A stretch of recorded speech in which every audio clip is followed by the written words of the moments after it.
Okay, we are live. How you guys doing?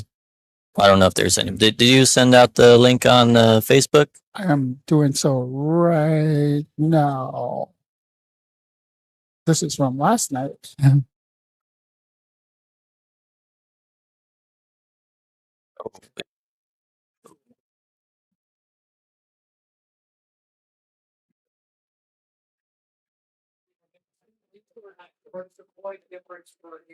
It doesn't matter. Just don't play. Fargo assigns it, so it looks like it's oh.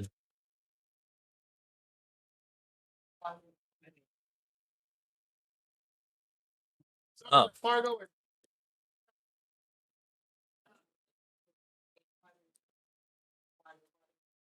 Okay, that'll make a difference then, I think. Thanks for letting us know.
Just on the side here.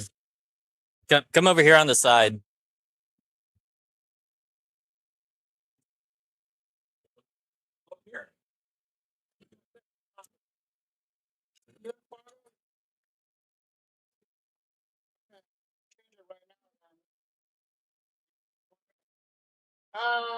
Well,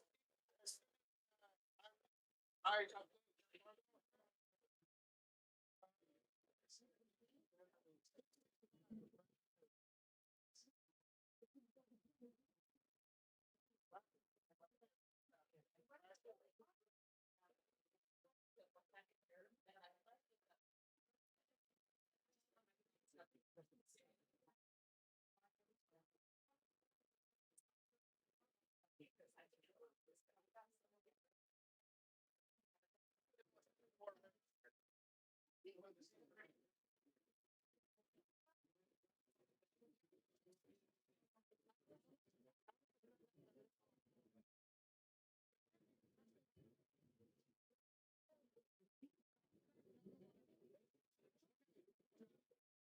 Thank you. All right.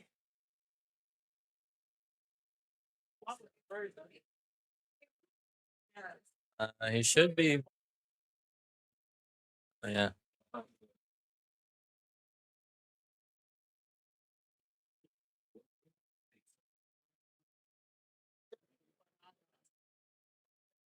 these fucking guys right here starts doing anything to her, like I never got to like. Oh, that's the couple. Yikes. Gotcha.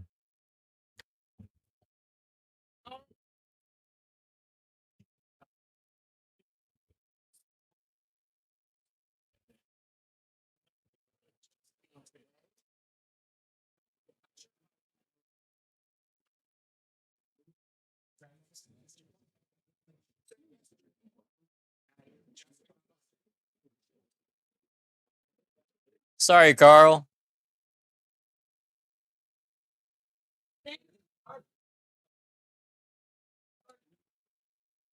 It's like, what are you gonna do? Just stand there and complain all day? Just adjusted it. What? That's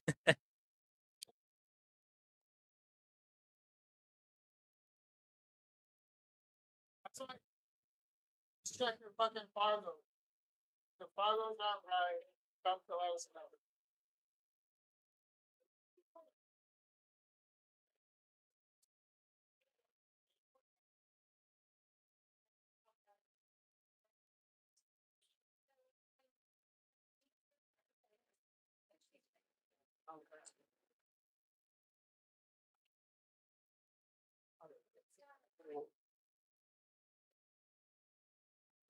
All right.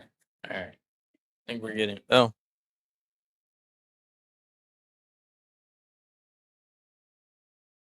Sorry about that if you heard anything. we didn't know we were on the sound. All right. Okay, here we go. We got Pete breaking on table 12. Table 12. Good morning. Yeah, My sorry. Aunt Veronica. Glad to have you here. Table 12, we have Pete they both go to 5, him and Mike Hammond. And then table 4, we have Robert Berry and Carl Stewart. It's 6-4 race. Next to them, to the left, is Larry Randall and Mike Boissard. Or no, Mike and Larry are on table 14. Sorry, that's a 5-5 race. And next to them is Chris Ravitch and Anthony Wetzel. It's a 5-4 race. Chris goes to 5, Anthony goes to 4. And we have that camera right here for those guys. So you got Carl's in the USA shirt, stripes, stars. Chris is down to shoot on table. That might have just been 5. their, what was it, their first game or their practice game? I'm not sure. I don't know what's going on over there. Looks like, yeah, that was their first game. Chris goes up 1-0. Yeah, that's going to be a tough one. Chris is really tough on a 9-footer.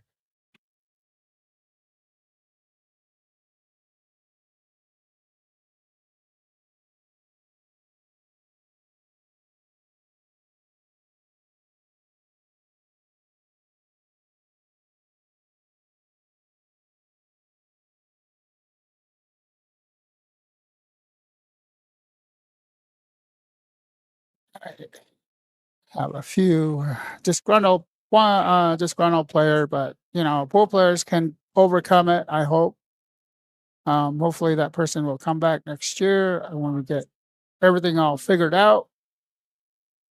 Like I said earlier yesterday, this was just kind of put on us as soon as we purchased Billiard Battles. We did not know we're in charge of this Bob Soto Classic. We bought it in September, but we did get everything out in a couple weeks. And we'll work out the kinks. We should have everything running a lot smoother than this year. So thanks for watching. Yeah, here on this screen we have Larry and Michael playing some 8-ball. Larry's been playing really good recently. He's sharpened up his cue ball control. He's hitting the ball well. He's come a long way. Yeah, he's determined, that's for sure. He's totally determined to do a lot better than he has been in the past few Bob Soto Memorial tournaments. Yeah. Well, I mean, these tournaments are never easy. Right. Everybody's got to play their best just about all the time. It's just so tough.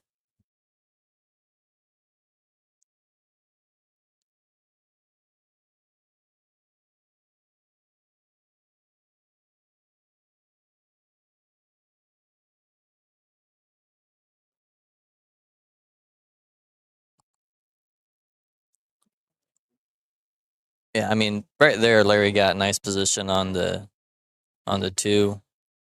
Oh no. Oh, I did it. I jinxed him.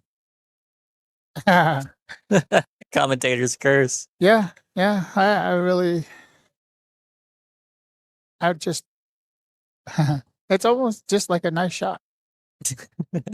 Well, it's going to be a little bit tricky for Michael here because I think he has to shoot this stripe down in the middle of the table. And Try to come for off 2 rails. yeah, first of all, it's not easy to make the ball and avoid the scratch. Second of all, it's not necessarily easy to get from that stripe hanging in the corner on the other side What a shot. of the 8. Like That you almost have to do that trick shot where you hit this ball with the high high and go. it bounces off the rail and then goes back into the rail around the 8. Have you seen that one? Like, yeah, kind of like a hop over the 8.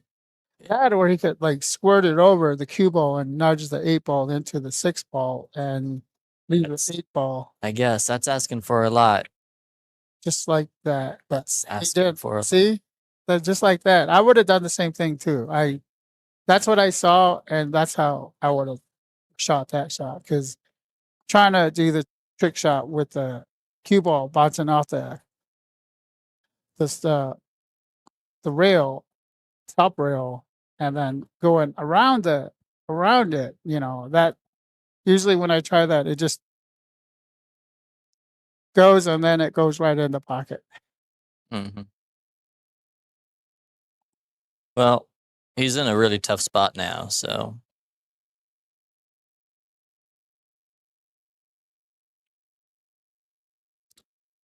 okay. I mean, well, he left a kick shot for Larry. I mean, that's what I would, determine would be the best shot here. Yeah, yeah, that's what he's doing. Yeah. Okay, so Oh, what's going on?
All right, had a little bit of a mess there.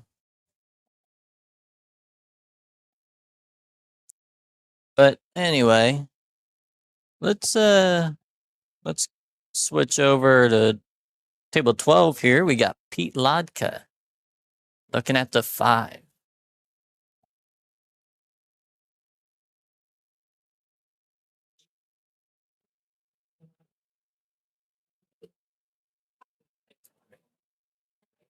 What a shot.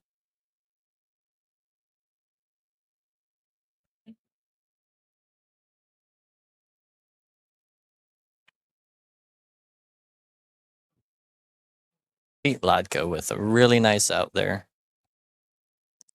Looks like that brings him to 2-0 over Mike Hammond.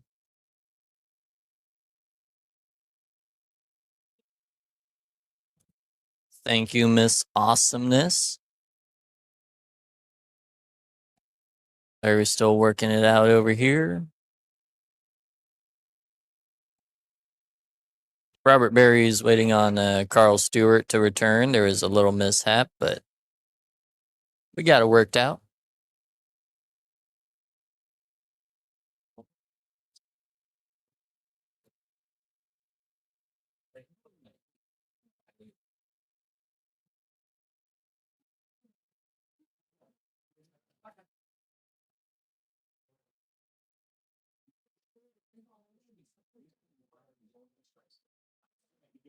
See the score between Larry and Michael. They're at 1-1.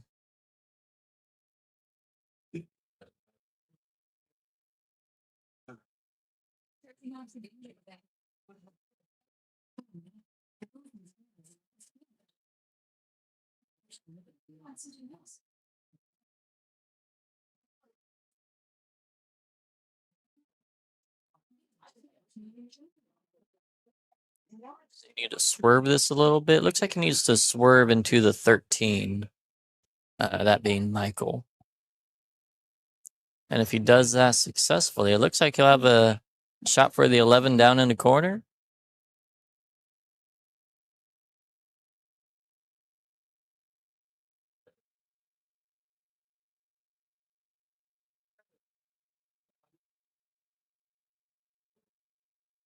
Well, the swerve was not successful.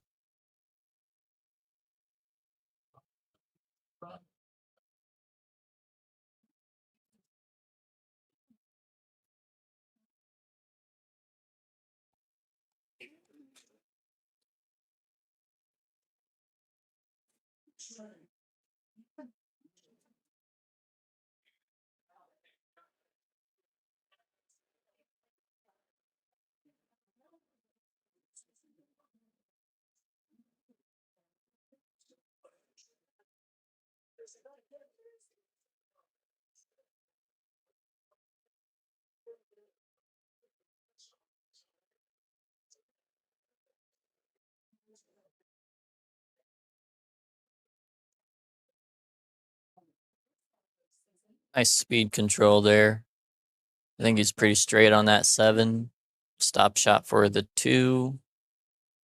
Pick off the 6-3, but you need a little precision when you do that as well. I might not mind if he gives himself a touch of angle on the 2 to have the cue ball roll forward into the 11. So that's a stop shot on the 6. 3 is then just right there. 4.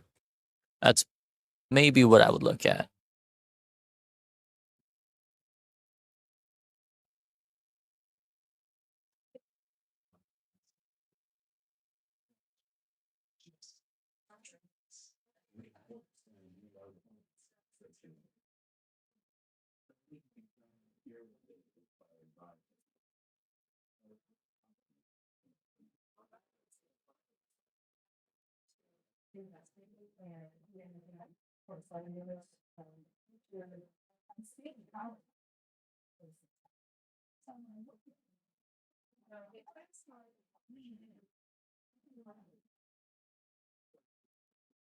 Well, that's essentially what he did, but he'll have the 3 ball next, 6 in the side, which should be a stop shot for the 4.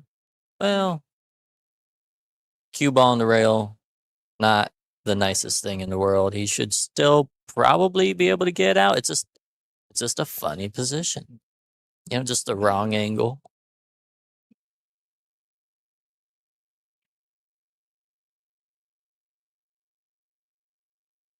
Oh, back over here on 12, Mike is about to get a game on Pete Lodka to make it 2-1.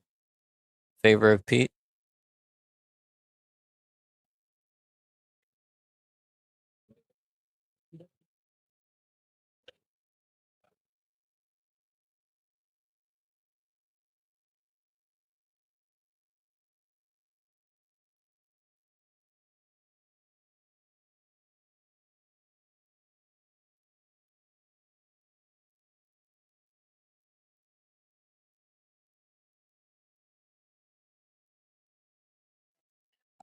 All right, I'm gonna go on a little food break.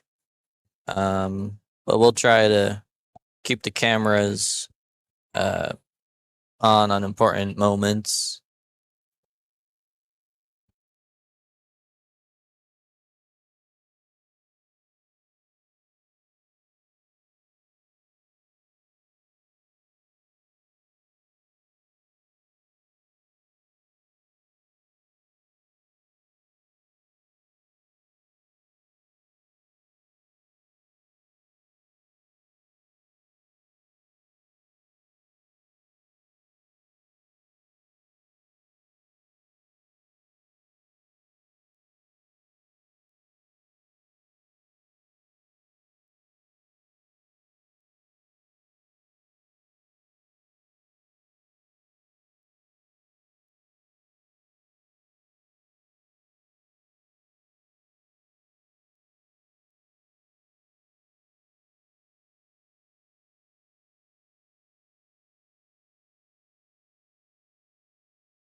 Switch back to Pete and Mike here.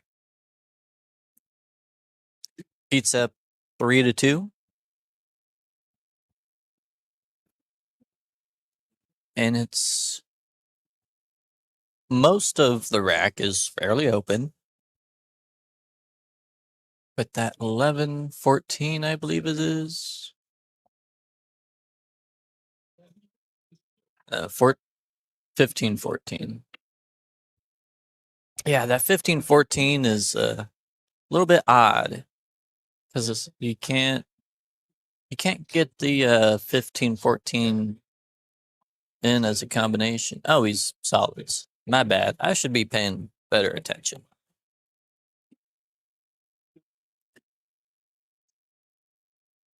Well, if that's the case, then there really shouldn't be an issue. 2 goes in the side, 6 in the corner, 3 in the corner.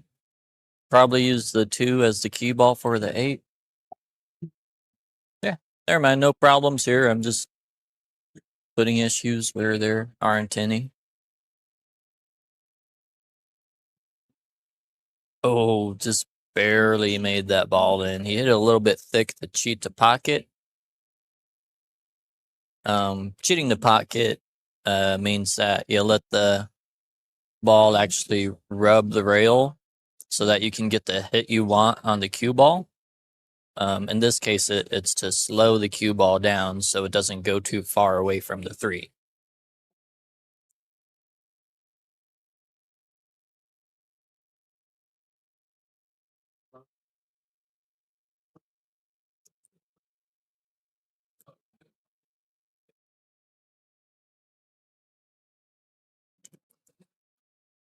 Well, got a fortunate rub on that 2 ball. It passes in the corner, I believe. But we have a situation here where Michael wanted a spotter for this hit. I'd call it a good hit. All right. I just want to see what was going on there. Pete's going to shoot this 2 ball, I think. Looks a little, I don't know. He's not sure about it. If he's not sure about it, then I'm not sure about it.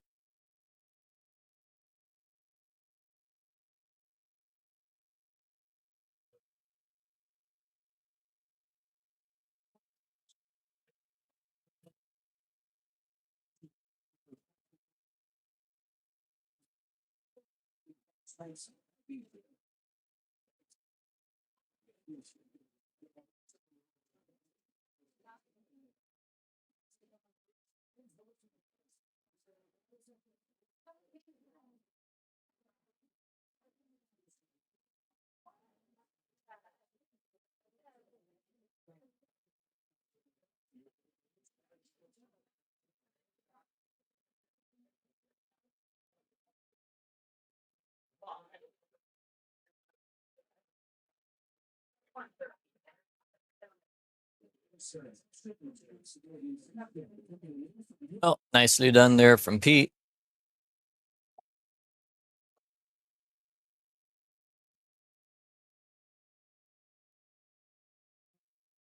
Pete's always one of the favorites going into this tournament.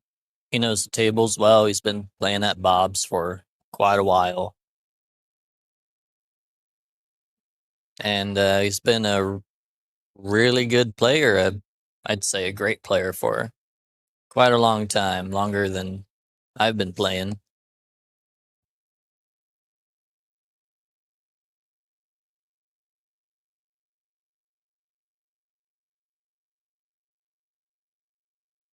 Here we got Larry on the 8 ball once again.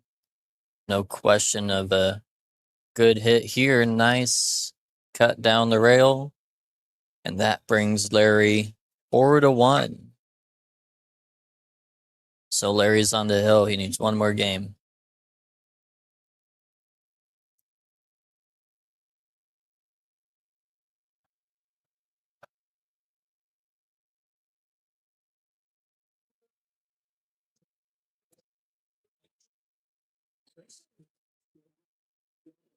Pete hits the second ball break. I don't know if he made a ball there. He doesn't look too happy with it. No, guess not. That's the 8 ball near the side pocket. That is one of them tricky positions. Man, I don't know if I'd want to be solids here or not. Probably not. I mean, even if the 5 goes past the 8, the 4 is difficult. You have to get position on the 1 unless you want to bank it. But you could bank it now, but I just don't know if you'd want to put any gamble on that.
We're going to switch back to Larry and Michael in a moment. Larry's at the table. Just wanted to see. Okay, so this is going to be a tricky rack. Pete's studying it hard. That's going to be a fun one. But we'll get back to that. Larry's at the table shooting stripes.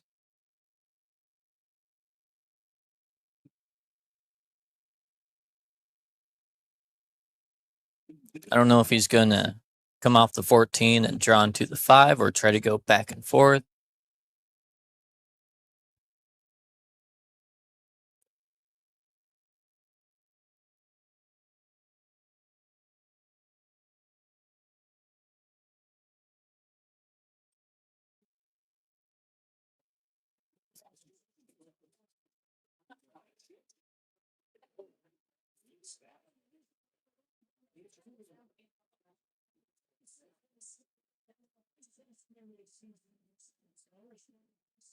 Like he's going back and forth. I think I like the decision. Will the cue ball hold up? No, he needs to go for the jump shot. Yeah, he already called it. Going back for his jump cue.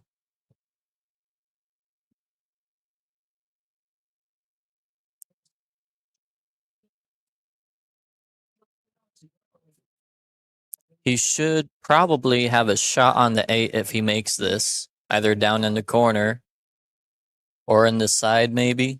Not past the 3, in the side next to where the 5 ball is. He makes the ball, and he does indeed have a shot for the 8 down in the corner.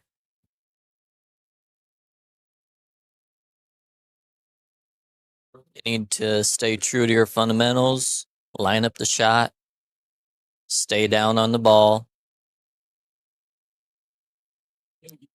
Make sure your arm doesn't waver in the slightest bit.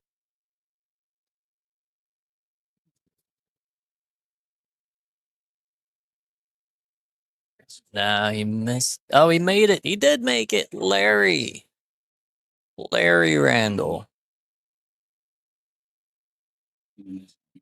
What an out there.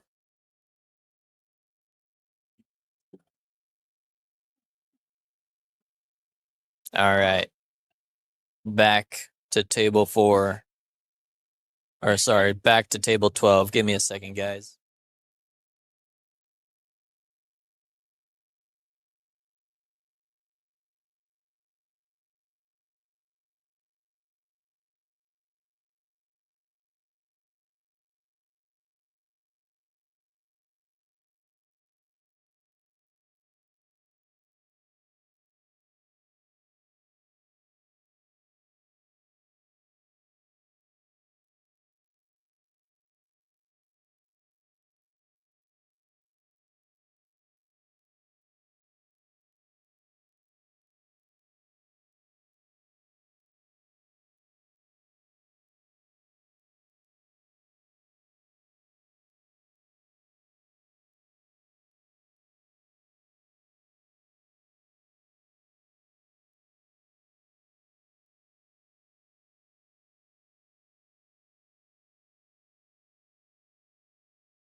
All right.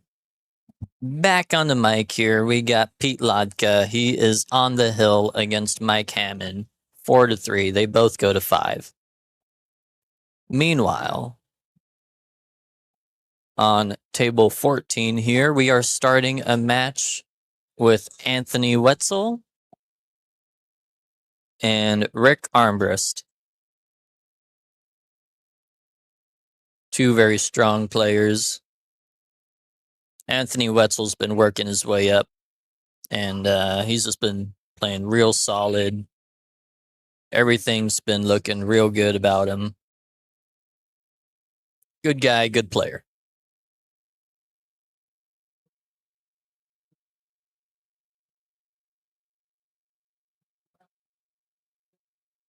And over here on table 4 and 5, we have Carl and Robert Berry.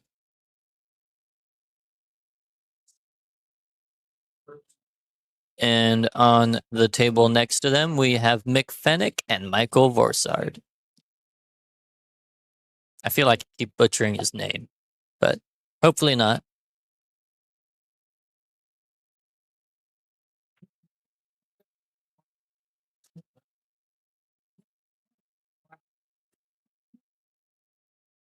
Robert Berry won at least one of the Bob Soto events. Michael's playing real good. Mick Fennick is playing out of his mind. He beat Eric Charlton yesterday.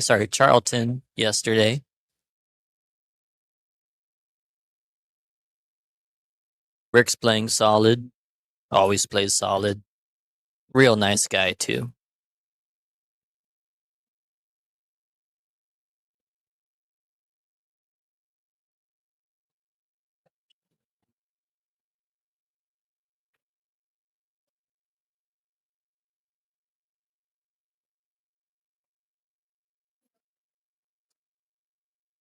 And here we got the Hill game. Well, not Hill, because Michael still needs to.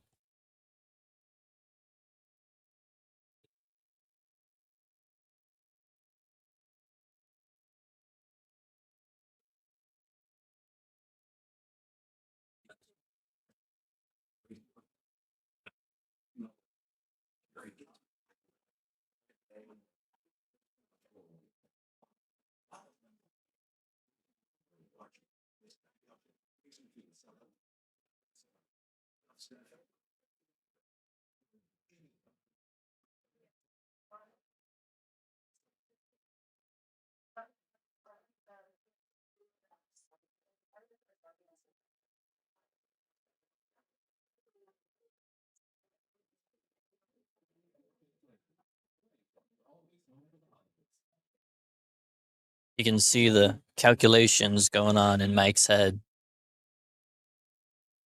Where he wants to get on for that 7 ball, where he wants to get on for the 6 ball. Does he go to make the 12 ball right here? Oh, he comes back.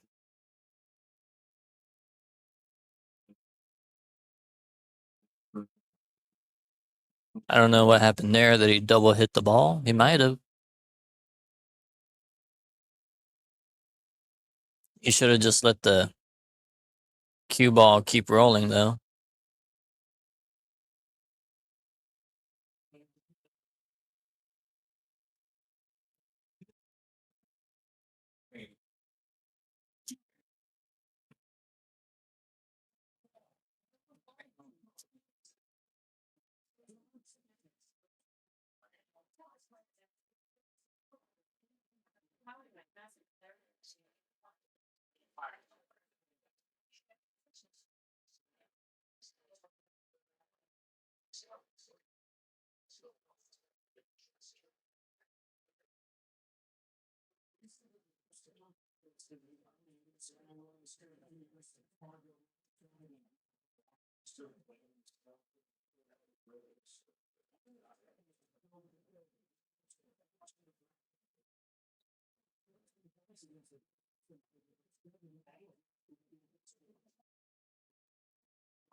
Gonna come into the 7 ball or come across? He's coming across and give himself a whole lot of the 13 to hit, but nowhere to go. He might be able to bank it.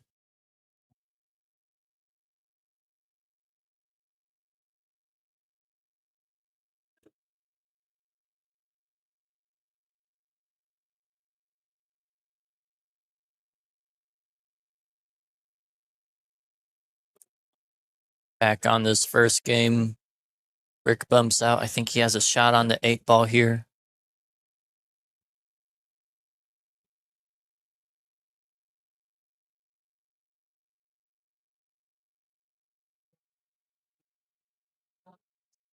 Oh, he hits it hard into the rail, rattles it, comes back out.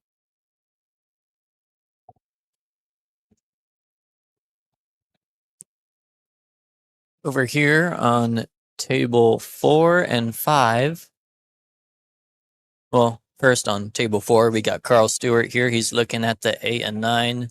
He's trying to figure out how does he get good on the 9 from the 8. It's a long shot. I think it's not straight in. It looks like the angle is bringing the cue ball to the side rail. But if you hit it with a high ball to try to come out and over, the cue ball is then going to go more to the left side of the table than the right side, which would give him more of a cut on the 9. That's not necessarily what you want.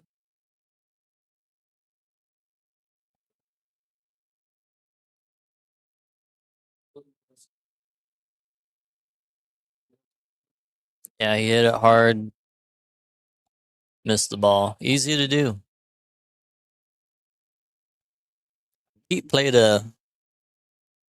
he tried to play a smart safety here, trying to block the 7, I believe, just softly coming off the 13. But it looks like Michael has a shot on the 7, so he can come out for the 6-4.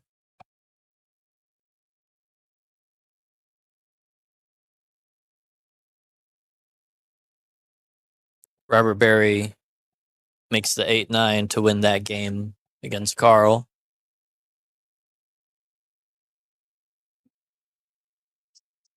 That puts their score at 2-1.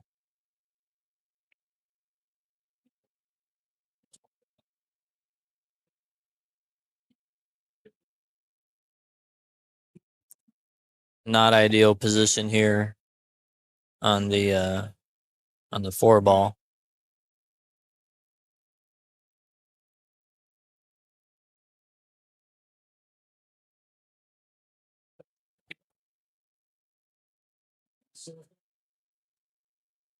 Misses the bank, and it looks like he leaves Pete a shot on the 13.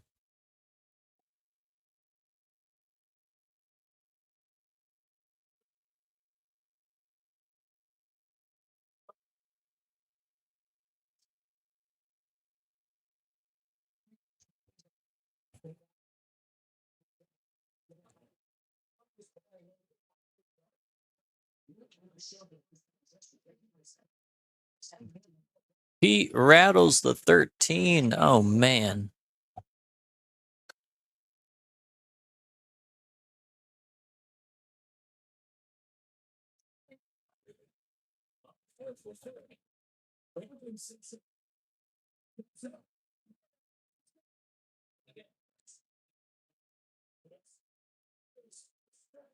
Michael to make it a hill game, 4-4.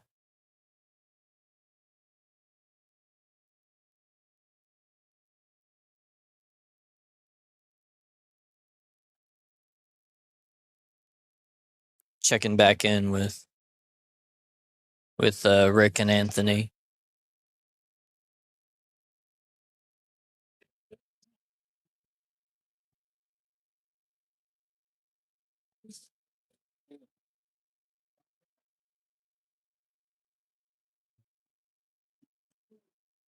Very gentle cut shot, but I don't Well, it looks like he can shoot the 13 in the side. I don't know if he wants to come off of the 7 for that. The benefit of coming off the 7 is that you can get a fuller hit on the 13, slows the cue ball down. But if you cut it just into the side pocket, then you move the 4 ball. Okay, that's not bad. He's in good position. Easy shot on the 15, who could play the combination if he wants to. But he doesn't need to. That the 11 ball will be available to go in that same pocket after he shoots the 15, 13, I think that is. Hard to say. Whatever that stripe near the 5 ball is. The 14's down at the other end. That's probably the 12.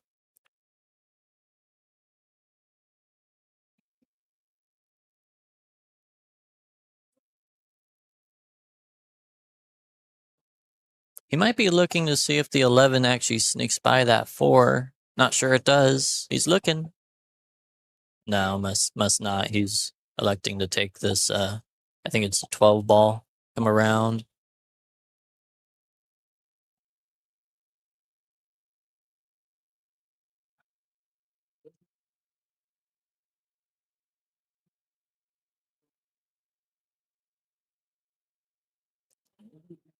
Well, he is nice on the 11 ball, but you usually don't want to be shooting a stripe down the rail into a tight pocket. He just looked to see if the 9 passes the 8 down the rail. It would be the easiest position to get on if he doesn't get straight in on the 14 ball.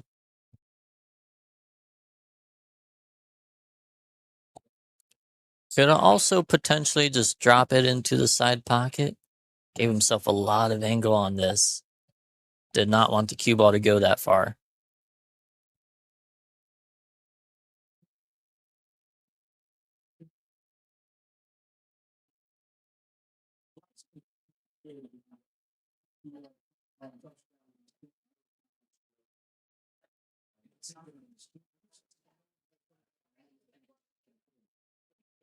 Well, we're about to find out if that 9 ball does go in the side.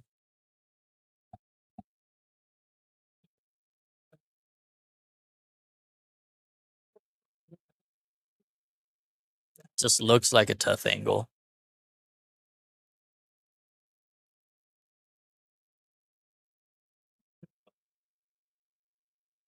Look how soft he hits it.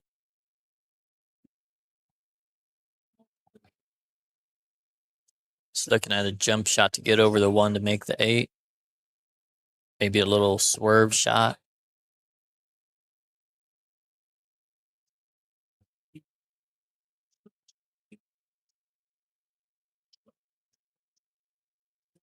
Now he's looking at rail first.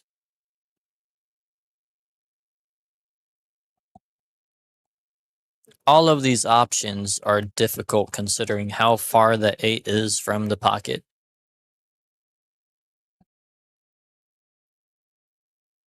That little bit that blocks the cue ball from seeing the 8 just makes a big difference here.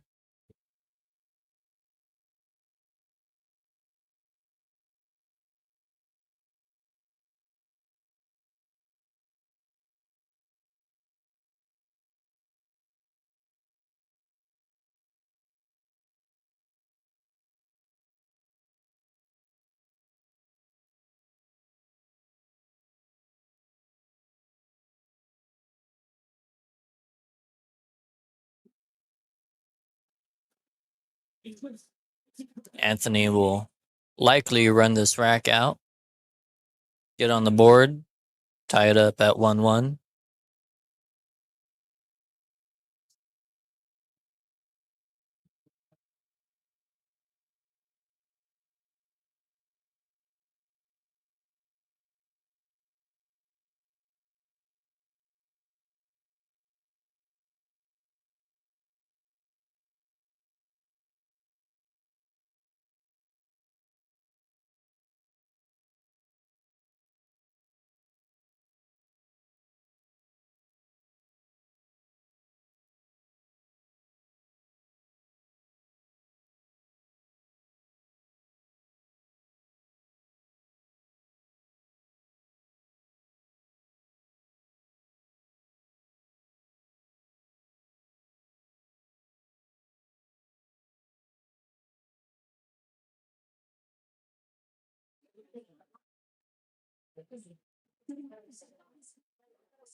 Not the easiest shot here on the 4 ball, but makes it nice. Nice cut into the side pocket. And considering he's not bad on the 7 ball, it's probably best to just roll it in. That'll give the rails the best chance to accept that 7. Well, he hit a little bit off and blocked the 8 once again for Rick.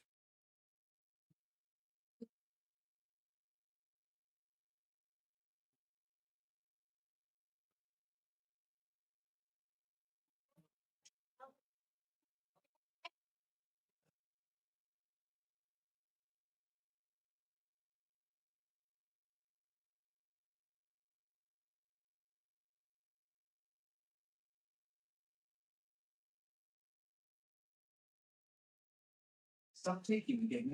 Right away. If you get a lump or swelling in your neck, your stomach pain ready. Does Rick choose again to come off the side rail, or is he going back? Oh, he's grabbing something. Just a different cue? Is that his break cue? I don't know. He's looking at his options.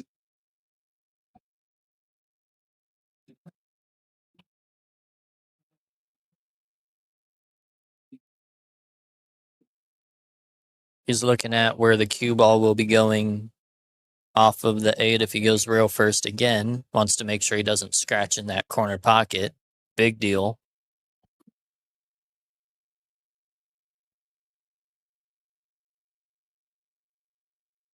It'd always be a heartbreaker whenever you make the 8 and scratch. Oh, overcuts it, avoids both the corner and the side pocket, avoids giving Anthony Wetzel ball in hand.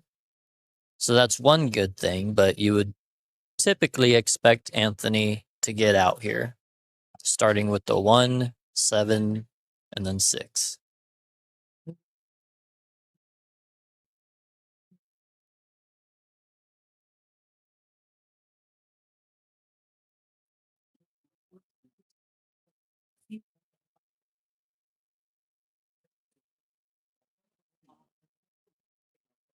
Oh no, he runs too far.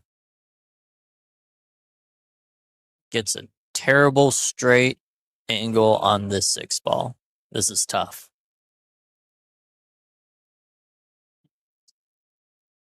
It would be easier if the 8 was more in the middle of the table now so that he could swing the cue ball 3 rails around, but being so close to that corner, I don't know. Decided to leave himself a long shot.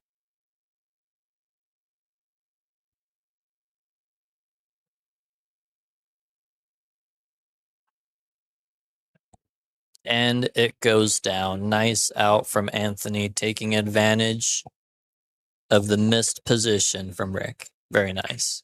That brings the score to 1-1. And back here on table 4, we got the Hill match. Pete at the table.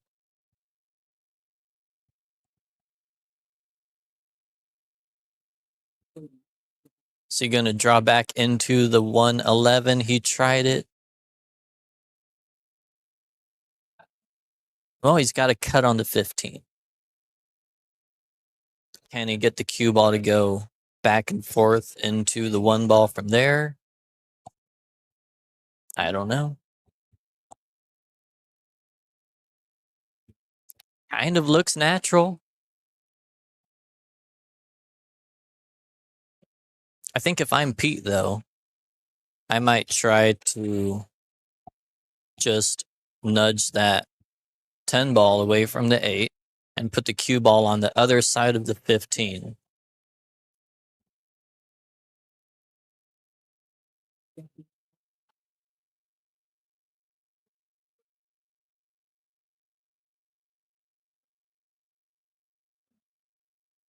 That'll give Michael a look at the 1 ball, but he won't be able to do much with it. And if Michael frees up the 1, okay, so Pete went the other way. He decided to put the 15 near the pocket still blocking Michael from the 4 ball, but being able to see the 1 because Pete wants Michael to break out the 111.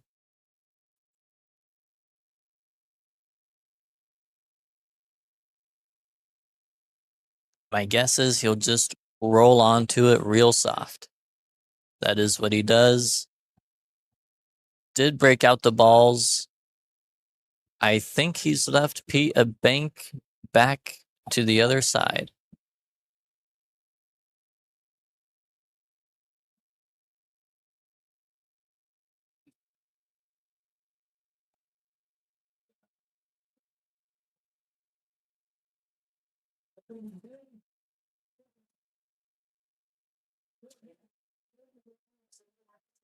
But Pete doesn't necessarily have to go for this. He could play another safety.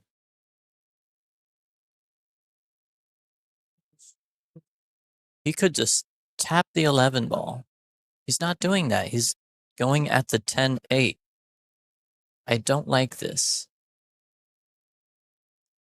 Oh, buddy hit it pretty nice. But again, he's given Michael the opportunity to do something with the 1. He can now cut it down in the corner. He's going for the cross side. He called the cross side. Now, typically when I go to a tournament that is not my home bar, I try to stay away from the banks a little bit because sometimes they play a little short or a little long and you're not quite used to it. But he may have adjusted fairly well after playing all day yesterday. Oh, he went for the cut down in the corner. I like that idea. I like his execution. And now I think he might have a small pocket to get the 4 past the 15. Pete will ask for a spotter here.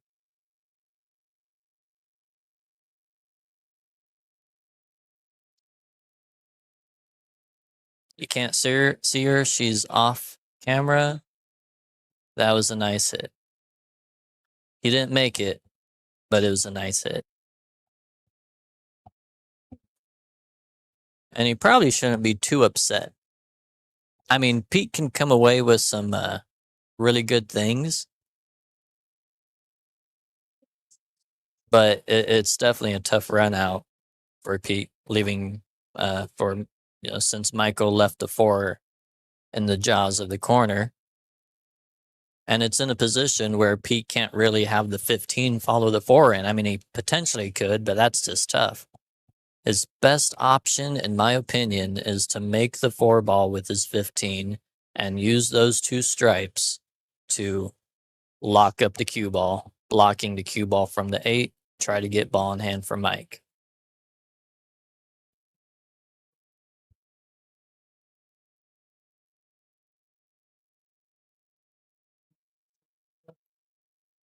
If you come off the 15 to make the 4, then you could double kiss it. Oh, Pete. Oh, Pete. Oh, Pete. No. And he concedes the game because he just gave Michael ball in hand on the Hill game. Tough loss for Pete there. Is Michael going to set up the same shot so that he can show Pete what to do? I don't know if that's the best idea here.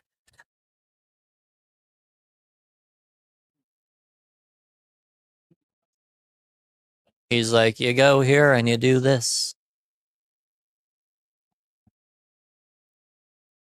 That's how you do it.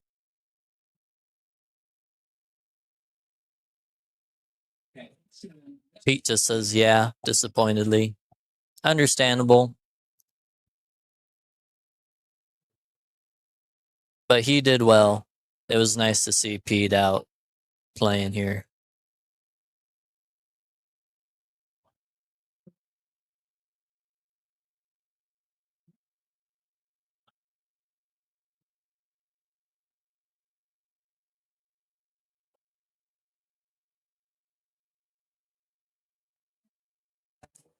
So anyway, we'll switch the cameras back to Rick and Anthony Wetzel.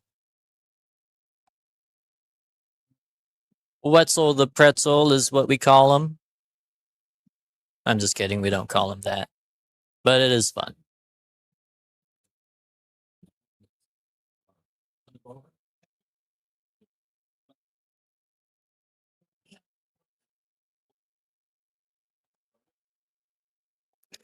We'll sneak back here. Looking at Carl to break against Robert Berry here. The score is Robert Berry 3, Carl Stewart 2.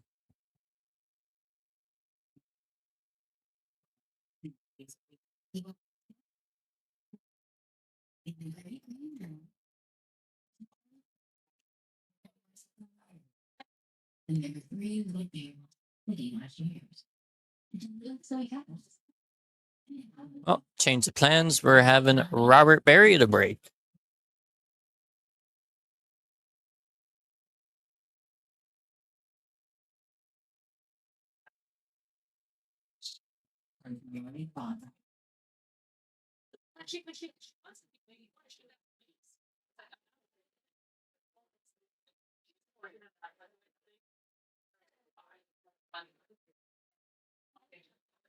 Let's catch a little bit more of Anthony Wetzel shooting this 8-ball game here. Looks like he's coming at the one in the side.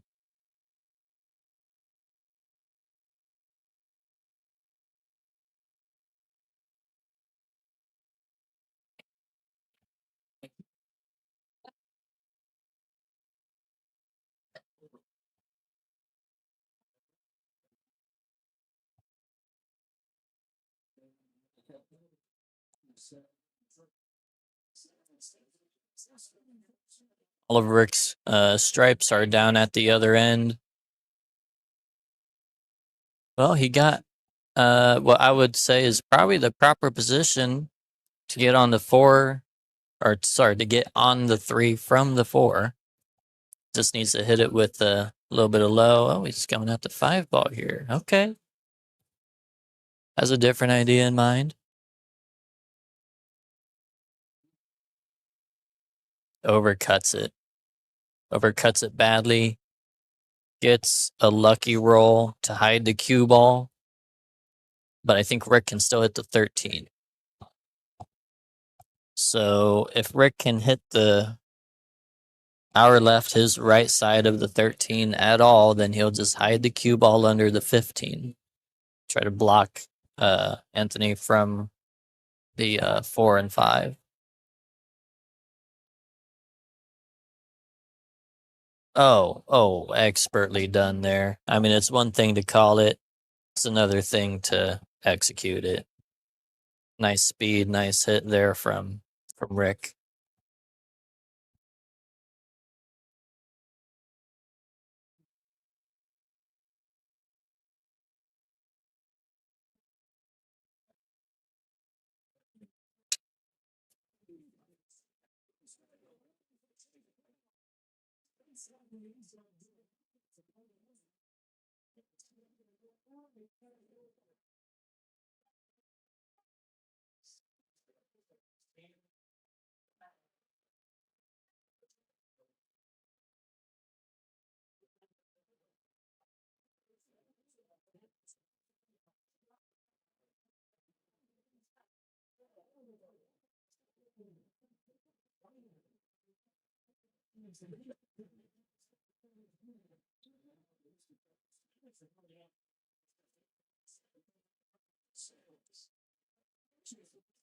You guys didn't see it, but I did.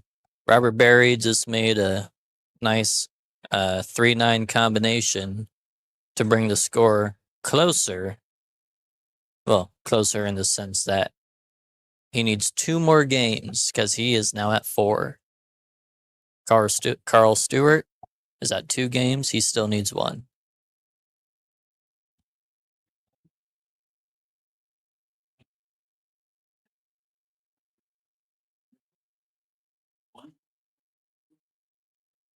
On the table next to them, I'll switch it over here, is Mick Fennick and Michael Voisard. Sorry. Michael is up 2-0 against Mick. That is a 5-4 race.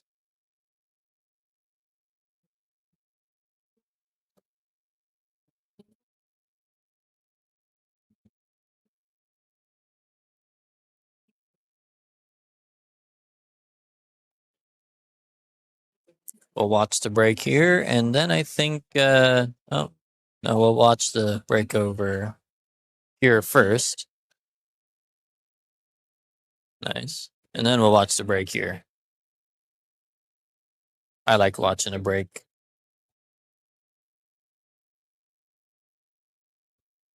Looks like nothing went down there.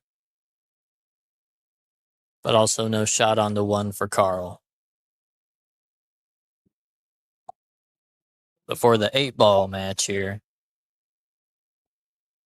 Looks like Rick also broke dry.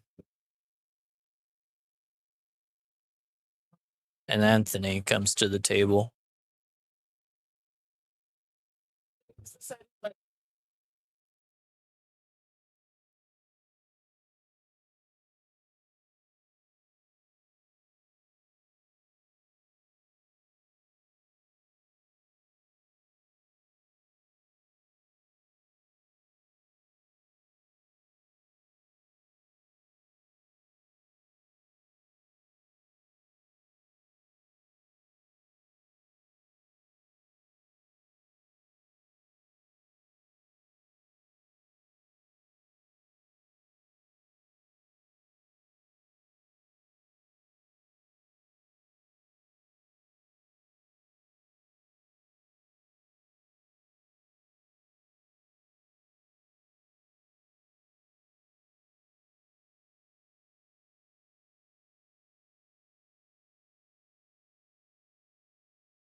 Isn't it technically supposed to?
Now Anthony's a little upset with himself. He really wants this win.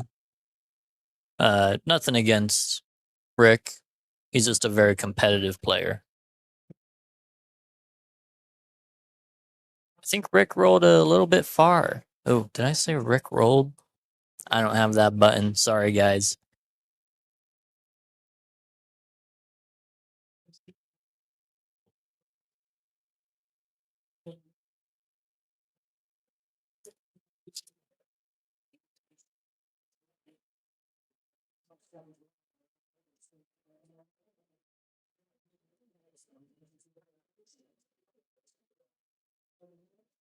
He rolls a bit far on the 14. I imagine he wanted to get on the 14. He still might have that, I want to say it's a 12-15 combination. No, he's looking at going in between the 7-8.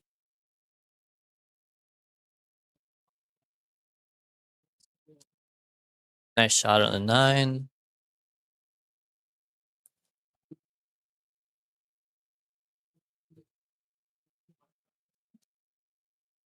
I think that 12-15 combination is pointed out of the pocket a little bit. So he may want to draw into that right now.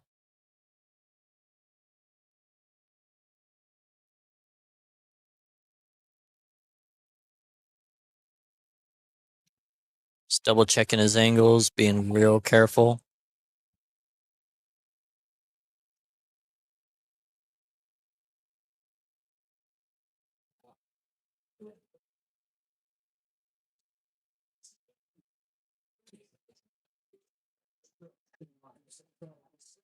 Nice shot. 11 ball lays up next to the side pocket. He may be able to sneak it by the 4 ball if he wanted to, but I don't know if that's necessary. I think he has a small angle on the what is that, the 15 ball?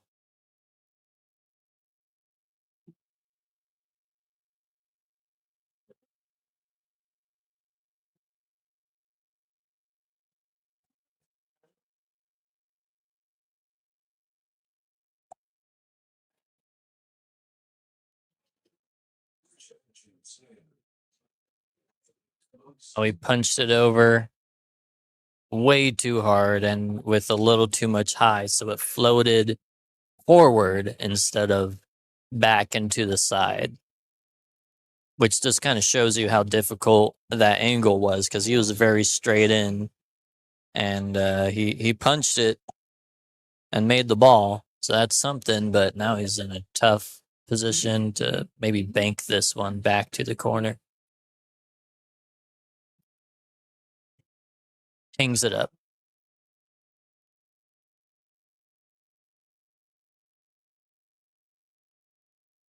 Anthony will come back to the table, but at a moment, we are going to go back to Robert Berry rolling the 7 to get on the 8.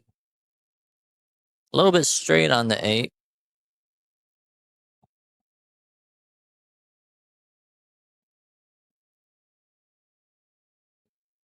Rattles that one home, but leaves himself a tough cut on the 9. This is a really hard one, knowing if you rattle this, then your opponent has an easy win. And there it is.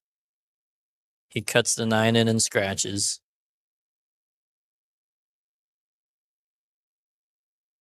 Will not be happy about that.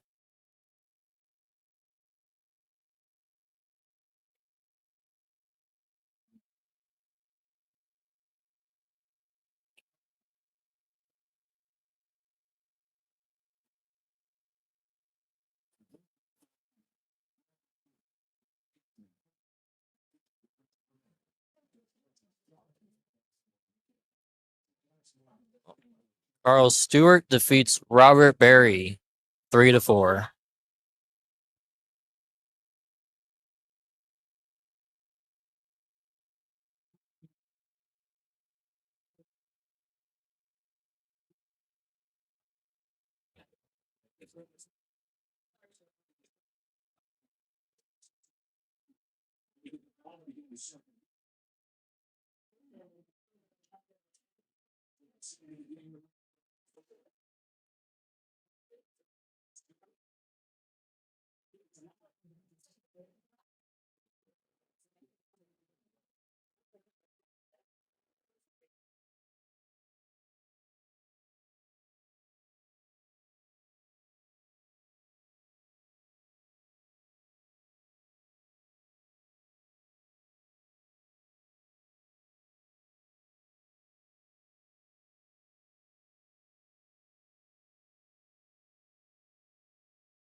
All right, so here we got Sean Kukral and Robert Berry. Robert Berry breaking, starting us off here. Sean is removing the magic rack, the 8-ball magic rack.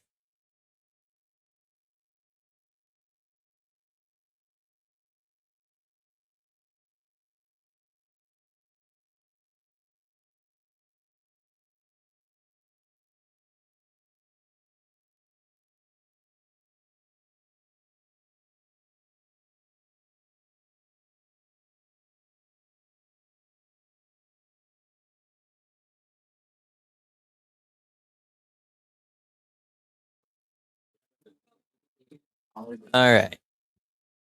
Back at it here.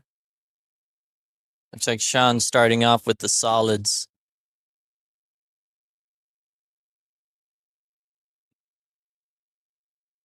I don't see too many problems. The 6-ball could be a problem, but I think he's going to get on that shortly from the 7, or maybe even just the, is that 2 or the 4-ball right here? I think it's a 2. Well, not if you hit it like that.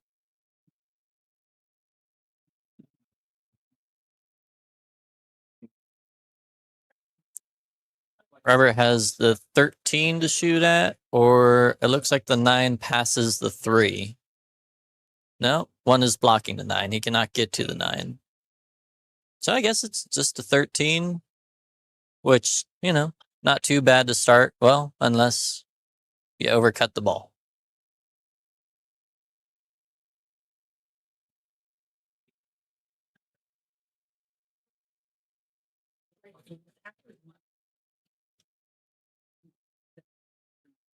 So Sean does need to deal with that 4-ball at some point. Is in a not great position.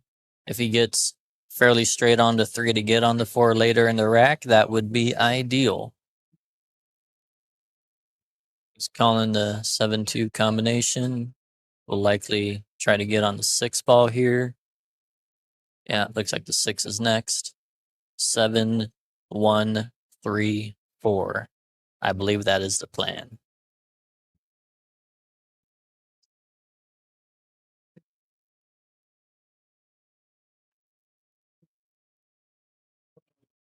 Got a little straighter on the 7 than I think he wanted to.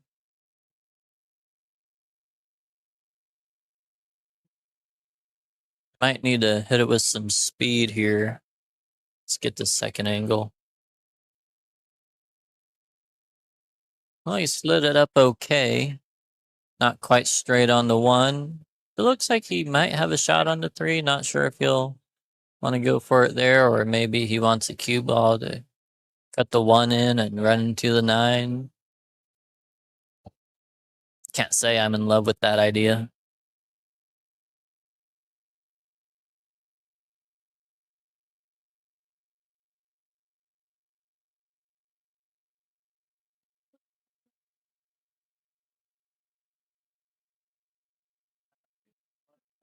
All right. Looks like he can't quite see enough of the 3, so he's forced to take the 1.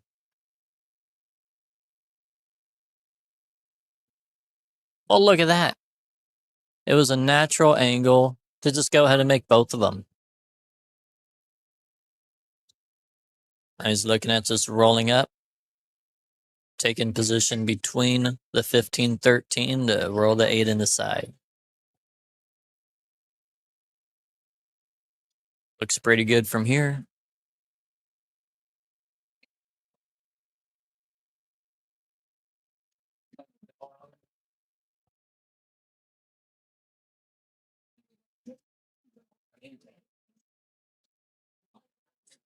Nice out from Sean. Capitalized on the mistake from Robert Berry. Let's check in on table 4 here with Doug Wright and Pete Lodka.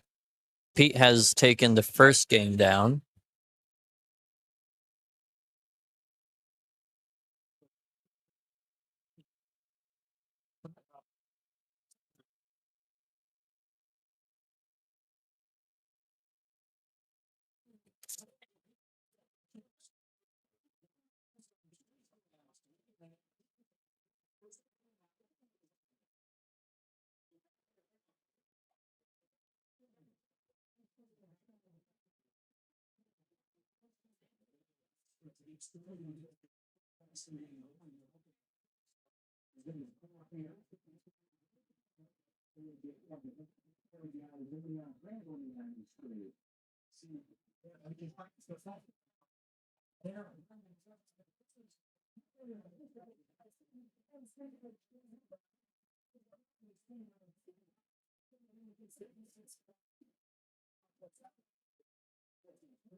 Planning out his route.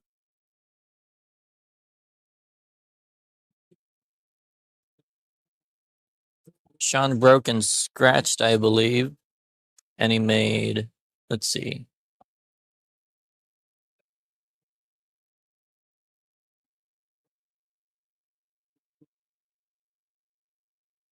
Looks like Sean made a solid on the break. And Robert goes with stripes. Picks off the ball that's on the rail. That was the problem ball. I think that's a good decision.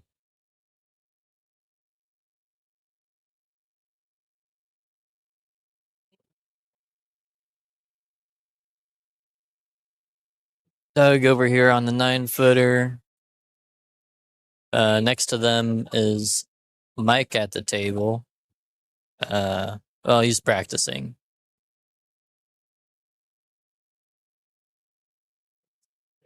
Let's see how efficient Doug is with the bridge.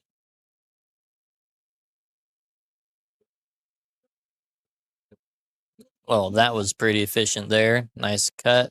Decent speed on the 7, but he got a little bit on the 50-yard line, meaning halfway between position for the corner or the side. Could do either. Typically, side pockets are a hair more open and easier to shoot balls in. But the 9 ball's down here, so I don't know if he would want to contend with the 9 by cutting the 7 in the side pocket. Looks like he is choosing to do that, though. He hits the 9. 7 catches the point, does not go in. Leaves a 3 ball out for Pete Lodka, who we all know is a dangerous player.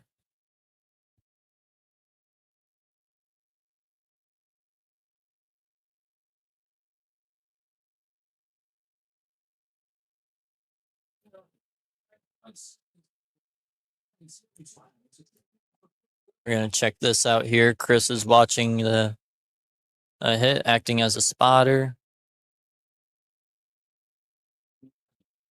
Looks like he called it as a good hit, but Robert drew back a little bit much for the 14.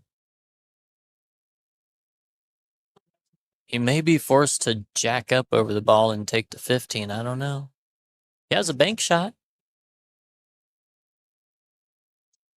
Maybe just a safe. Yeah, just a little safety. Use that ball to block the 4.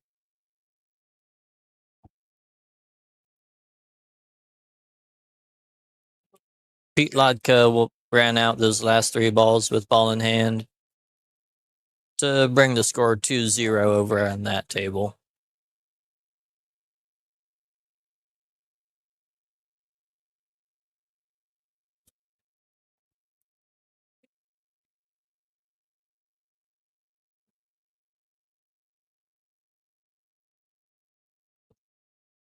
Sean is looking at the 1 ball here, calling it up in the corner. Probably going to leave the cue ball next to the 2.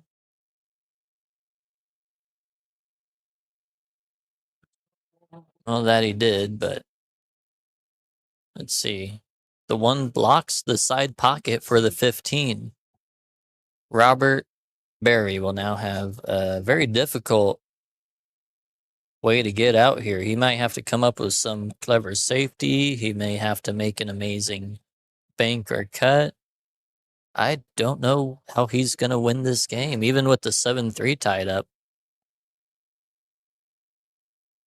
Can he roll the 15 to just sit in front of the corner pocket there? Abby, no. Abby.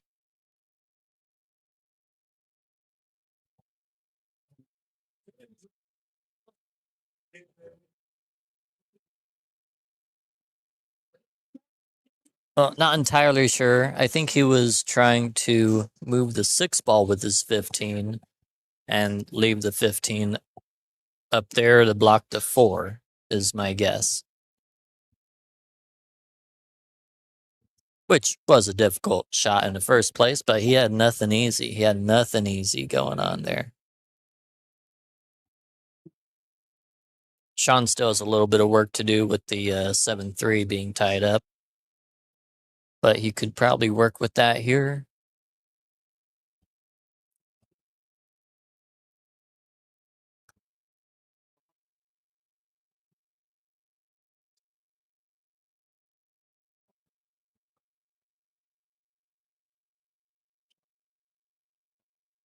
I don't think this is ideal.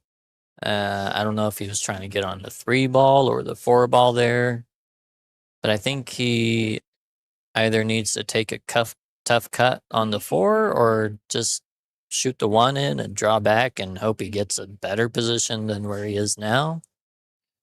None of this is really ideal for him. I mean, except that he's at the table. 7 does go in the side if he comes back there.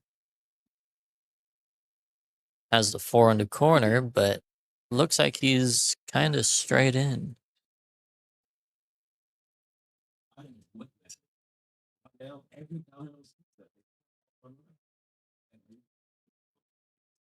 Just looking to see if the 3 goes in the side. That'd be a tough one.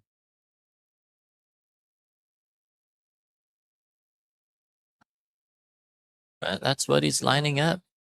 7 ball might go in the side. He might have stopped short enough for that.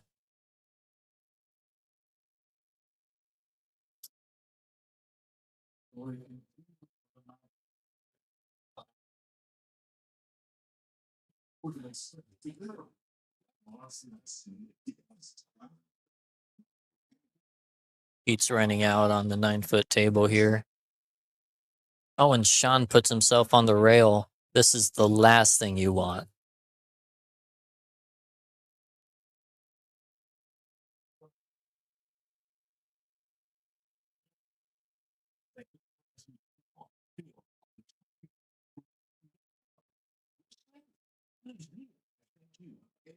Do you roll this in? Do you punch it in with a lot of speed? He just rolled it in. He's taking the long shot on the 8. Pretty wise decision there, I'd say.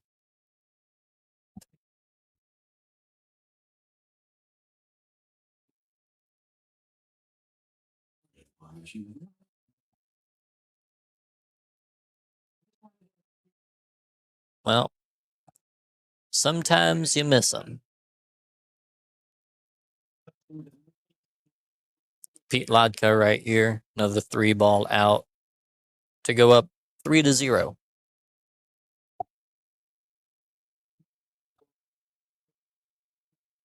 And come back in time for Robert Berry to. Oh, no. Oh, he came way short of position. See if he can cut this in. He overcuts it. Concedes that game.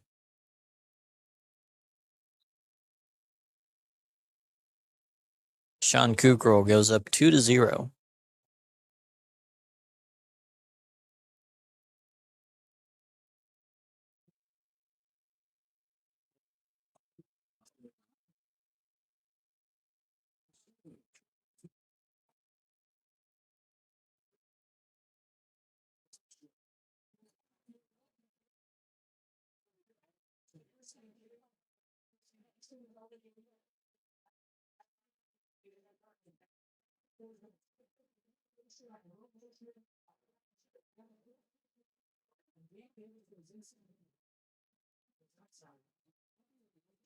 On the 9-footer, Doug breaking.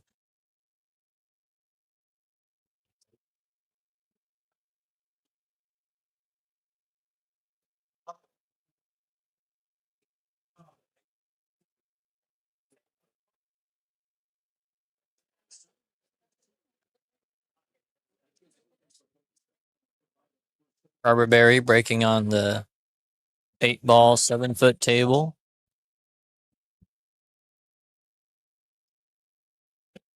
And nothing drops. It's got to be disappointing.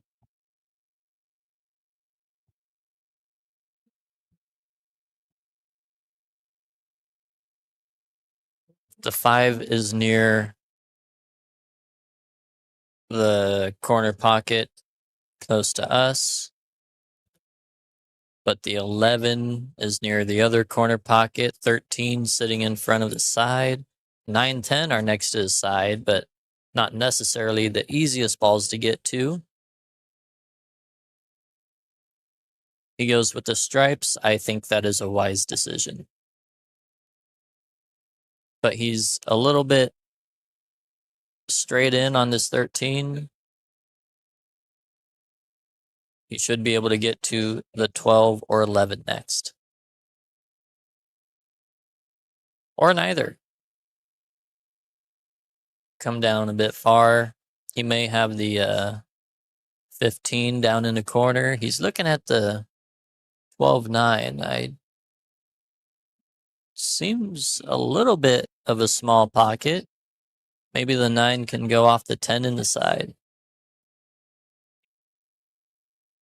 Oh, no need. Just combos right into the side pocket.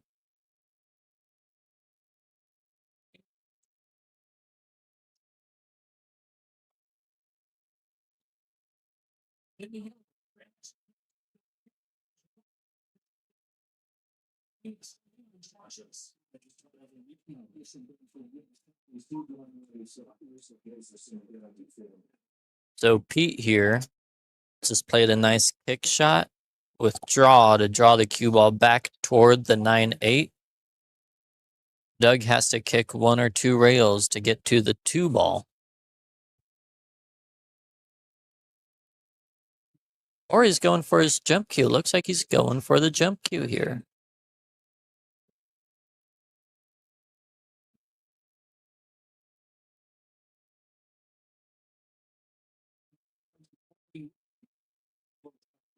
No, does not work. Does not make it over the balls. Cue ball goes into the side pocket. Pete gets ball in hand. 6 balls left on the table.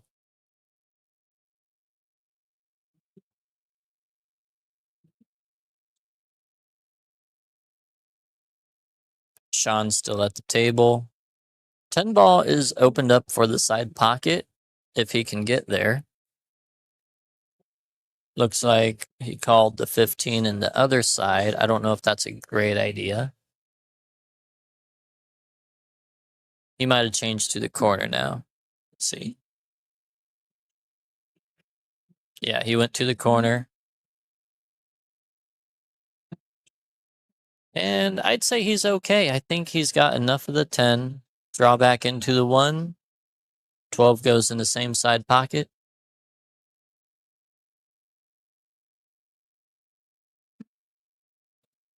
He could potentially play the 10 off the 12 in the side, but then the 12 is going to the 7 ball, so I don't like that. And you don't want to catch the 12 with the cue ball. Well, it's just never easy, is it? He did a good job avoiding hitting the 12 ball, but now it's just difficult to get position on the 8 because the 1 is so close.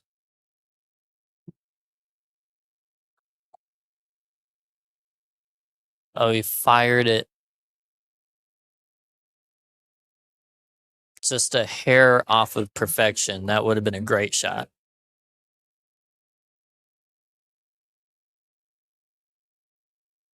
Pretty open table for Robert Berry now. He'll probably get started with the 5 down here. Maybe the 1.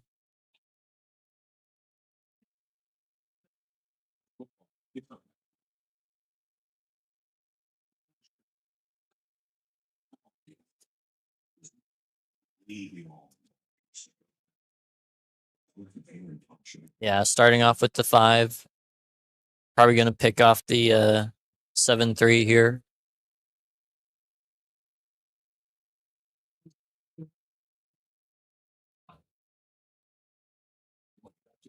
Think I might go 3, 1, 4, 6, 7, 2, 8.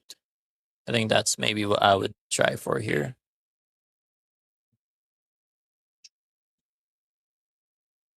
Oh, he's going over for the 4 ball right now. So that tells me he wants to get the 6 ball next. And then he'll likely go 7, 1, 2 or 7, 2, 1.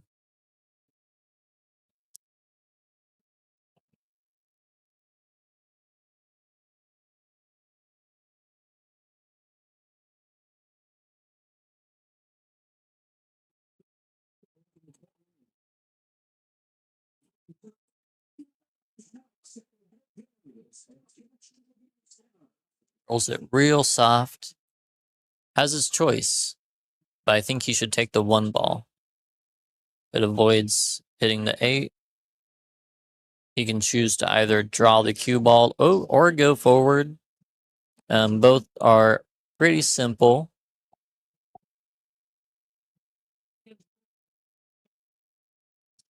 Looks like he's choosing to come backward, draw the cue ball back.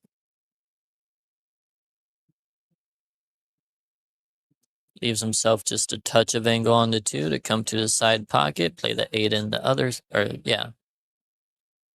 the 8 in the side pocket. 2 just rolled into the corner. Nice out from Robert Berry. Bringing the score to 2-1.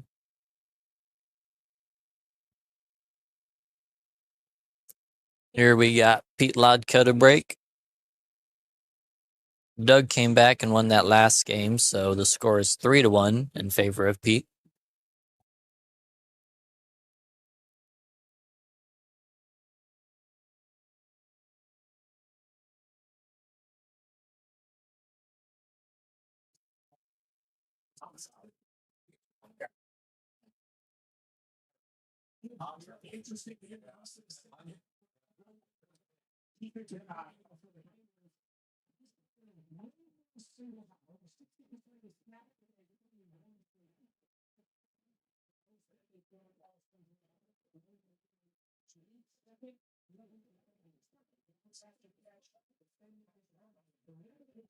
Nice shot from Pete. It looks like he went rail first there to go forward, come out for the 2. Or is it the 3 ball next? Looks like it's the 3 ball next. I think it's the 4 next to, it's one of those 2 balls on the side.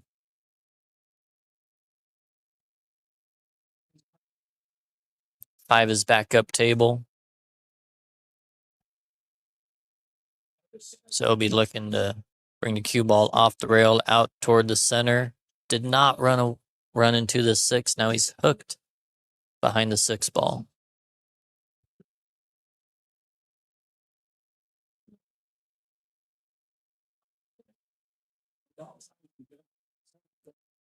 Looks like he's hitting it with a low ball. So he wanted to stick the cue ball there and hit more of the 5 on top of it to have the 5 go 2 rails back down toward the 7-9 area, maybe get a hook. But just went a little bit far with the cue ball down the rail. Drew right off the 5, scratching the corner. Which is why we have this button. Hate to do it to you, Pete. Everybody does it. There's no shame. There's, a little shame when you're in a tournament, but I'm not going to shame you. That's for everybody else to do or yourself to do. That's not for me to do. Anyway, Doug left himself a little bit long here. Straight in. needs to put a little stroke on it. Not much. He should be okay. Just needs to cut this ball in with just a high ball, really. You could put a little right on it. But I think just a high will have the cue ball come back and forth and drift down toward the 9 a little bit.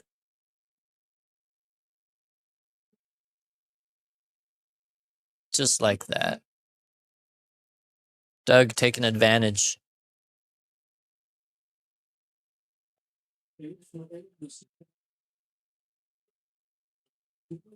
Brings the score 3-2.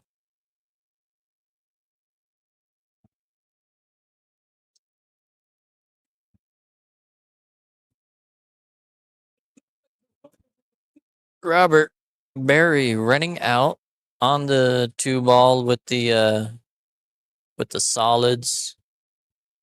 If I'm him, I think I'll probably just try to draw back into the 7, making the 2. Maybe the angle may not be there. That's tough. I don't know if he can cut the 7 in the side either. I mean, I know he can, but that may put too much velocity on the cue ball to stick around for the 2. So he may be somewhat forced to shoot the 2. Setting it with a high ball to go forward, out 3 rails for the 7 in the side. He scratches in the side pocket. Man, I mean, he hit it just the way he needed to avoid the stripe next to the 7.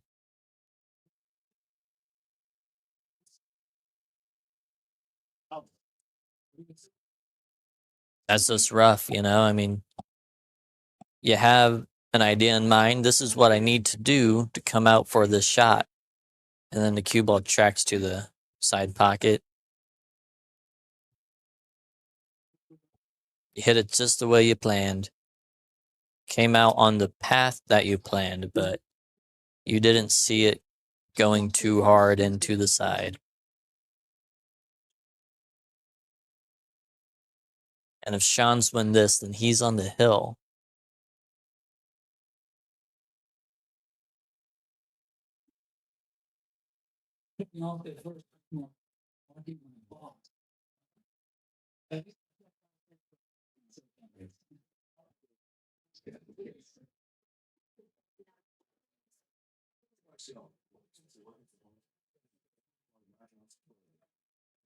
He'll probably just roll this 11 ball in to roll the 15 ball in. Might punch it a little bit.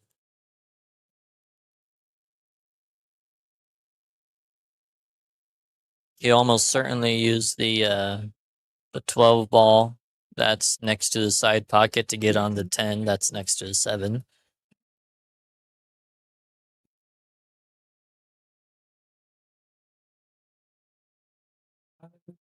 He may do that now. He's got perfect position.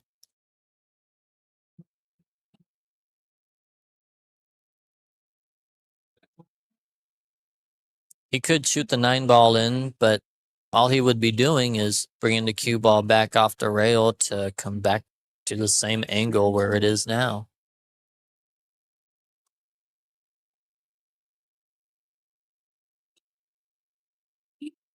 Yeah, I like using the 12 ball first here.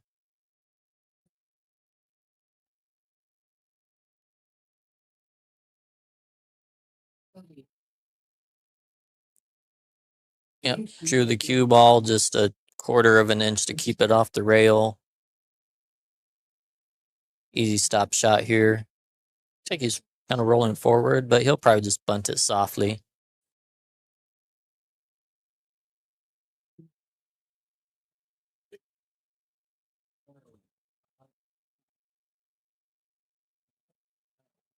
He's coming 2 rails out for the 8 in the side. And he hit it way soft. Cuts the 8 in the side. Cue ball's tracking near the pocket. But if he cuts it to the center of the hole, I think the cue ball doesn't scratch. If he hits it a little bit thick, it's right there. And there it is. Sean gets on the hill. 3-1.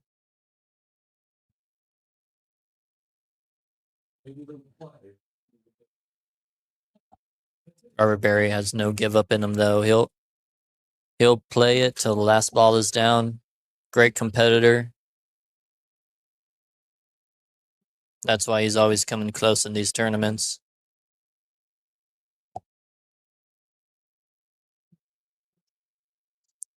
Pete just won another game to make that match Hill. 4-2. No, it's not Hill. Doug still has to win 2 more games. Doug goes to 4, Pete goes to 5.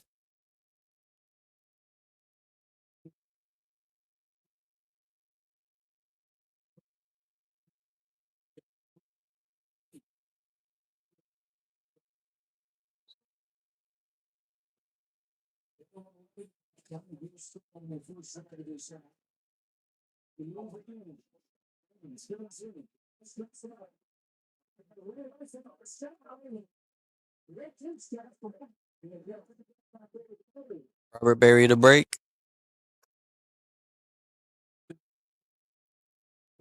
11 ball drops. 14 comes over for shape.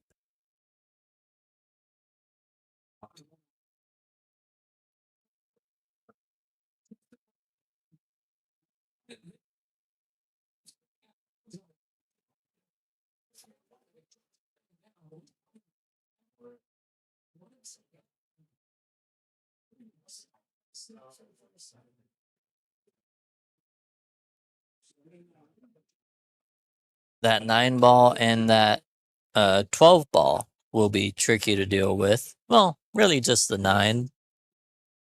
If you get relatively straight on the 13, then the 12 ball is easy. And I guess if you get a touch of angle on the 12, then you can open up the 9. So I look for him to go with the stripes here. For one, it's easiest to get started.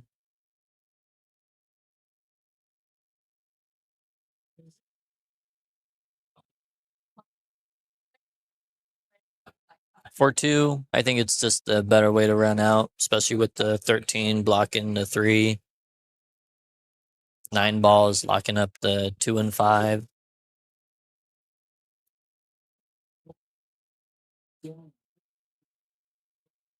He's aiming a little bit low on this 14 ball.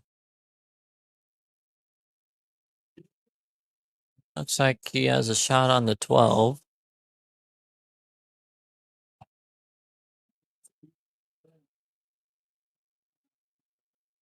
Now he's looking back down here at the 10. Put a little draw on it to come out for the 15. Nicely done. Now this is another one. He's going to draw back to where he is now. Or is he going forward? He may be going forward. Coming out just enough for the 13. Now that's a good feel for the speed. He's just going to roll this one in so that, oh no, he's punching it over. Not at all what I had in mind. And it certainly didn't come out to where he wanted it.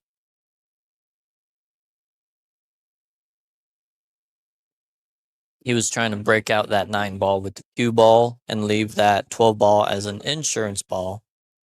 Just hit a little bit thin. Cue ball came a little too forward and hit the 12 instead of the 3-9.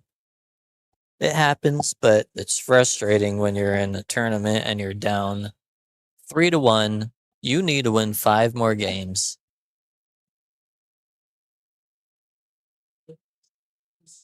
Good decision there, though.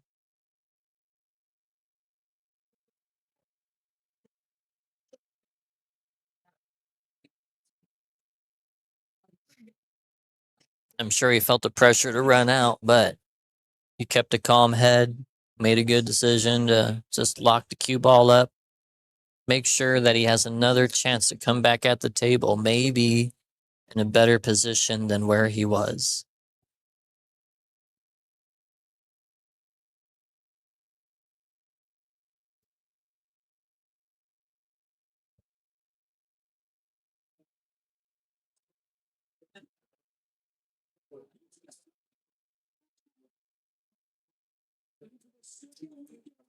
Sean's trying to play a safe back. Just getting the 7 ball out of there. Let's see how Robert Barry feels about his chances. I think he has a bank to the side pocket.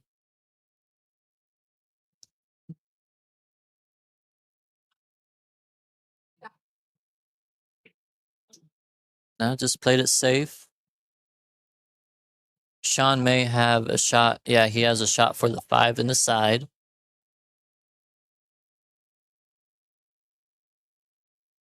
Ball is near the 4. That could potentially pose a problem for whoever tries to run out first. Sean decides to go for the run out first.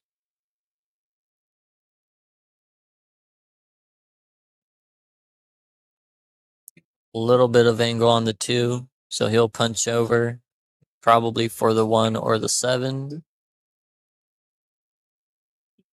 Oh, he's in between them both.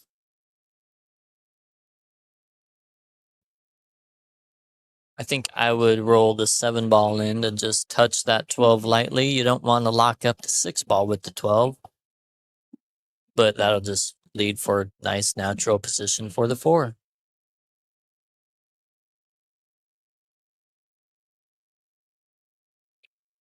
Oh, he decided to punch it.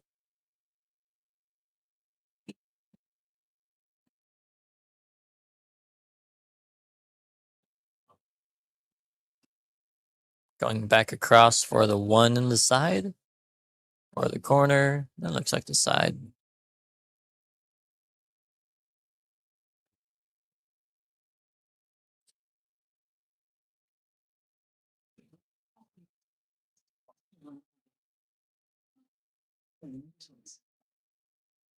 He rolls just a little bit forward. It looks like he can get to the 4 ball. He punched it. Well, not punched it. He stopped the ball. So that tells me he's going to go for the 3 ball.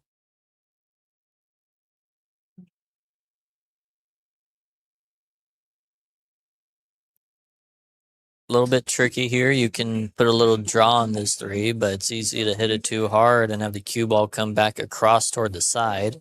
If you just roll it in, it's very touchy to get the cue ball to roll down below the 9-8. And he just overcut the ball.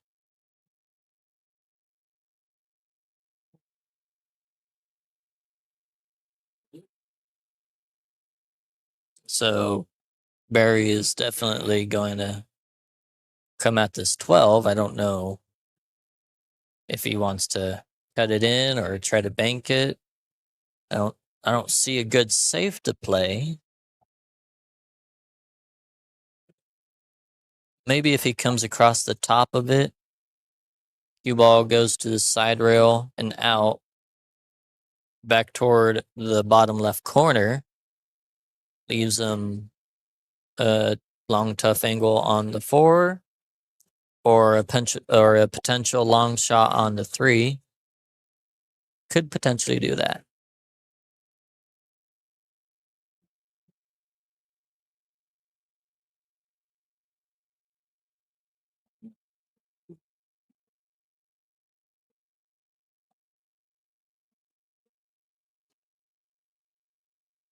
Okay, he did a more simple version of it that looks pretty good. He is leaving Sean a shot on the 3, I believe, but doesn't look too easy.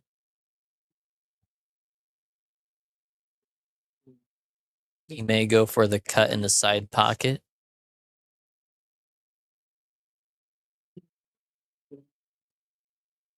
If you hit it with right hand spin, though, and come off that top rail, you want to be a little weary of the cue ball coming back toward the corner where the cue ball is now.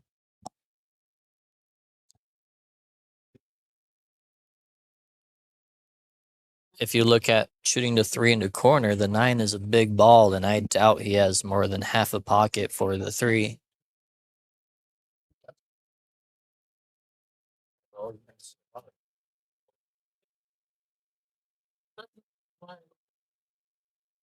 I handled it. They're all, they,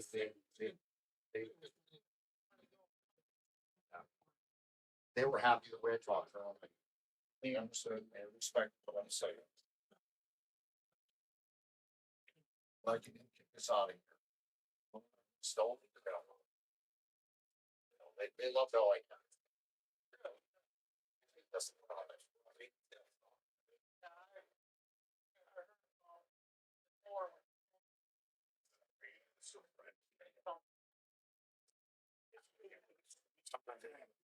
Robert Berry has a nice angle on this 12.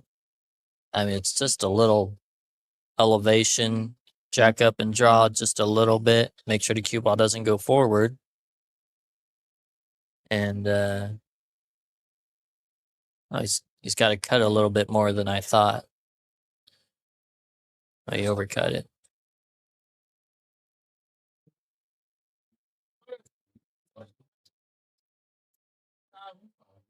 Every time. That is a scratch. Robert Berry not going to be happy about that.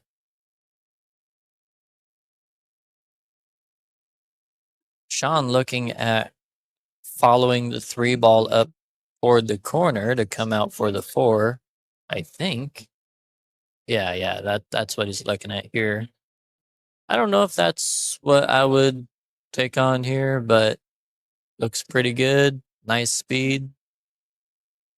I think he's got a perfect angle to bounce off the side pocket or the side rail and come out for the 8.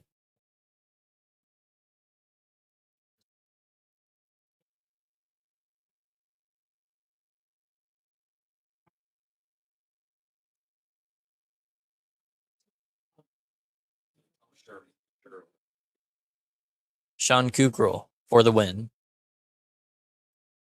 Nice match. Nice game. Robert Berry comes up and shakes his hand as always.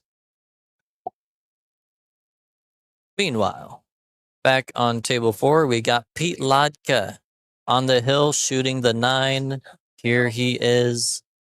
And he wins his match against Doug Wright 5-2. Well done, Pete. Staying in the tournament.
All right, here on table 4, we are watching Chris Rabbich and Mike Hammond.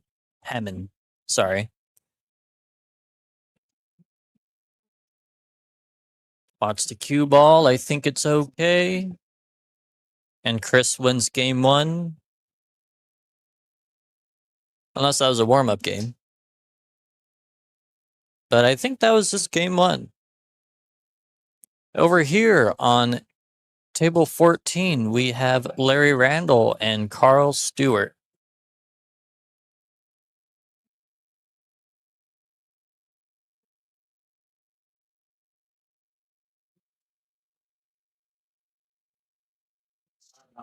I get it.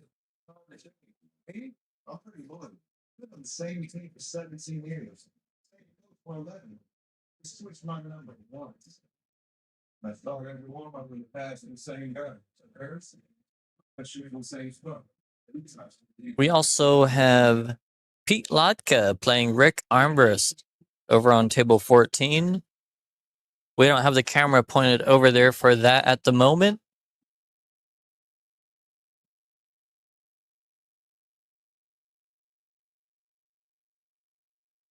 But I assure you that is going to be a good match.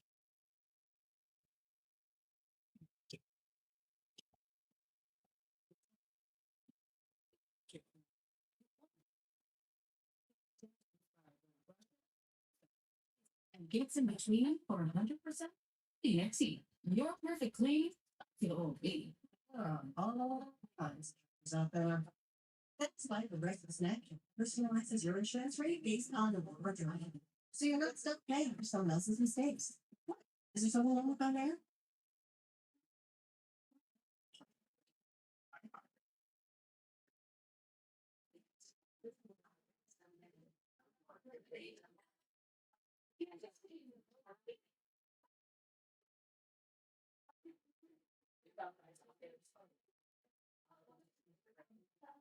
Larry and Carl are both on the winner's side, as is Mike and Chris.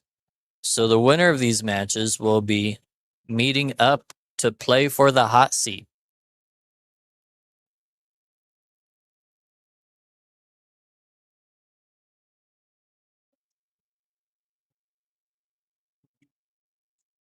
Things heating up here in this tournament. Some good, some not so good.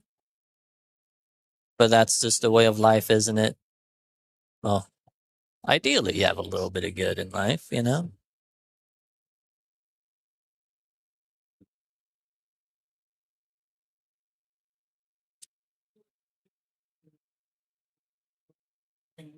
Looks like Carl's main problem is the 1 ball. 3 is also a little issue because it's on the rail, but it's more of an issue with getting position on 1 and being able to break out the other.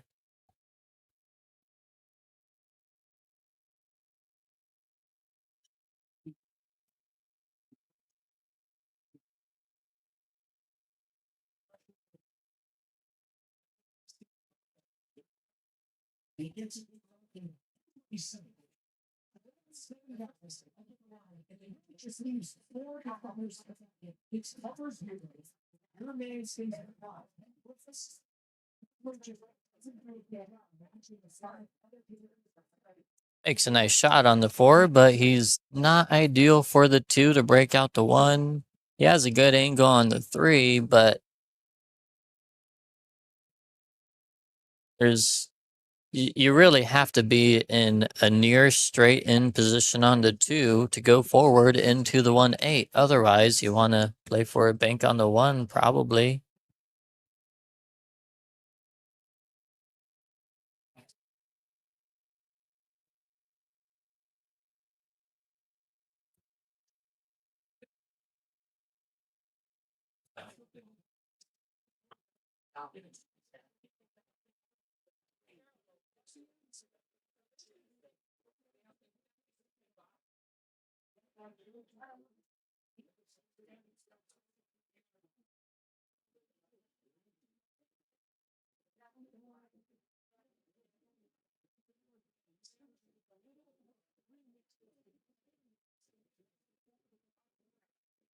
He decided to take the 2 ball first.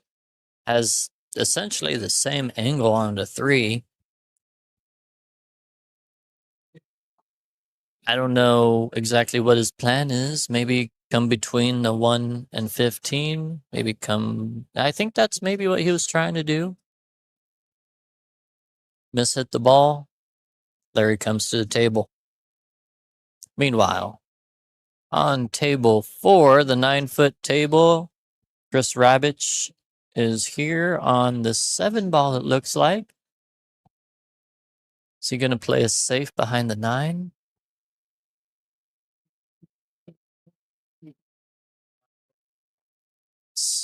Looks like he got him. I think Mike is behind the 9. I think he's got a kick at the 7.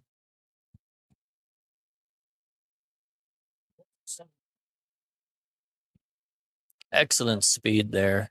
Nice shot choice. Nice hit from Mike. Leaves it in another difficult position. And nearly the same shot. He could hide the cue ball behind the 8-ball this time if he wanted to, but I think he's just going to go for the same shot. Just kind of reach down, come off the 7, 2 rails behind the 9.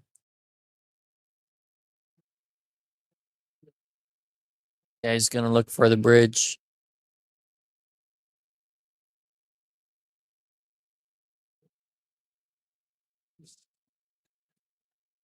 Larry's looking to cut this ball in and run out. Misses the cut. Does not leave Carl for the 1.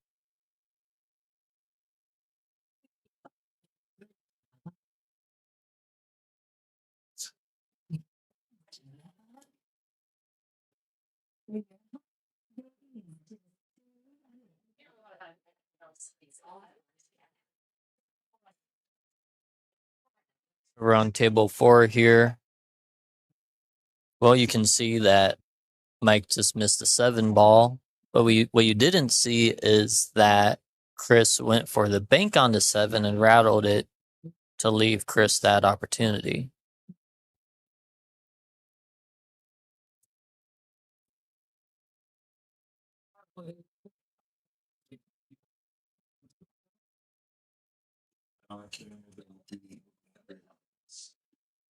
They'll be looking up those.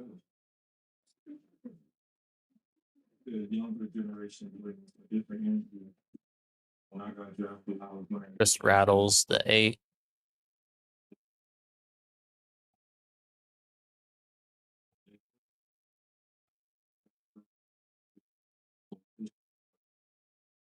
Mike going for the extension so that he can reach this 8-ball more comfortably.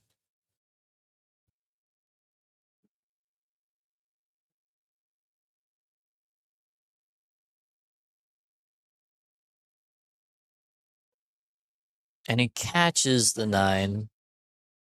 I don't know if Chris has a straightforward shot on this 8-ball. Larry's running out here. He's on 15. Chris sneaks that 8-ball in there, comes out for a shot on the 9. And that brings Chris to 2-0 against Mike. Larry shoots the ball in, comes into the balls, and comes out with the shot on the 8 in the side.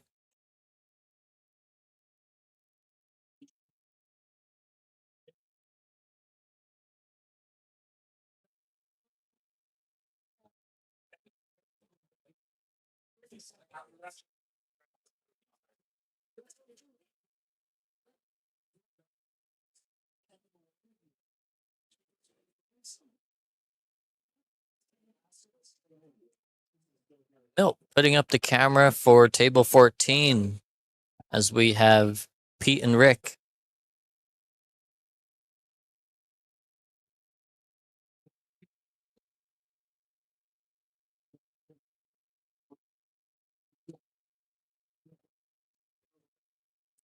Michael just broke against Chris. Looks like the cue ball stuck there at the front of the rack. Did he make a ball on the break? Looks like he did. There's 8 balls there on the table. Has a shot on the 1. So he'll be drawn back for the 2 on the side. Oh, quite a bit farther.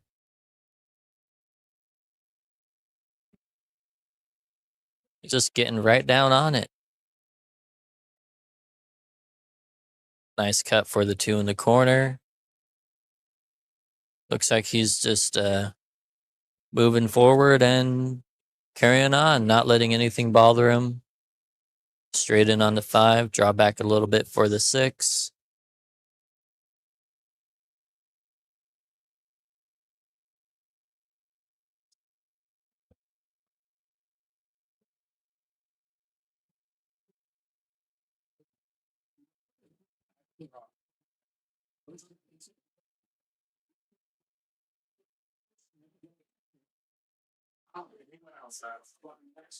This is Mike's normal pace. Just kind of gets down and shoots the ball and rattles it.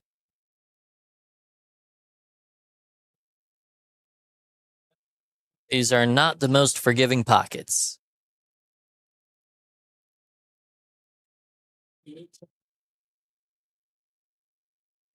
Chris going back for his extension.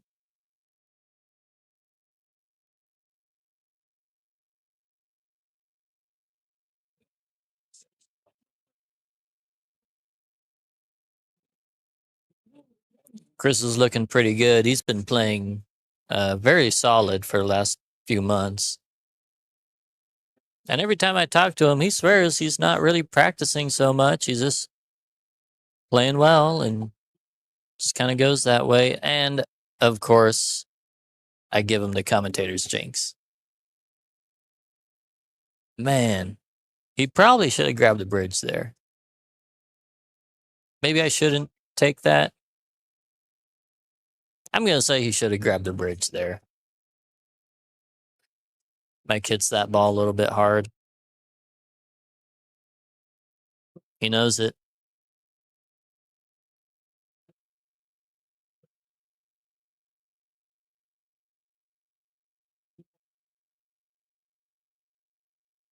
Barely gives that a half a stroke before he decides to shoot it.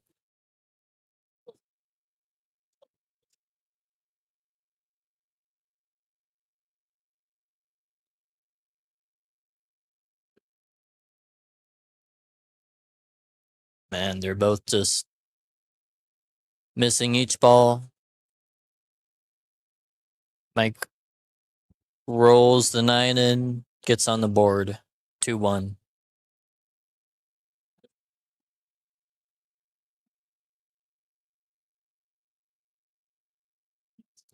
Carl decided to go out and get some sunglasses on, it looks like. Going for his poker mode, I guess.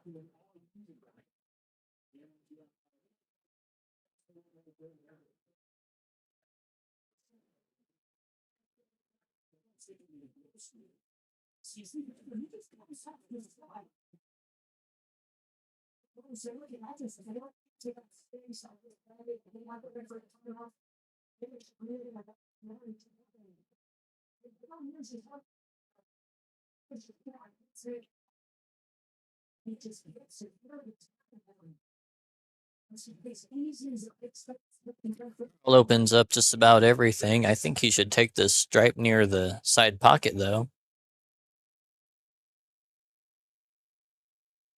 It's taking the other one.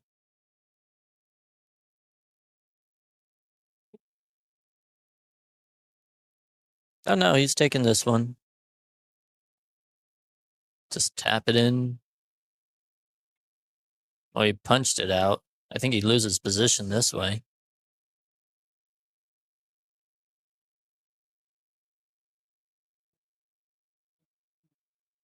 Over on table 14. That's a fun little puzzle here. Oh, and Pete hits into the rail. Hate that I just switched over to see that. Just kind of jumped up on the ball. It happens.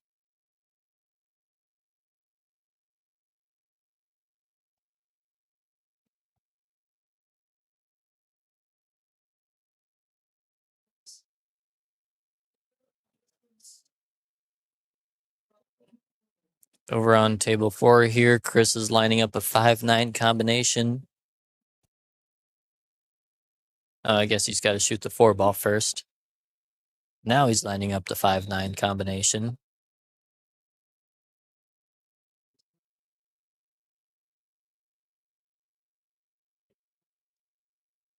And it comes away in a terrible way.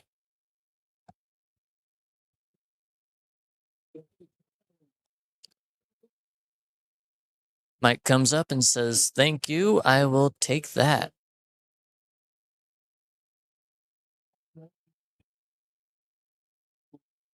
The score on the table next to them with Sean and Michael. Michael is up 3-0. Michael's going to 7. Sean is going to 6.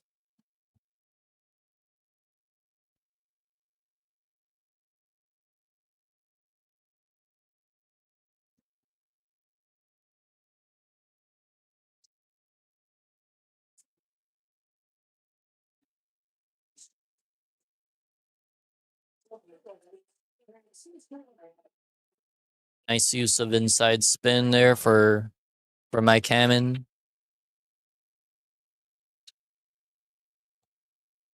Michael Voisard is getting the job done.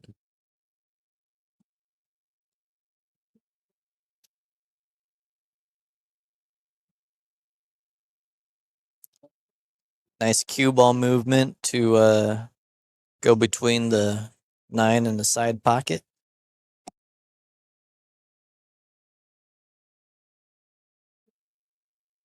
Looks like pretty good speed on that as well.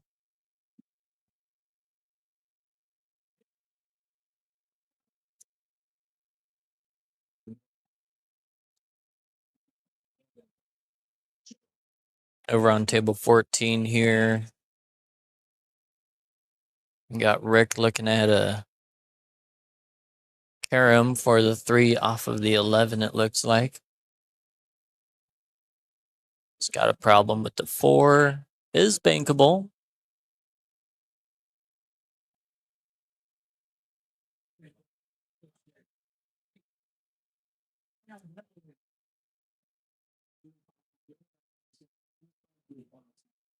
That's what he's calling. 3 in the side pocket. You don't want to hit this with a low ball and have the cue ball drawn to the 8. I can knock the 8 in the side. That's a loss of game.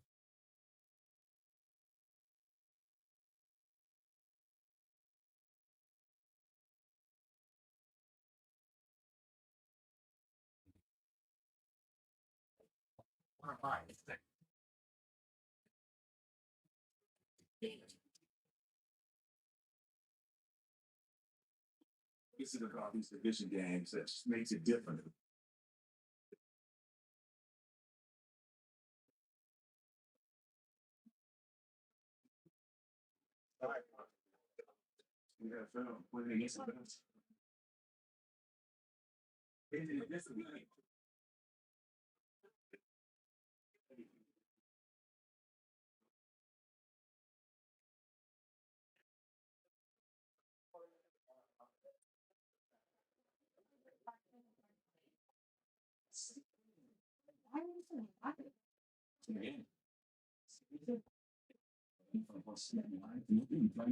We're here on table 12. Larry's in a not favorable position here on the 7. He's not happy about it, needs to avoid the scratch.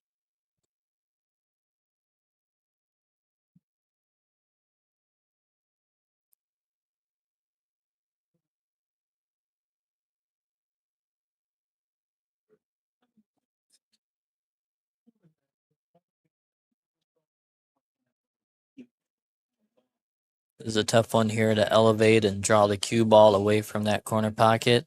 Don't hit it too hard. Need the cue ball to get the time to get the draw on it. Nice hit. Very nice hit. Does the 8 pass the 12? I'm not sure. He's looking at the 8 in this corner, so looks like he's got to back cut it once again. Tough shot. It's easy to hit this a little bit thick into the rail.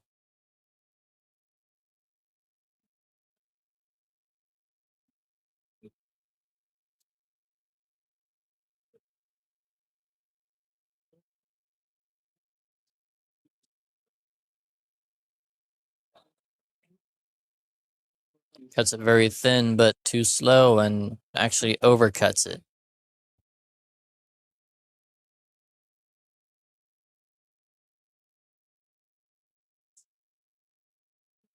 Table 12 here with Pete. Sorry, table 14 with Pete. No combination.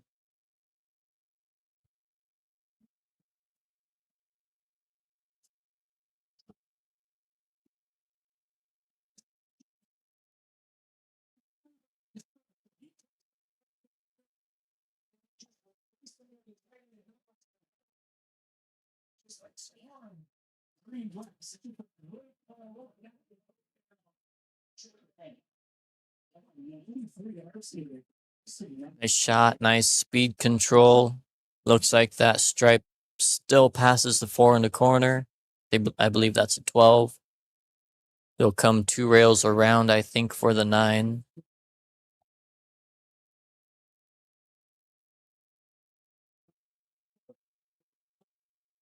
You could also draw back, but as people keep reminding me, you hold on.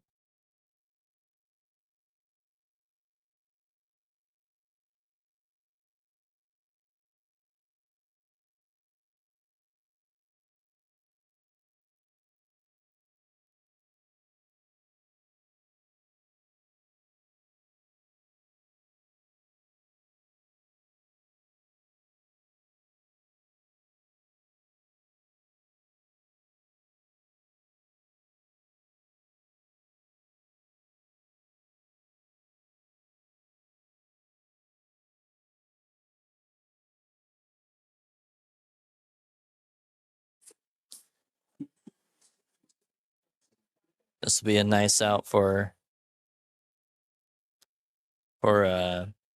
Pete here. Just needs to control the cue ball. He's got to cut this in a little bit thin and go up and down between the 4 and 2.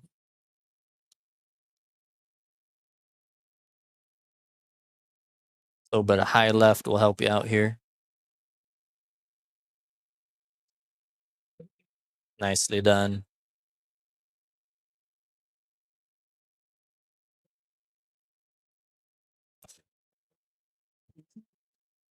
I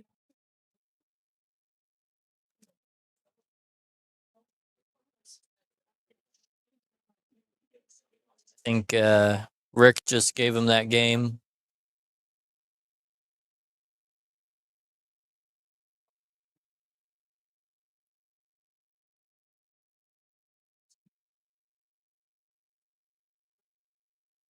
I think.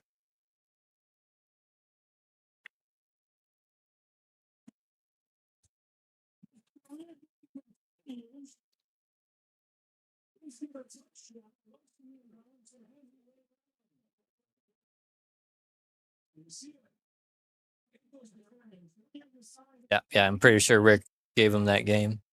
Anyway, back on table 12 here. Larry came pretty close to making the 8 and getting this game from Carl off of a safety from Carl.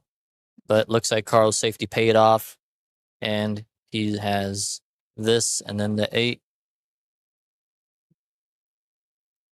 to make it a 1-1 game and a race to 7.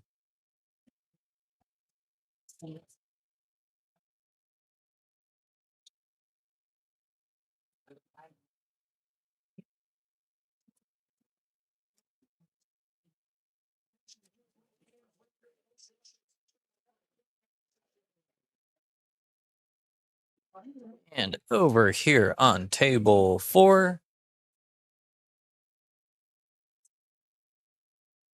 the score is 3-2. Chris Ravitch has 3. Mike Hammond has 2. And over next to them is Sean Kirkroll and Michael Voisard. Michael Voisard is up 5-0. Michael needs 2 more games to win. Sean needs 6. Tough spot there.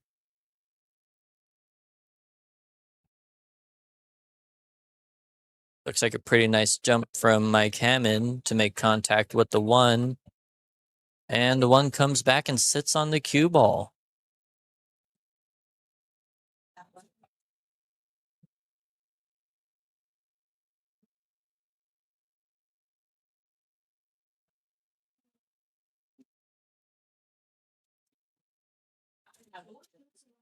Something of note is that all of our players remaining are over 500.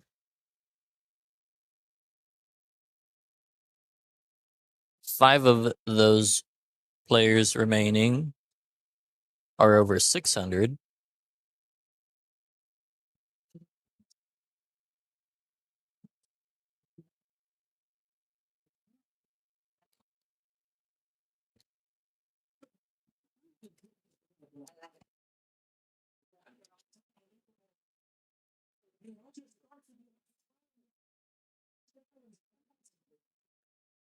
Larry comes to the table and breaks dry. So Carl Stewart steps up and immediately is eyeballing. Well, it's got quite a choice.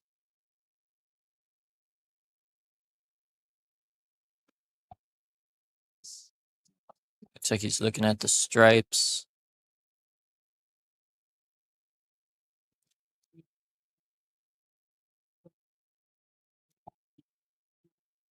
If he can line up for the 11-12 combination early in this rack, I think that's key to running out.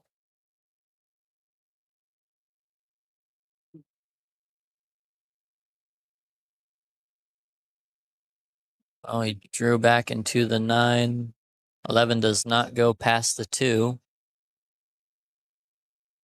He just made this a lot more difficult on himself.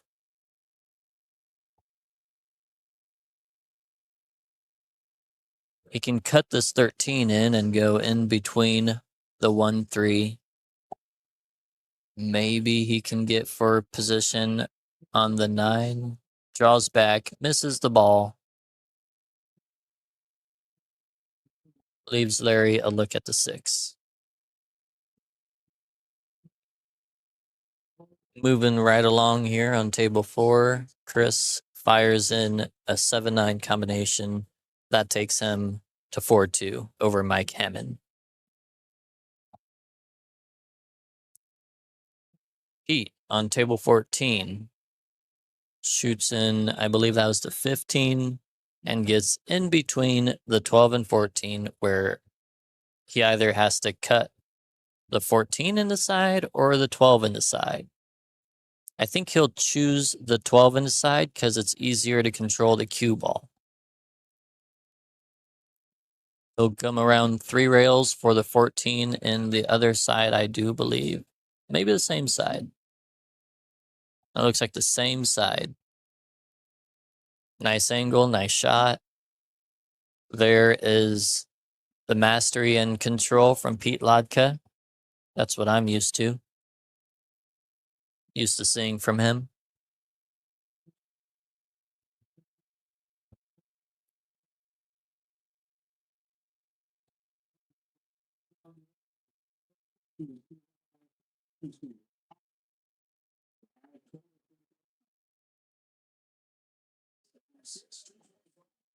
Nice out from Pete. Pete goes up 4-0 against Rick Armbrust.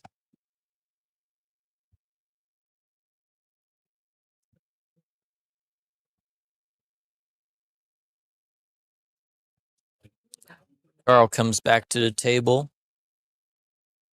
I'm shocked that Larry did not shoot the 6 in his side earlier when he had the opportunity, but now Carl is going for a kick shot instead of taking the hanger of the 13.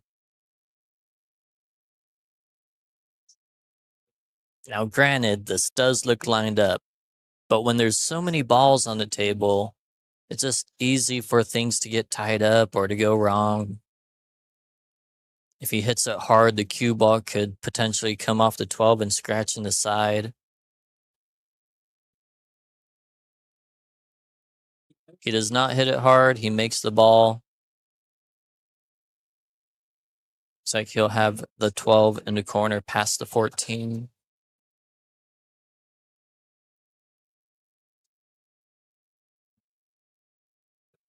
Just checking things over.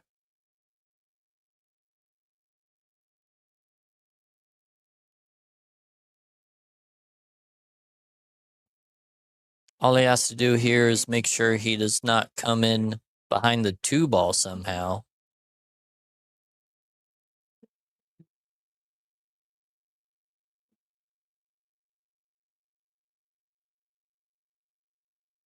Oh, he's got too much angle on the 14 to stick the cue ball on the rail for the 15 ball next.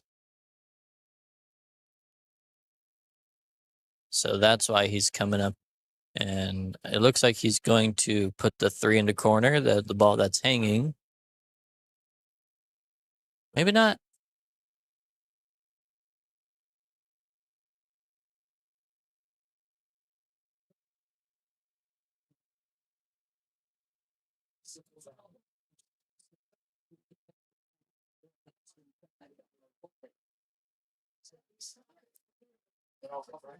Well, Carl has the good angle on the 13 to come up toward the 9 if he wants.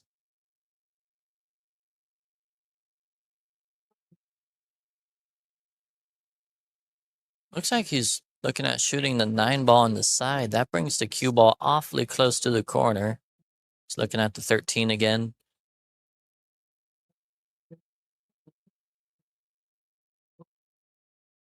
I hope he's not trying to get on the 15 from there. That seems awfully difficult. Runs into the 3. Has the 9. May be able to float the 9 ball in and stay on the short side of the 15. That may be available.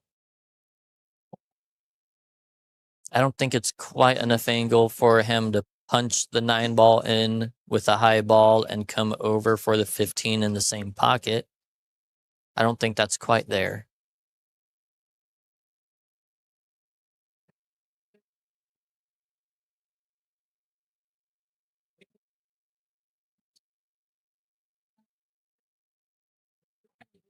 It's look like that's what he's trying. He hits the 15 and does come away with a shot in between the 2 and 15.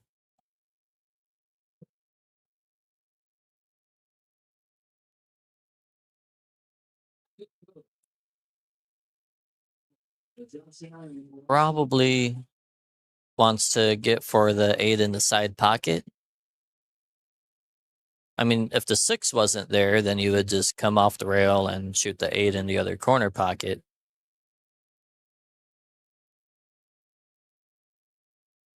But you don't want to flirt with that if you don't have to.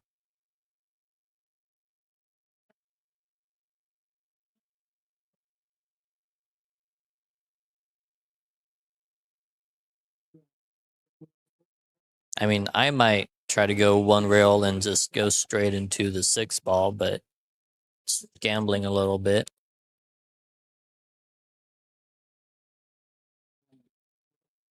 Sean Kukro gets on the board against Michael Vorsard.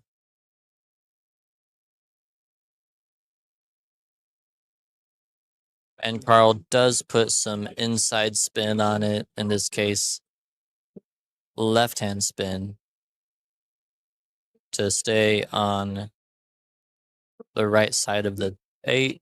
It's going to just roll it in the side.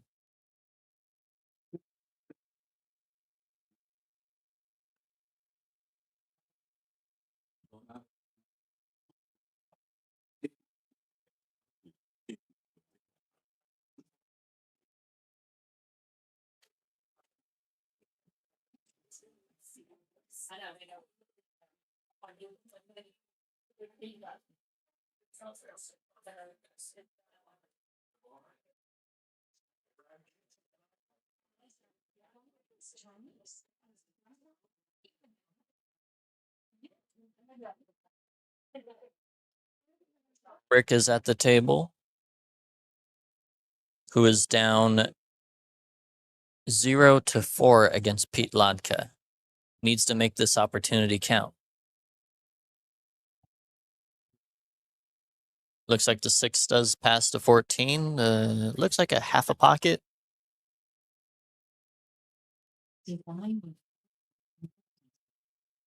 Technology has innovated as it is.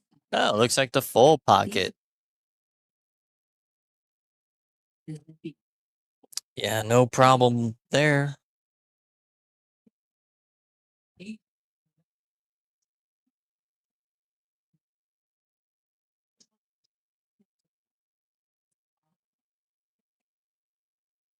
Straight in onto 3.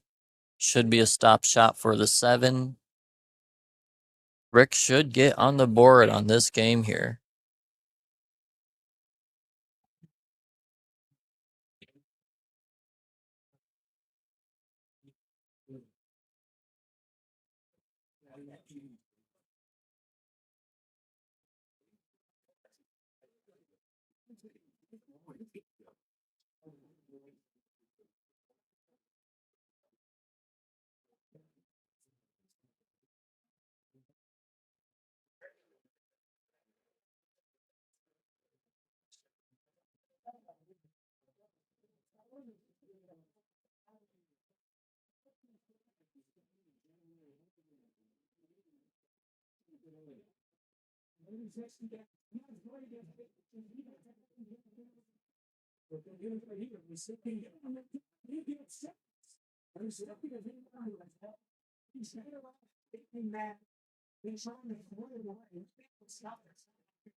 So Rick on the board.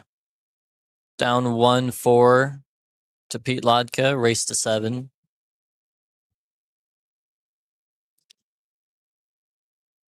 Here we got Carl Stewart to break.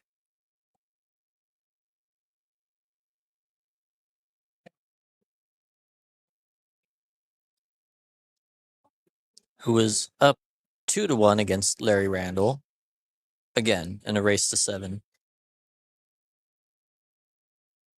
Does he make a ball on the break? It looks not.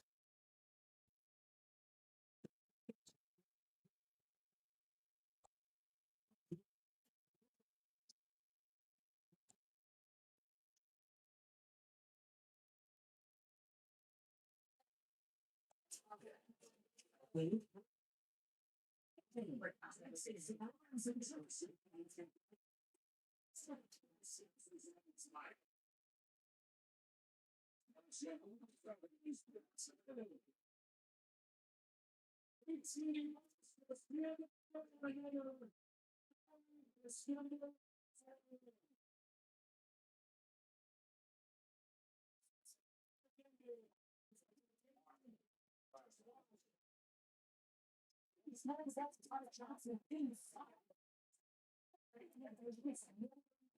I heard Larry say he's playing the 10 in the corner past the 1 ball.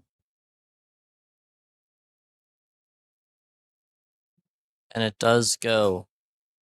Must have been a small pocket there.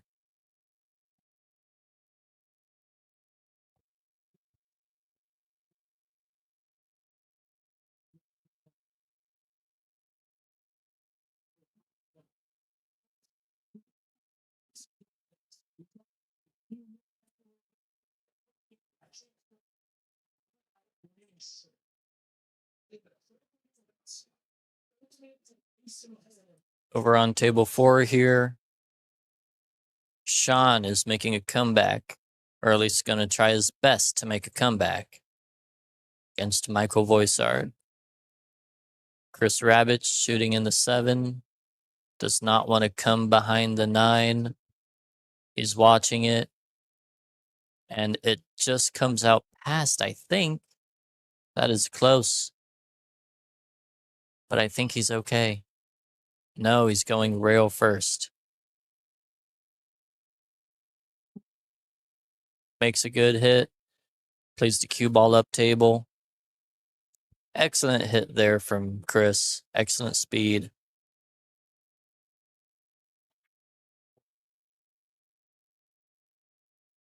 Sean played a safe against Michael over there, it looks like. And it may have paid off if he has this 4 in the corner.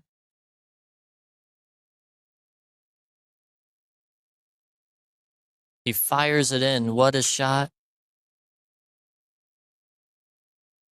Sorry, he must have been shooting the 2 ball, and this is the 4 now. And sticks himself behind the 9. Did not want to do that. I think he had some choice words for himself.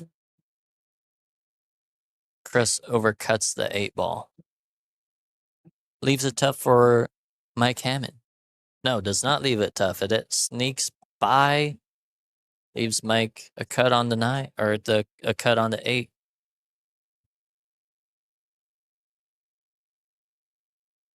And they will likely be tied up here in just a moment.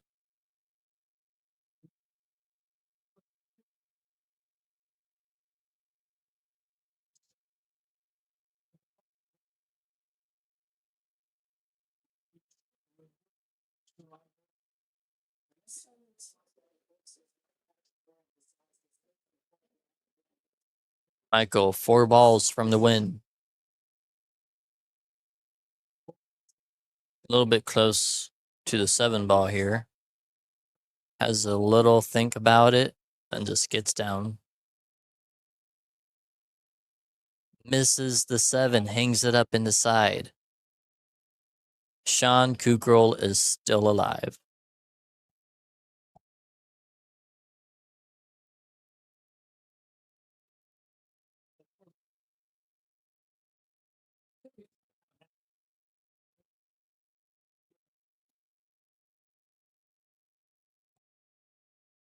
Wanted to come down a little bit closer to the 8, get the cue ball off the rail, but he can make this work.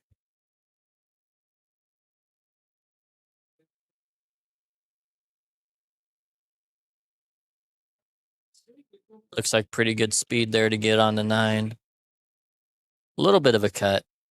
Just put a little right English on it to come away from the side pocket. Does so. Sean gets to 2. Can he hold on? Over on table 14 here. Rick and Pete. Pete is up 4-1.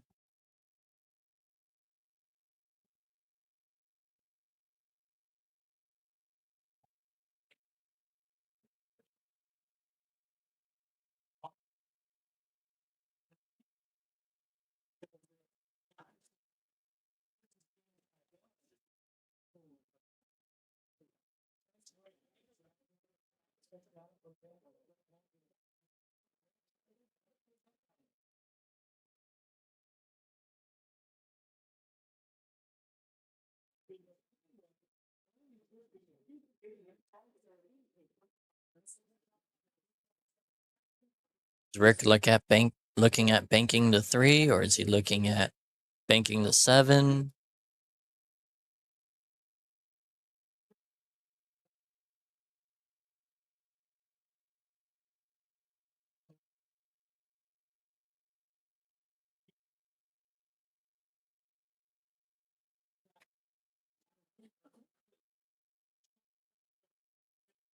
I think he's made his decision.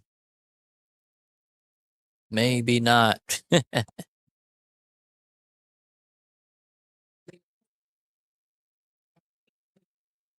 Here, Carl received ball in hand from Larry.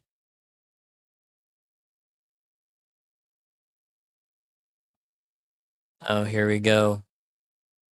I believe he went for the cut on the 3 in the side. But maybe not. Maybe he was playing a safe to lock up the 3-9 and put the cue ball behind the 11. That looks like a very smart shot. Pete might have to cut the 11 in the top left corner, or he might have to try to cut the 10 down in the top right corner.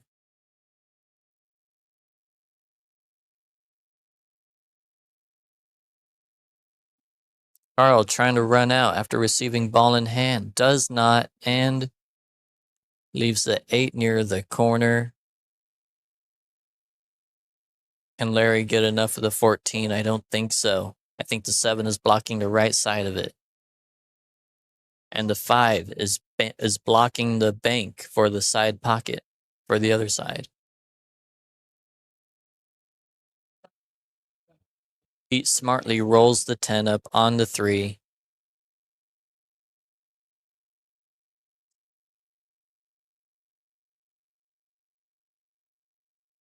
Rick is in a strategy battle with a guy who's very good at strategy. And he has the upper hand because he has more balls on the table.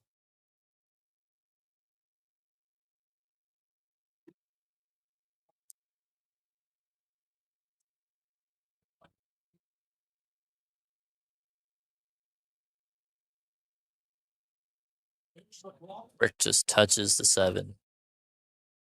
Says, I don't want to do anything with that right now.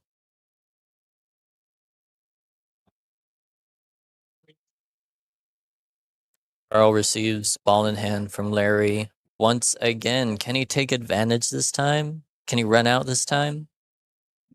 Should be able to.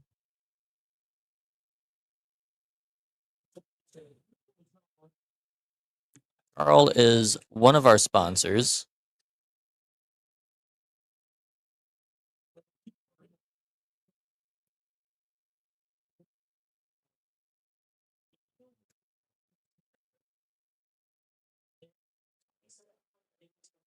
He is, well, the Arizona Billiard Academy, located in Chino Valley.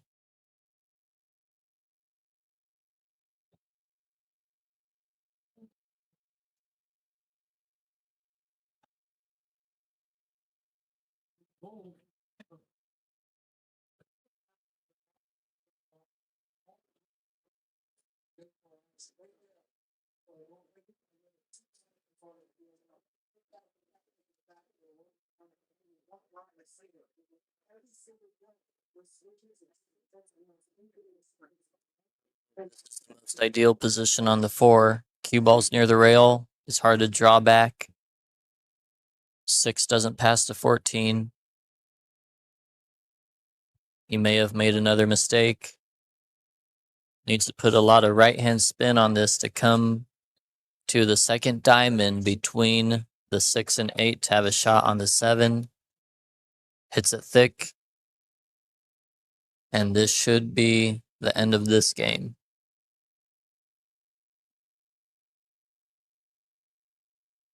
Larry Randall should tie up the games to 2-2.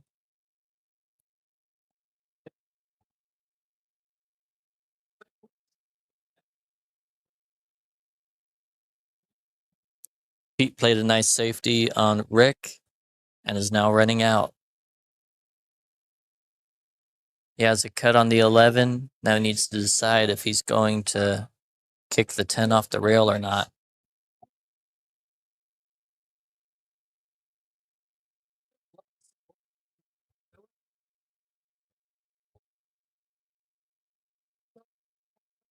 Larry shooting in the 8. Ties it up.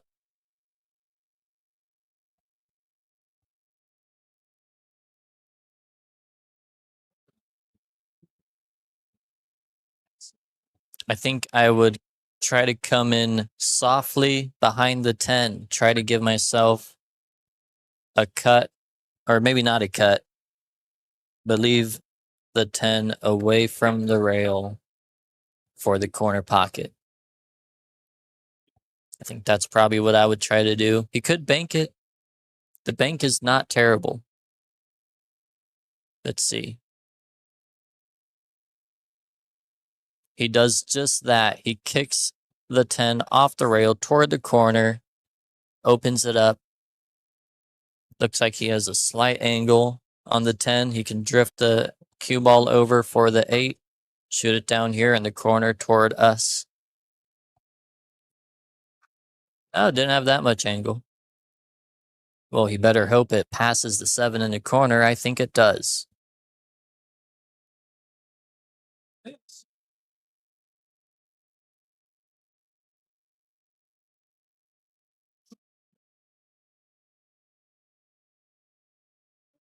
And he rattles it home. Pete Ladka is up 5-1 against Rick.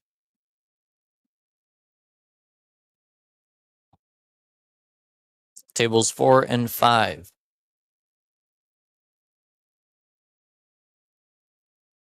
Mike Hammond and Chris Rabich are tied at 5-5 in a race to 7. Sean Kukroll staying alive. 3-6. Sean needs 3 more games. Michael Voisard needs 1.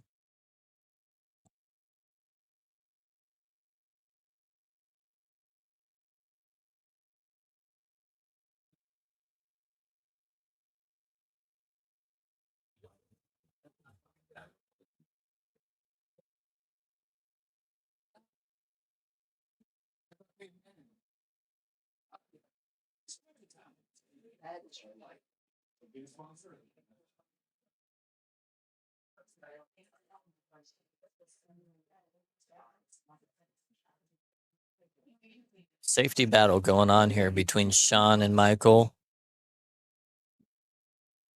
Looks like the 3 ball leaks out. Sean has a look at it. I believe that's the 4 in the middle of the table.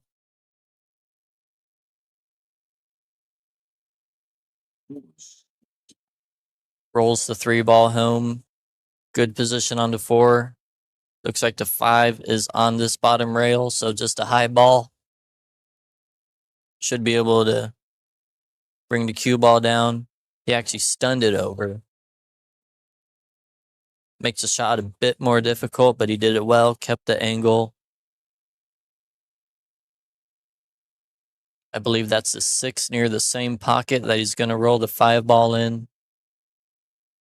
Just doesn't want to come behind the 8. Does not.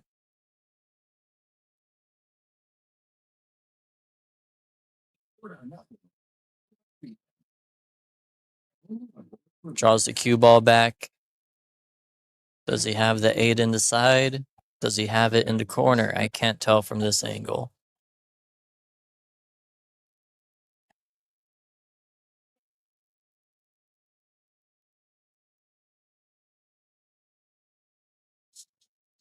Misses the cut. Leaves Michael the 8. I think Michael has enough angle to come down 3 rails. Might be putting low on it. Hard to say. I'll just drawing it straight back. Michael for the win. Needs this ball.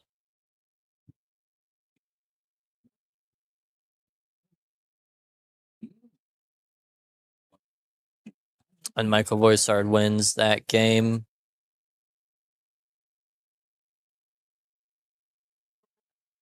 Seven to 3. I know Sean put his heart into that. Good match, guys.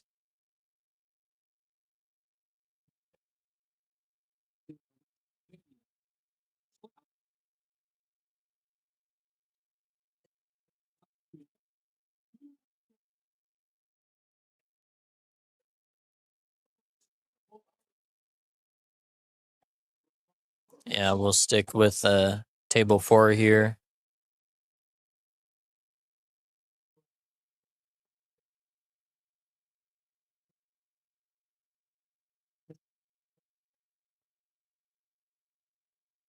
That kicks Sean out of the tournament.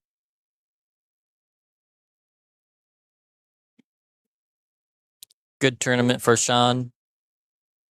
Should not be disappointed. Played well the whole time.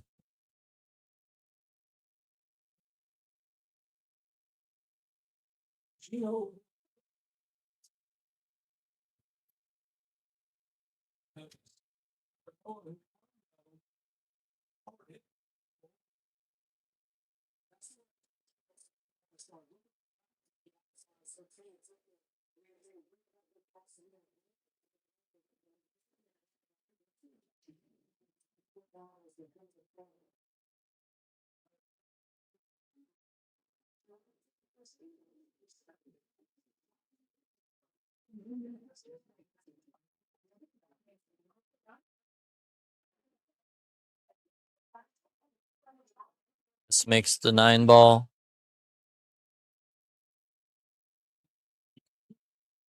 Come back over here to table 12.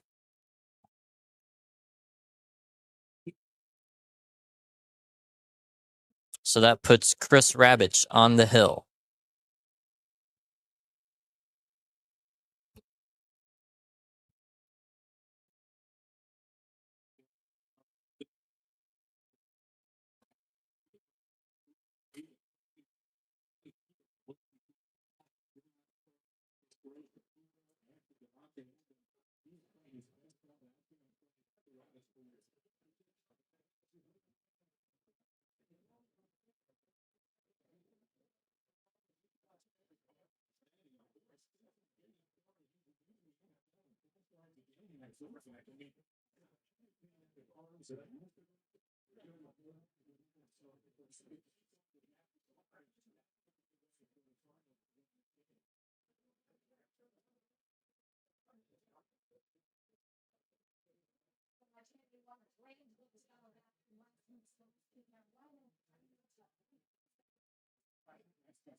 Vodka on the hill takes it 6-1.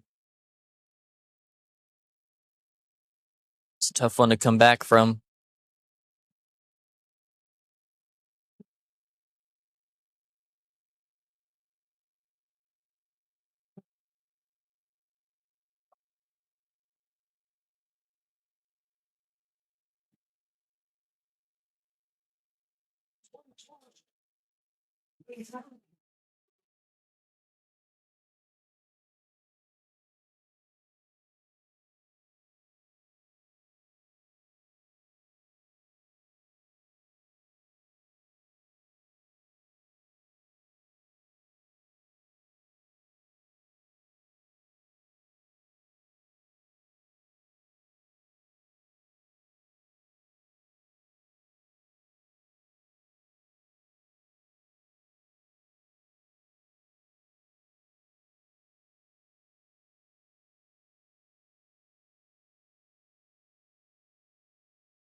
Getting for that operation happens. Let's go. Let's go.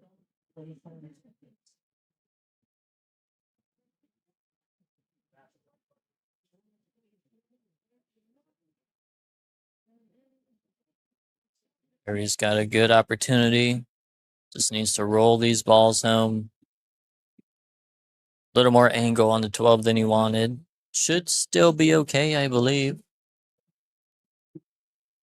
He might decide to come around for the 13 in the other corner. I think it'd be a mistake to try to hold this. Looks like he's just putting high on the cue ball. He tried to hold it, was a mistake. Carl just needs to roll the 5 in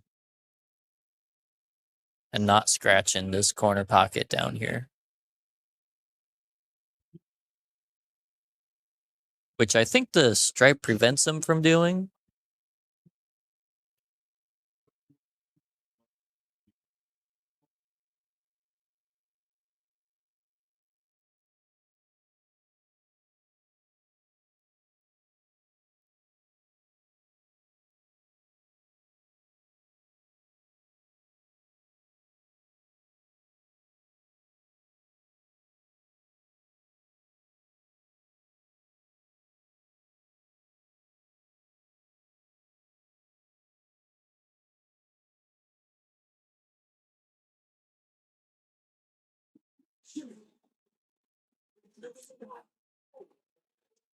Carl makes the 5 ball.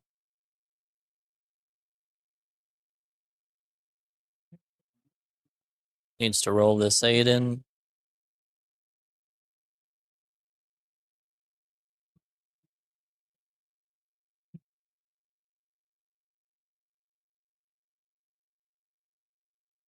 Nice game there.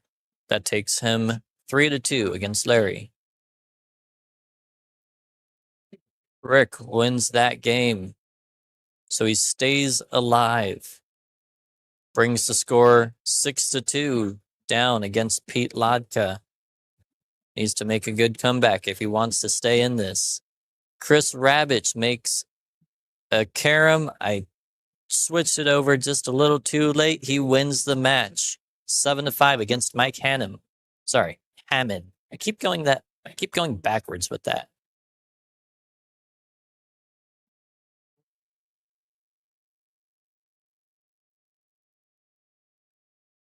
Well done from Chris Rabich. Mike is still in the tournament, though. That was a winner's side match, I do believe.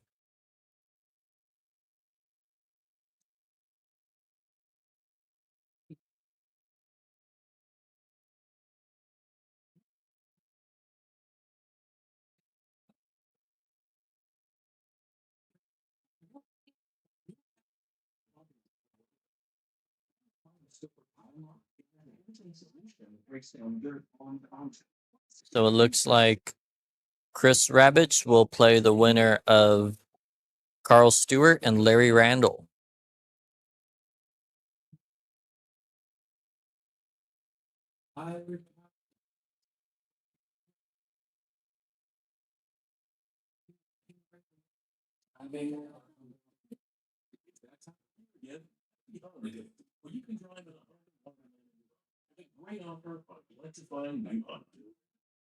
It looks like Mike Hammond will come down to play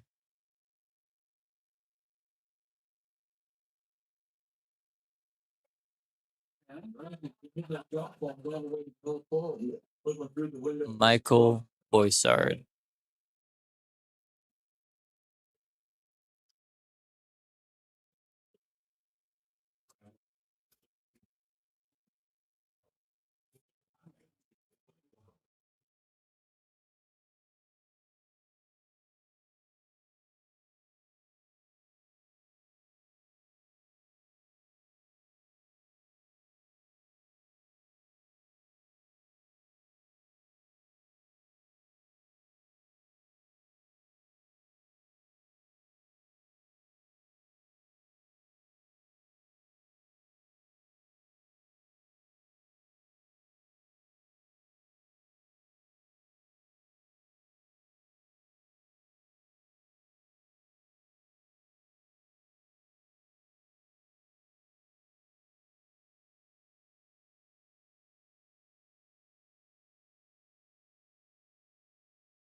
Rick is staying alive.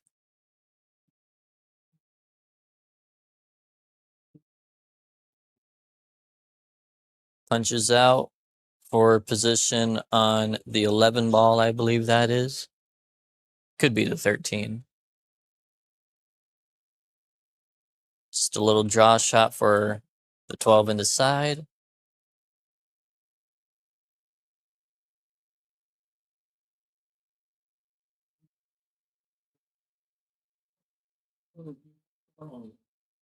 Well, looks like the 12 actually goes off the 3 in the corner, so that should not be an issue.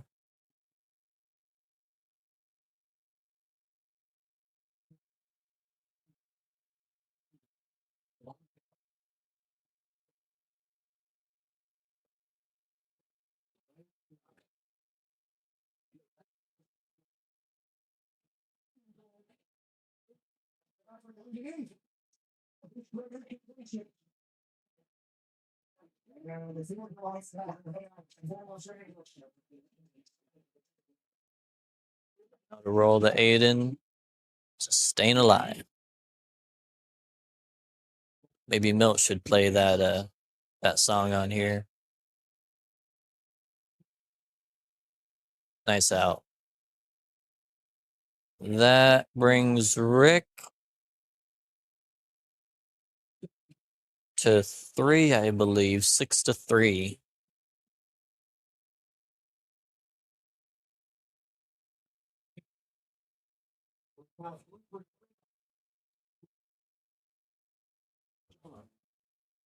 Back over here on table 12, Carl Stewart is up 3-2. Does he have the 1-8? Is he looking at something else? I'm not entirely sure.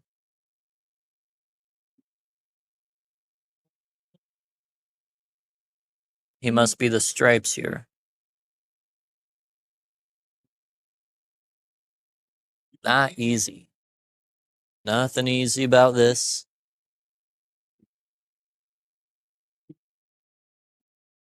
Now, if you have a pretty good stroke, you can just hit this in with a extreme low, a little bit of right, and you can come over and avoid the side pocket and have the 14 or 10. I think he's playing a little two-way shot here. He's calling the 10 bank cross corner.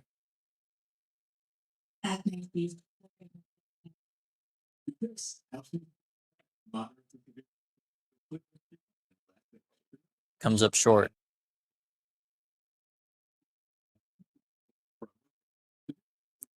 Larry's just getting down on the 1.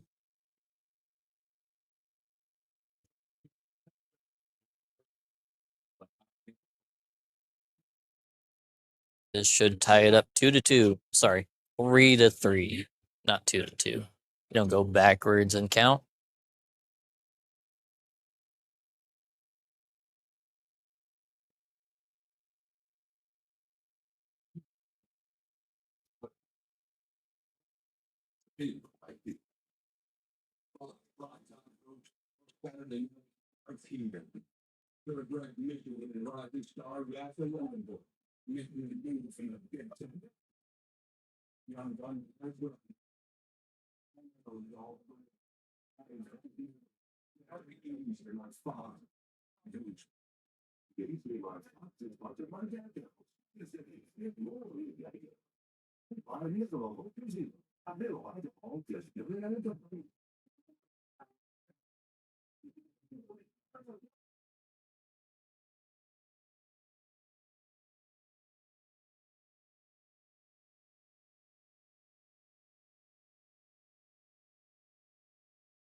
All right. Pete is running out to get the win.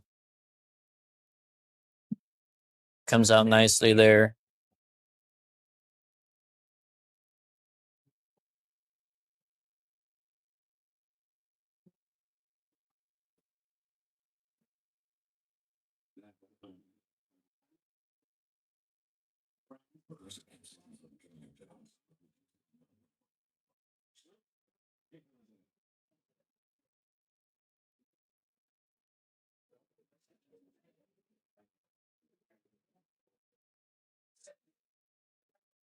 Nicely done from Pete Lodka, getting the win over Rick Armbrust. Nice tournament, Rick.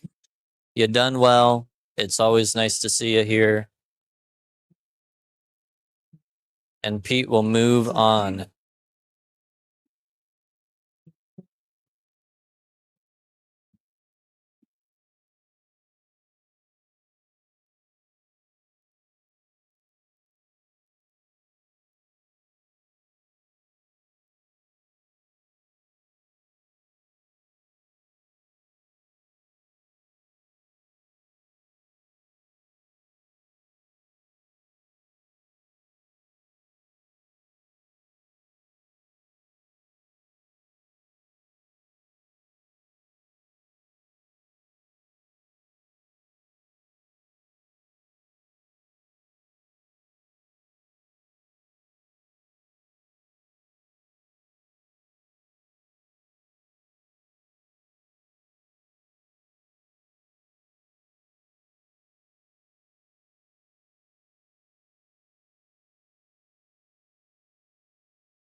Change your exclusive offers. Get 0.99% APR on select Genesis vehicles.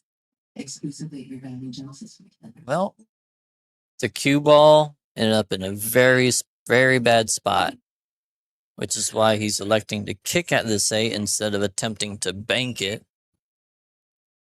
Well, the 8 is pretty close to the rail anyway. If he wanted to bank it, would likely end up in a double kiss. So he called the kick. I think I would actually call the 8 in the other corner. I expect the cue ball to come too short, but let's see. Did come too short.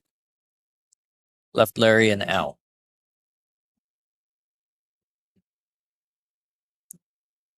Over here on table 14, we have Mike Hammond and Michael Boisard. It is a 7-7 race. They are both on the loser's side, but they both have a lot of heart. They can both come back and get to the finals.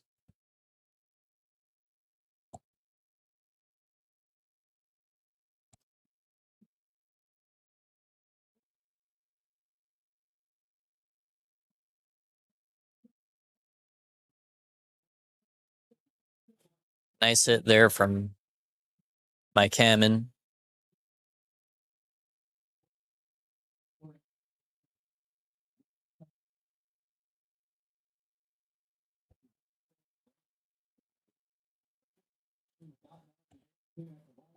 Meanwhile, Larry's running out here.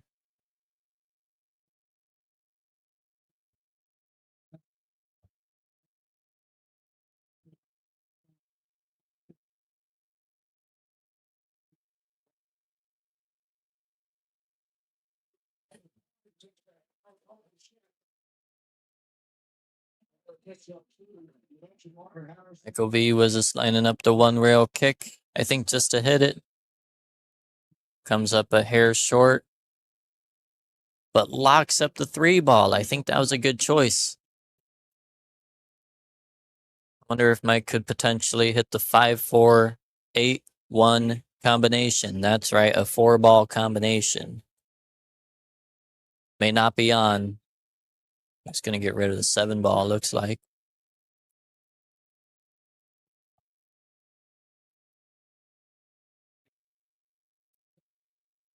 Larry wins that game against Carl to make it 4-4.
Well,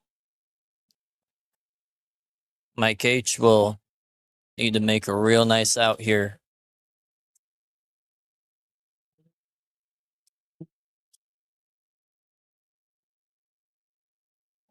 Can he get around to get on the back side of this 4? Cut the 5 in the side, come 5 rails around the table to come to the back side of the 4 ball.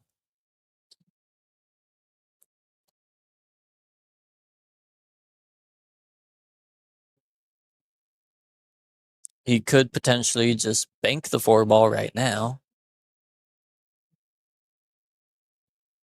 If he elects to do that with a little high right spin, the cue ball can come into the 3 and knock it off the rail. So that may not be a bad idea. I don't think there's any sense in playing safe.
All right, we have a guest commentator coming up.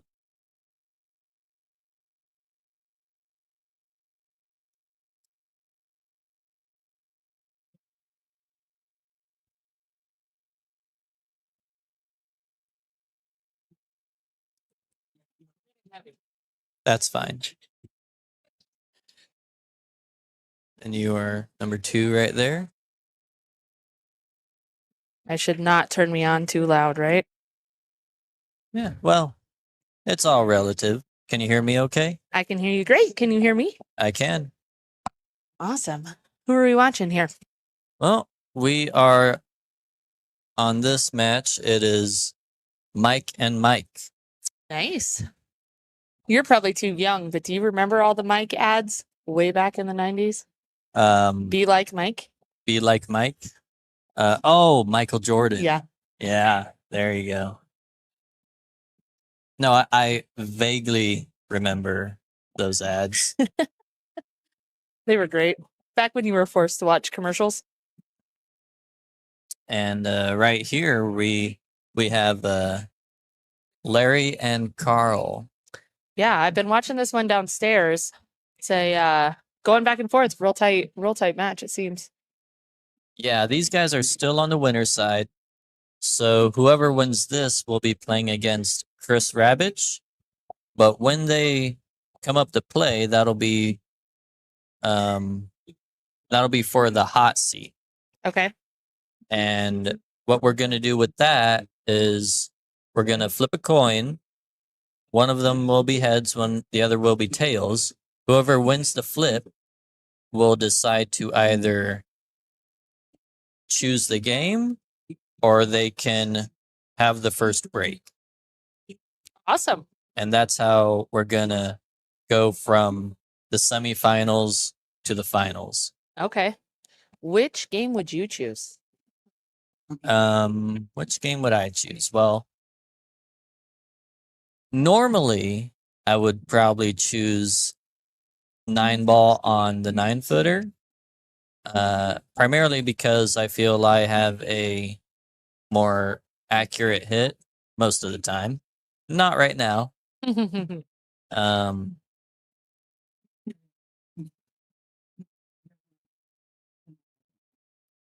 but I expect Chris would probably choose 9-ball, even though there is a luck factor in 9-ball. Yeah. Do you look at your opponent when you're deciding that? I mean, obviously you almost have to, but is it just a feel? Like, how are you playing that day? What are you thinking? I would choose 9-ball all day. Yeah, but that's about me. But yeah. I don't know. I try not to let that enter my head too much. But if you are playing somebody who goes for a lot of early 9s, Lori Day, listening, Lori Day.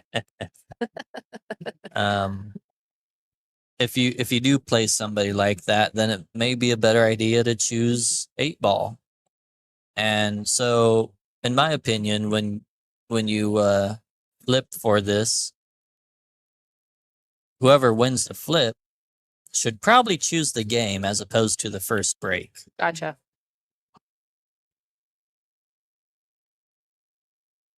If you can win on your opponent's first break, since it's alternating breaks, then you'll always have that one game ahead of them if you somehow keep going back and forth.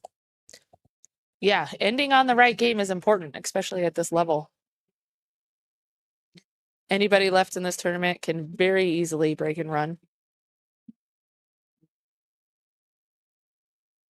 Yeah, I think I see more 9-ball break and runs than I do 8-ball break and runs. So the table size doesn't seem to be that big of a factor, but of course, some people will be stronger in one game than the other. Yeah, I will say, I mean, as an unexperienced player compared to yourself and the gentlemen that are left in this game, going back from 9 to 7 and switching the mentality from 8 to 9 is also kind of a tricky game. So maybe part of the play is knowing what game your opponent played last and making him switch. Yeah. Well, that's another thing. So Chris Rabich, who is already waiting for the winner of this, he last played on a 9-foot table, and he's probably a stronger 9-foot table player. Both of these guys, Larry and Carl, they're both, I would say, more on the side of 8-ball players, and they'll be just finished on table 12. Right. So it would be in Chris's best benefit to go 9-ball. Yeah.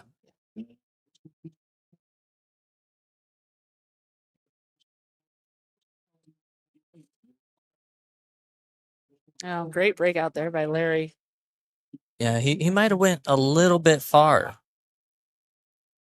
Yeah, it looks like he can shoot the 8 in the corner. All right, nah, he's okay, I think. Pretty sure.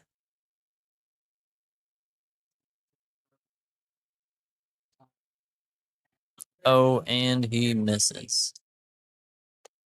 Can they hear what he is saying right now? No, they can't hear. Like, do we have expletive cover-ups? You know, kind of the risk of taking that 8-ball shot like that just kind of leaves Carl an opening here to run the table.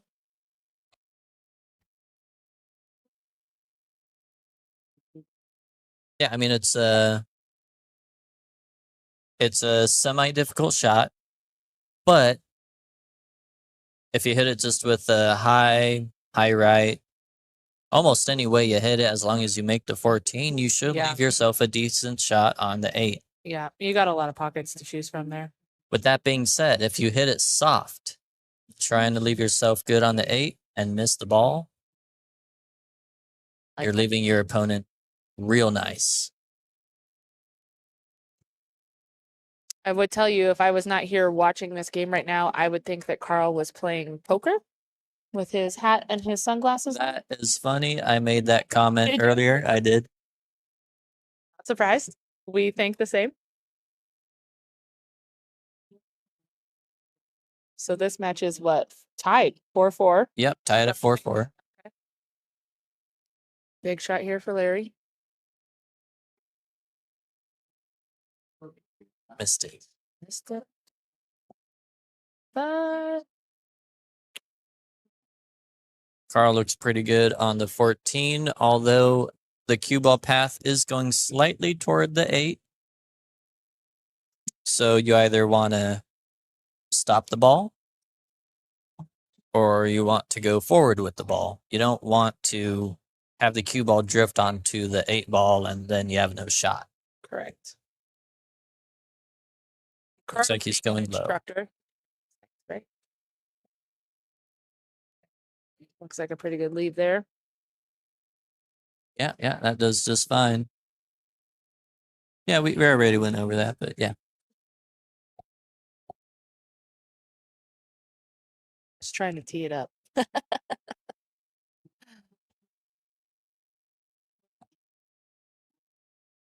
All right. Carl makes this 8. It will put him up 5-4.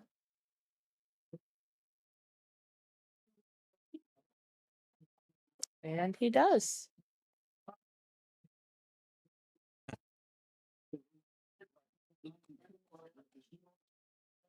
Looks like Larry's going to take a little bathroom break. We'll call it that. Here we have Michael Voisard and Mike Hammond. Mike Hammond is up 2-0.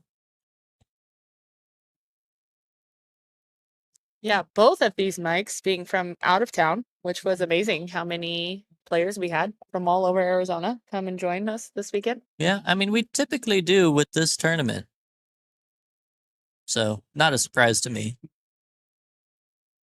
But always very nice. Always good to see these guys come out to play.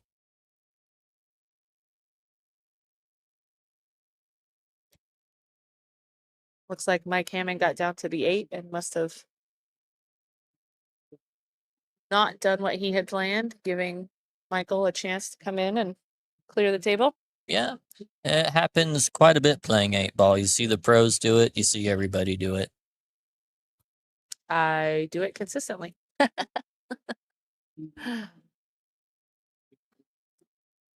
Yeah, good angle on the 12 here, I think, to just stun down. Oh, it looks like he's coming off the rail and over.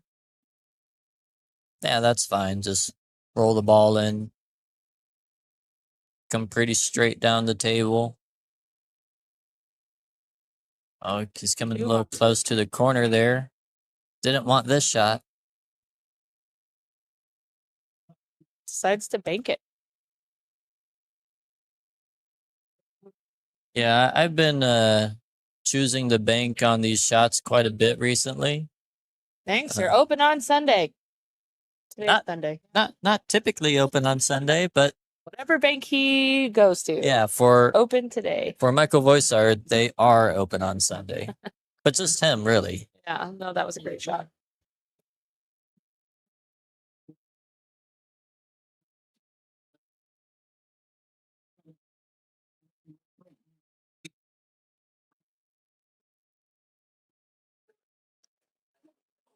All right.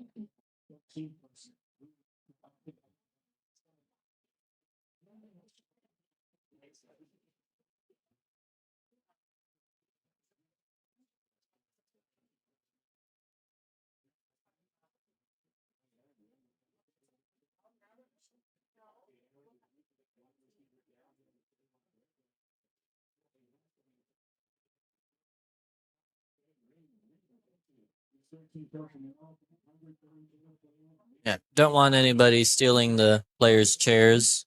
We want our players to be nice and comfortable here. Nice. That was pretty funny. Plenty of chairs in this place. One might say too many. Yep.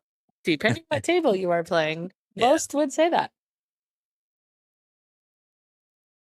But Carl has nice space right now, and he is coming to break, leading 5 games to 4.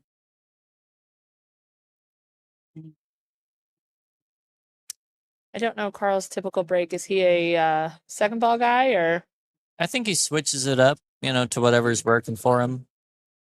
That was a pretty nice hit. Cue ball was drifting toward the side, but I believe he did make a ball. I could be mistaken.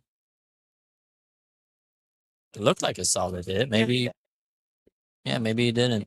He's coming back to 12 tried to go in the corner. Last minute, didn't fall.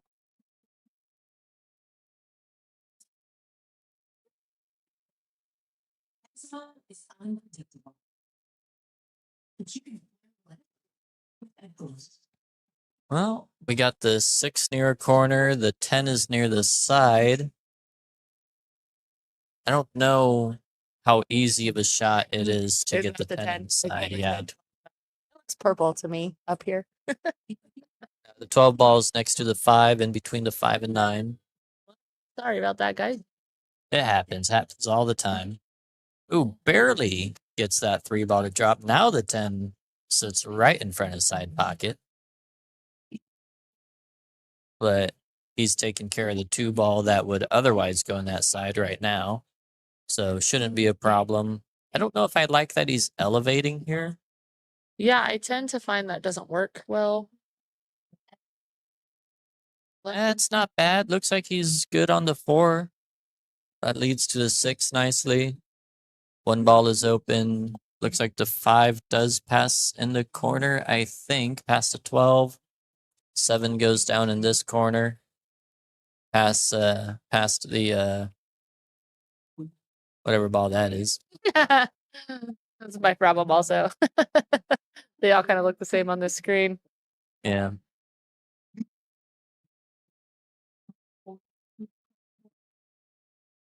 And it looks like Mike Hammond goes up 3-1 against Michael Voisard. Larry's taking the 7 ball now, probably to get on the 5. I don't know if I like this angle very much. Yeah, what ball are you going for next? You could try to hold it for the 1, get all the way down to the rail for the 6. Well, that's the thing. If it's a small pocket for the 5, then you don't want to hit it too hard. And if you don't want to hit it too hard, it's not ideal to come out for the 1. Yeah, agreed. It looks real tight from up here. Hold it in the corner. He's going forward into the 9, locks himself up on the 1 ball.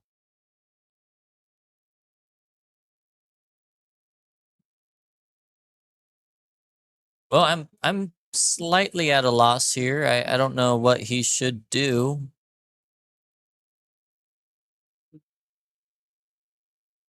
Yeah, if you don't know, I definitely don't know. Yeah, Larry's shaking his head a little bit, looking for a way out. I mean, I might try to kick back at the 1 and call the 6 in the corner. You could try to kick the 1 in the side and have it follow the 10 ball in. Yeah, that's a little tricky. Maybe even cross side if you angle it right. Well, the problem with that is he's so close to the 1. I don't think it would. I don't think the angle would hold toward the side. It's too straight on toward the other rail. Looks like he's playing it safe. Sitting on the table. That, I think, is a good decision. Yeah, I agree. Leave that 14 and 8 tied up. 1 ball's near, 6 balls near the corner. What Carl should probably do here is shoot the 9 into the 6, making Larry 6, hiding the cue ball. Yeah, and hiding the cue ball under 13. That's probably what he should do right now. I bet you that's not what he's gonna do. Does not look like it.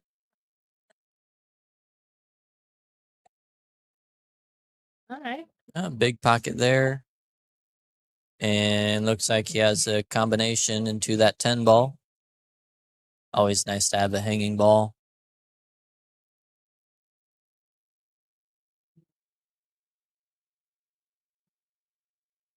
Yep, that's what he decided to do. Yeah, you just don't want to hit this too hard because you probably want this for your next ball down into corner near the 6. Yep. Oh, he missed it. I think Larry can probably cut the 6 in, and the cue ball will come back into the 15 and give him a shot on the 1. Okay. That would be my guess. He might be tempted to play the 1 and then the 6, but I think that's a trap because you still need to break out the 8 or potentially play the 8 down here in the corner. Yeah. And if you have any sort of angle on the 6, it's really hard to hold there. I don't know. Hard to tell from up here. I don't think that 1 ball goes straight unless he massays. Doesn't look like he's got it quite on this. It looks very different. Very different than what it looks like when I'm seeing down here. Yeah, I think you have a slightly better view than me. I think he should go for the 6 ball here. I don't think he's gonna listen to you either. Looks like he's putting a lot of right English on it.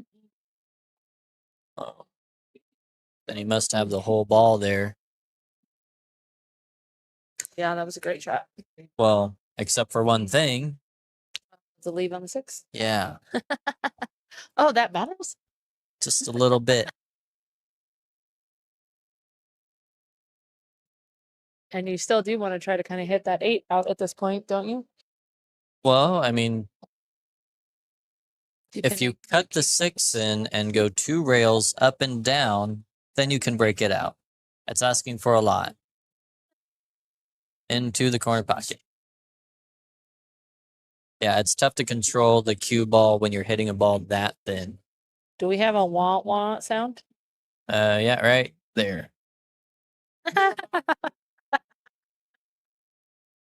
Love that one, huh?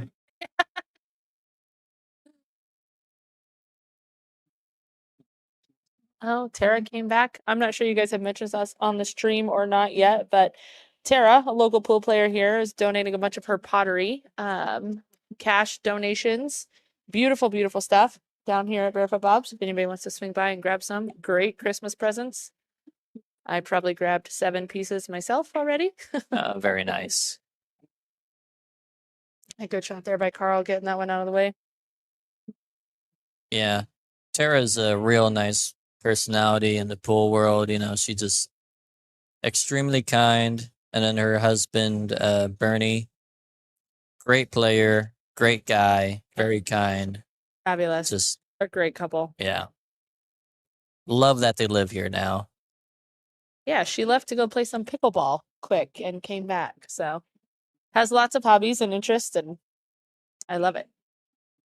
Very dedicated to whatever craft she is doing at the time. Good traits in a person.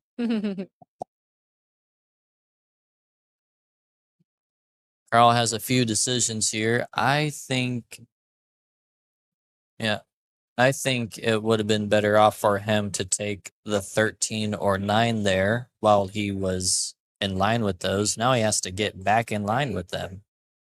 And my motto recently has been, if you already have position, why try to get to another spot to get the same position? That working out for you? Looks like it worked out pretty well right there. On our other table, Mike Hammond goes up 4-1. Yeah, Mike Hammond's been on a roll. Michael Voisard also played really well against Sean Kukro, who's one of our locals here. And favorites. One of our favorites.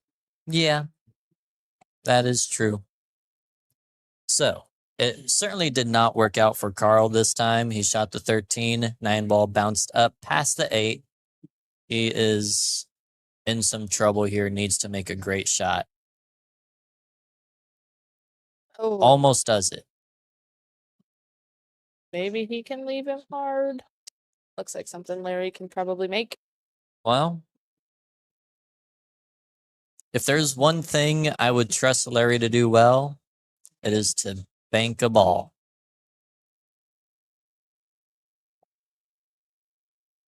If he ever asks me, should I go for the cut or should I go for the bank? I'm going to tell him he should go for the bank Time, huh? every time. He's just good at it. That's awesome.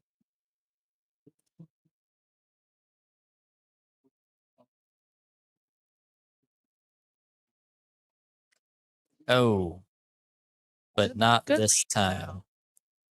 Kind of a tricky 9-ball for Carl. Well, Carl now needs to bank this 9-ball past the 8 in this corner pocket. Or Nick Klein cut it. I would go for the bank here.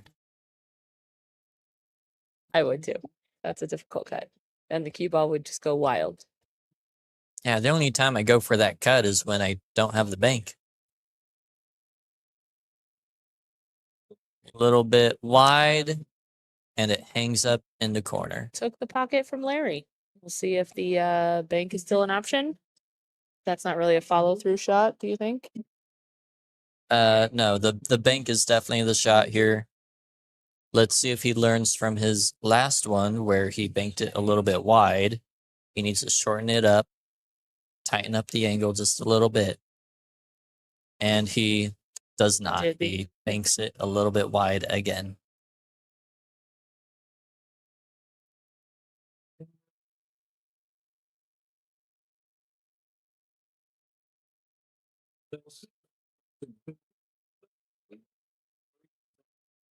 This should be pretty simple for Carl. Just come off the side rail. Don't come to the side pocket. Yeah. Well, left it a little bit short, but he should be fine still.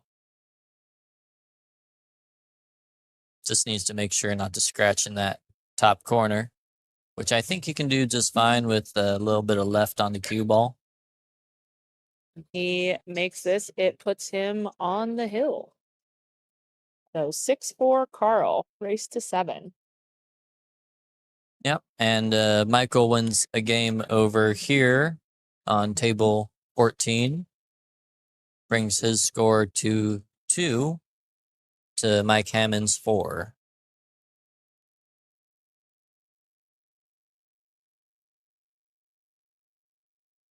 Rick Armborough still walking around, enjoying the action.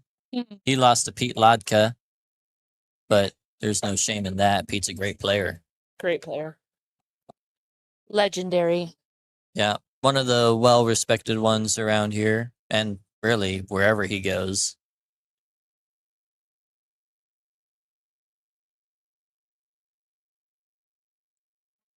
I'm not sure anything fell on that break. I think the cue ball might have. Oh, the wrong one. Yeah. We got Larry about to break off here. And his cue ball fell as well. Well, It's terrible that I was curious if that was going to happen to them as well. I didn't say anything. I didn't say anything. I was just wondering if it was going to happen again. it did. Yeah. All right. Yeah. Let's check out these guys. Michael V with ball in hand. Chooses the stripes. 13, 11, 14. And I think that's it. I think the 8-ball will be after those. Yeah, he looks pretty confident in his pattern and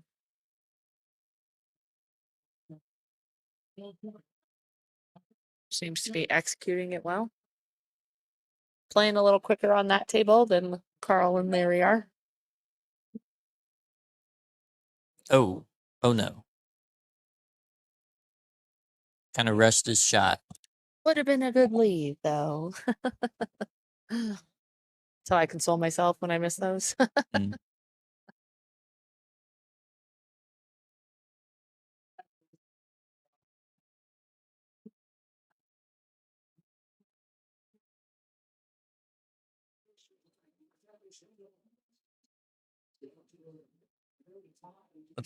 What's Larry saying? He said we've been playing BCA rules all weekend, Yeah, which is something. true.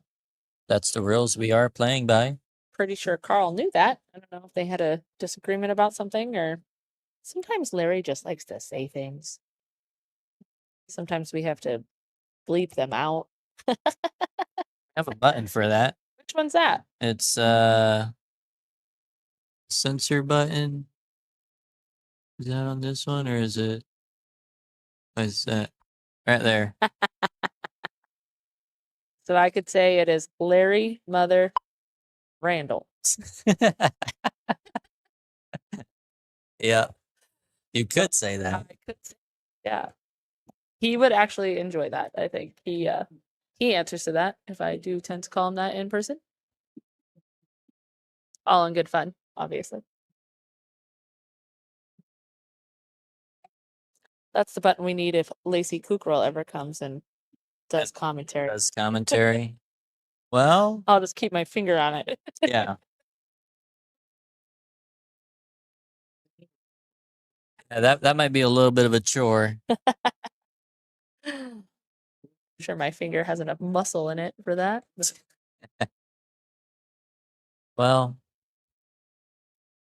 Michael V missed a kick shot to hit his striped ball. Mike Hammond should probably run this out and make it a 5-2 game. I agree. Hammond all the way up from Tucson today, this weekend. Yep. And Michael Voisard from Cottonwood, I believe. As is Rick Armbrust. Yeah. Anthony Wetzel. I believe Doug also was from Cottonwood.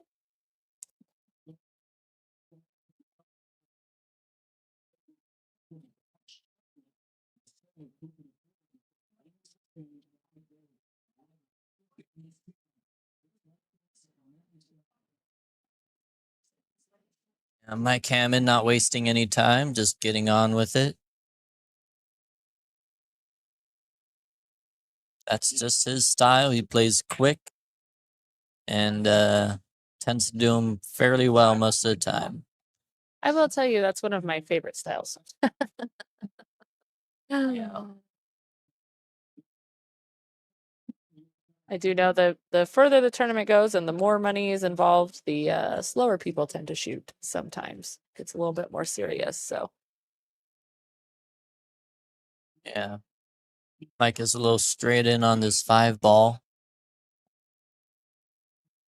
If he has any angle at all, I would go forward 2 rails. But I don't know. Might be trying to draw. I did not like the draw shot there. But he can make it work. Well, maybe not this time.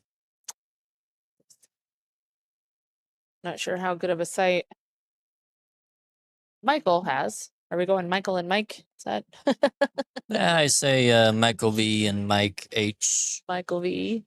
Yeah. Looks like he had, See the whole ball? yeah, he had a fine sight there on that 13. And if he pockets this, it will be 4-3. So a little bit of a closer race than it was. So great shot there. Yeah, let's go back over to Larry running out.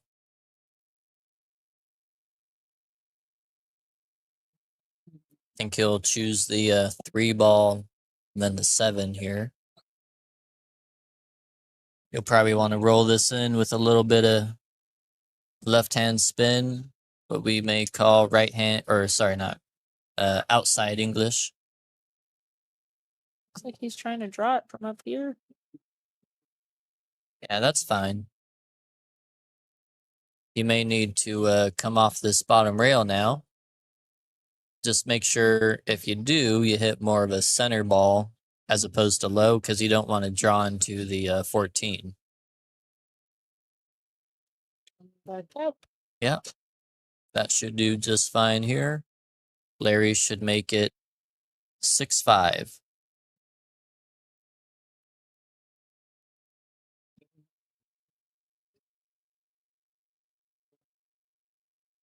He overcuts it a little bit, but it drops in. Worked out. Looks like Carl will be breaking next. And on the hill. I believe he broke dry last time he broke, so wonder if he'll make an adjustment. Do you adjust a lot? Do you do different breaks depending on how you're hitting that day, or do you chalk it up to one bad miss and keep swinging solid? So I kind of look at different variables. If my delivery seems good and my accuracy on the ball I'm trying to hit seems good, and I like the speed I hit it with, and I didn't make a ball, then I'll change my position. Okay. But if I didn't do all those things the way I wanted to, then I'll probably try from that same position again to see if I hit something a little bit better, if I'll Gotcha. have a better result. Gotcha. So I try to make a distinction between the execution of the shot and the outcome of the shot. And down. Well, it was the white ball again. Again. That one looks so white right here. Is that the 9? Yeah, that is the 9. It's hard to see on the screen. Well, that's unfortunate. Yeah, it looks a little bit better on that one. Yeah, it does. Well, looks like Larry is taking strikes. Yeah, starting off with the off-ball combination, which is allowed in BCA rules. You can start with if the table is open at the beginning, you can use a solid to make a stripe. As long as that solid is not the 8-ball.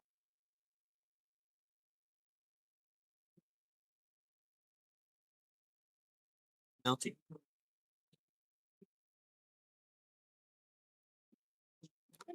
You can tag team anytime you want.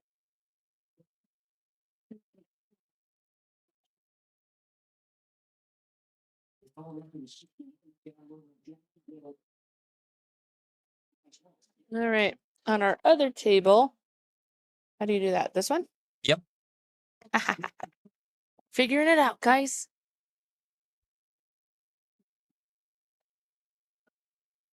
Looks like Michael V's coming up to shoot. Mm-hmm. And he's looking at this 3 ball here.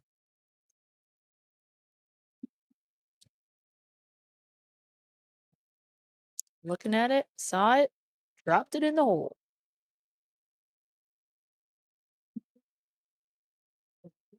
Come out 2 rails from this 2 ball and either shoot the 5 or the 4. Looks like he's trying to get on the 4. Lots of options there. Those are the best kind of leaves. Me being a woman, I change my mind a lot. So I like it when my cue ball gives me options.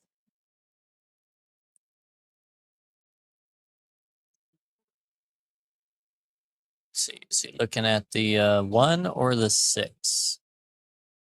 I think I would probably shoot the 6 ball here. Slow, leave it down for the 7. Well, He's going for more. he's going for the 1. Seems okay for the 6 down in the corner. And then you take the 7 and then the 5.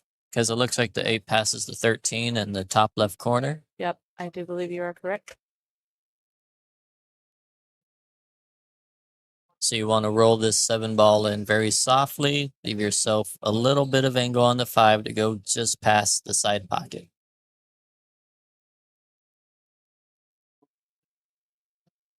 Seems to be doing just that.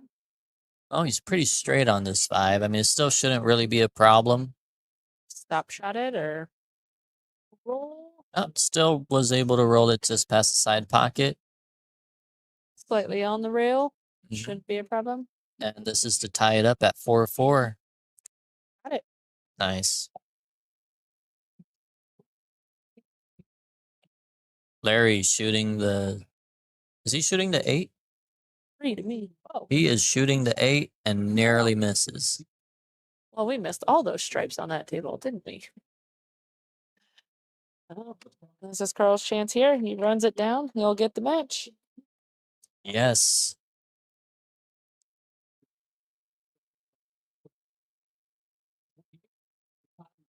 He's just kind of looking at the pattern.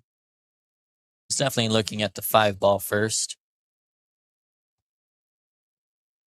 Walk around the table. Walk around the table. I get told that quite a bit. It's definitely a good idea. But it should be pretty straightforward here to shoot the 5-3. 5-3, yeah. Probably the 7 ball after that. Then the 4-1, 2, 6, 8. Oh, you lost me. I'm a 3 or 4 ball girl. I can't do all 7 in one shot. Working on it though. Working on it.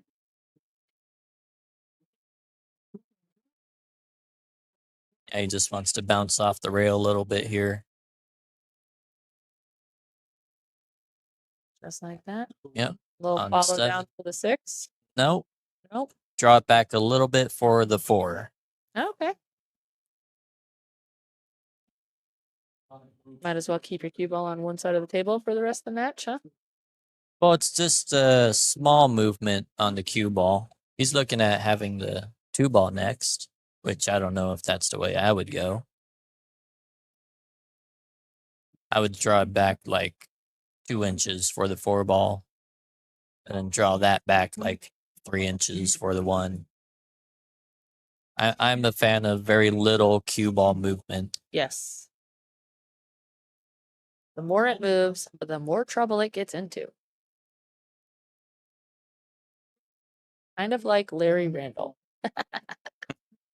Just kidding, Larry. We love you. So I think he'll come off the rail here, come out toward the center of the table. Yep.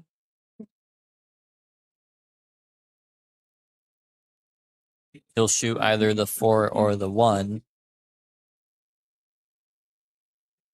I would probably shoot the 4 first and draw back.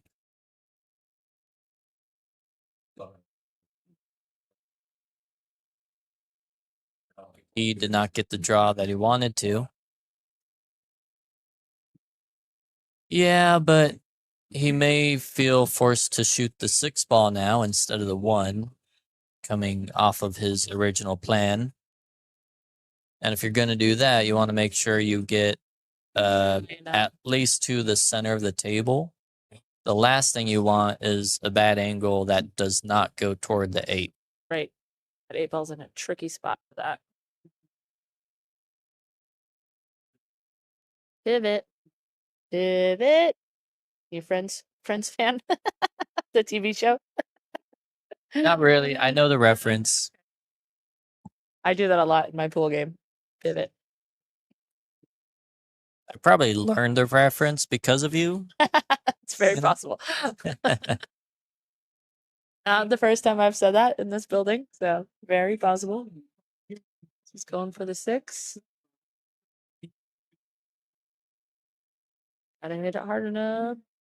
And he hits it a little bit too hard. So now he's got to Yeah. make sure the cue ball doesn't come off the 8 in the corner. You don't want to hit the 8 ball full. Yeah, he wins this game. He is playing for the hot seat. So looks like he's putting draw on it to get to the side rail and then out. Which, if you're going to do that, you might want a little bit of a right-hand spin to go back toward the 8 instead of away from it. Makes sense. Easier said than done, I think, especially under these circumstances. Yeah, there's nothing real easy about this unless you're a pro. Oh, But he did it that's just great. fine. Very great. nice. He's very proud of himself there. Yeah, he gave He him should be. he Yes, gave he himself should the be. head nod. He's like, "Good job, Carl." We all agree. Great job, Carl. He should have a pretty easy shot here to take the match. Yep. He's just taking his time, making sure he doesn't take it for granted.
What's the other one? All right. Yep. That will do it for Carl and Larry. So Larry goes on to the loser side. Carl will be I call it the B side. the B side. Yes. People keep telling me that. Nah, they're all losers. But Carl will be matching up with Chris Rabich. Awesome. And I love watching Chris play. they will be playing for the hot seat. So this game, race to 7. Currently, Michael V is at 4. Mike Hammond is at 5.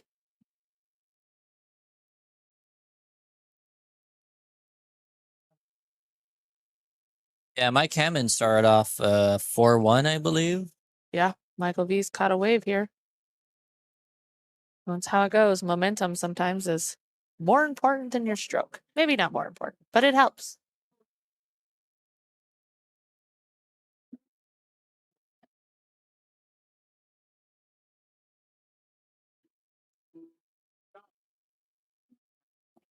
Jordan went through.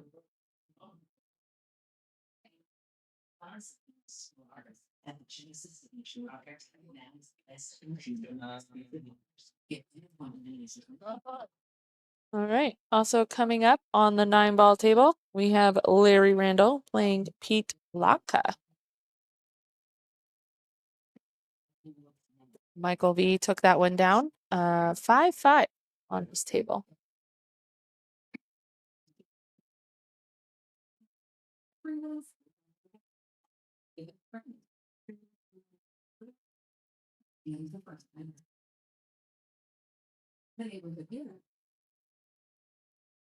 In the out times.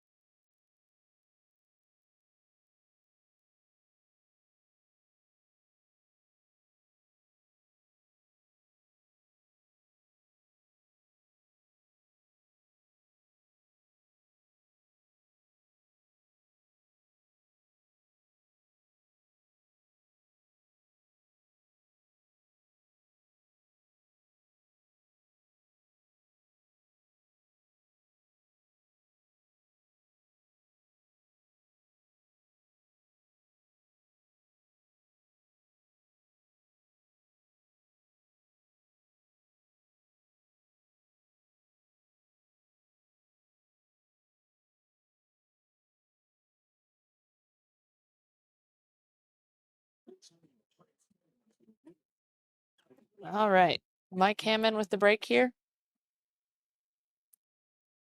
Yep. And Michael V has tied it up 5-5. Dry break, I think.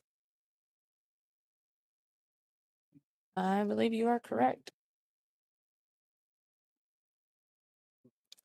We can hit button 3 and switch over to table 4, which will be our next match.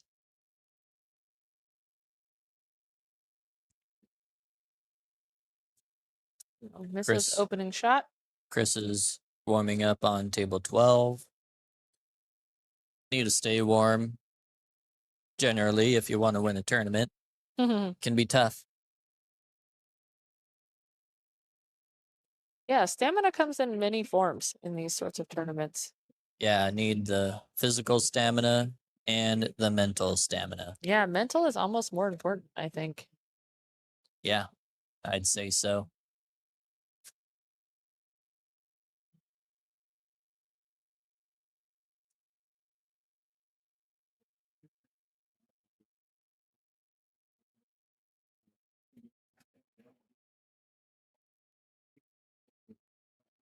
Yeah, I was mistaken because it will not be a semifinal with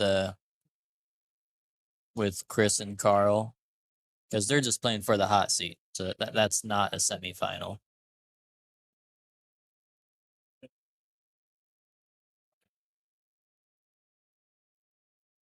It's going to be fun to watch, though.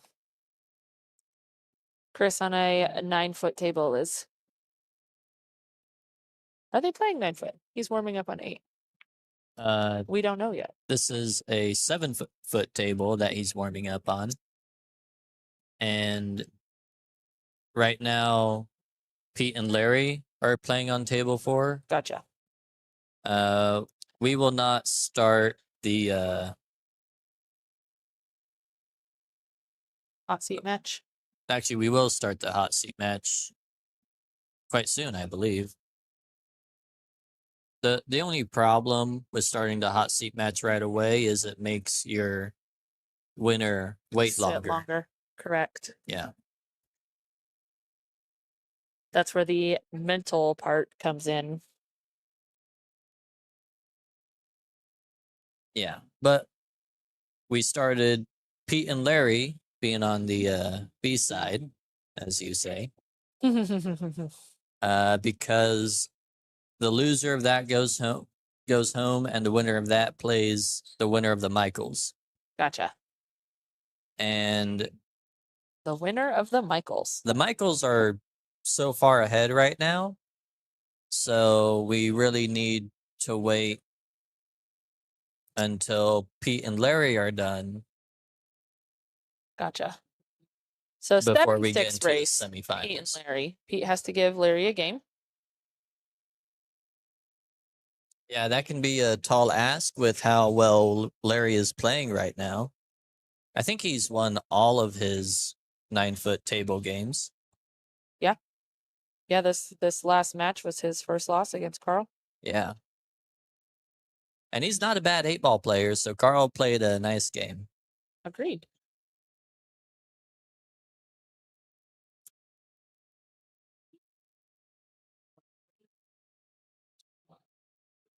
Meanwhile, with the Michaels,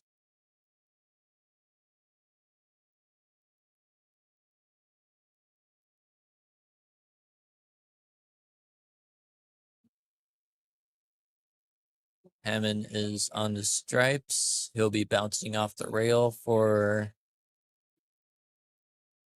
it's either the 10 or the 12 in the side.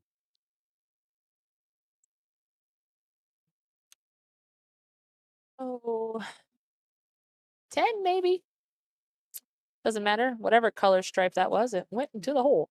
Yeah, it doesn't really matter. What does matter is that the 11 ball is being blocked by the 3. Yeah. He does have the 9 ball down here also. I think that's a 9, right? Yes, Okay. and with that, he will likely go cross table into those, Yep. well, with 1 ball.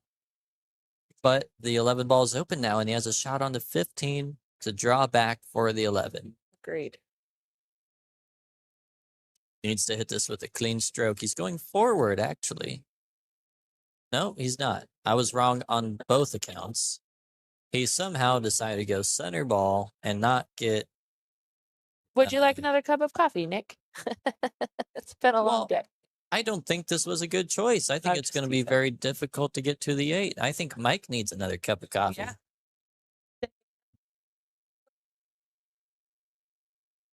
Tried to hold it. Yeah, that's what happens when you try to hold a ball. You end up missing it oftentimes, especially on tables that are just not forgiving.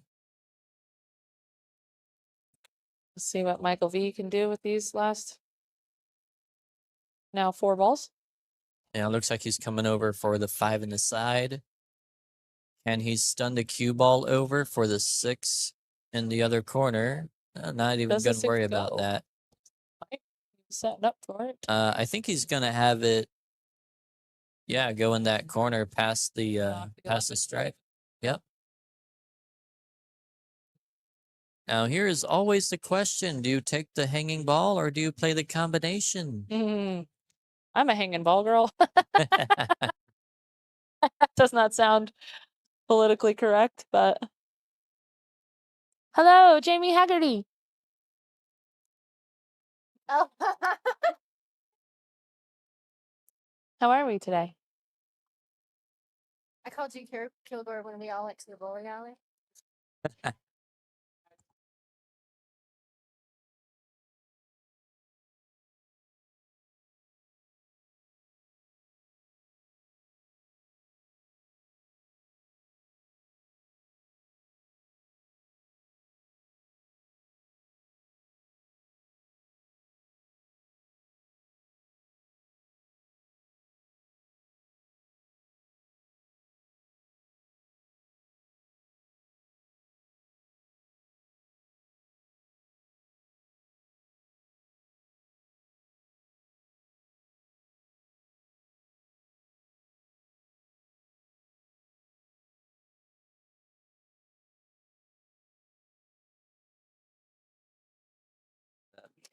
My volume was down. And we have Jamie joining us. Hi. Welcome. How's it going, guys? Great. So Michael V just upset almost Mike Hammond. That's a lot of games in a row now for Michael V. Yeah, Mike Hammond was up 4-1. Well, they keep changing the score. 6-5? I think that's correct. 6-5 should be correct, yes. Okay. So Michael is on the hill.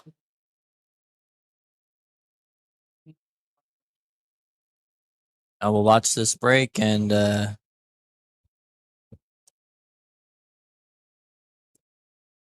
we will switch over to table 4 for a second. Show They that started? Okay, they Pete- did start. Yeah, Pete Lodka is playing Larry Randall, a 7-6 race. Good thinking over there. Watch out for my food. That's right. I'm out of here, guys.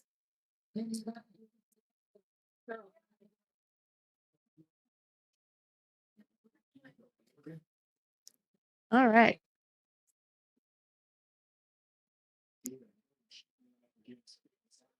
Switching my mindset to 9-ball Whoa, here. what, whoa. Pete Lodka, does he fire a ball and the 9-ball goes flying into the corner? Is that what Was that just the 9? happened? The cue ball. I think that was was the the 9. It hits the point and rides down the rail into Oh. the corner. That is crazy. The magical game of 9-ball. I bet Larry was real excited to see that happen. Yeah, he probably threw his arms up. You know.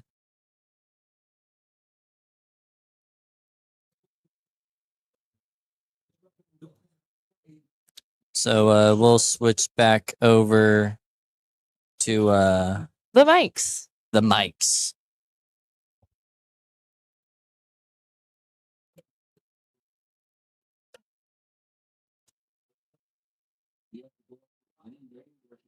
Nice clean shot.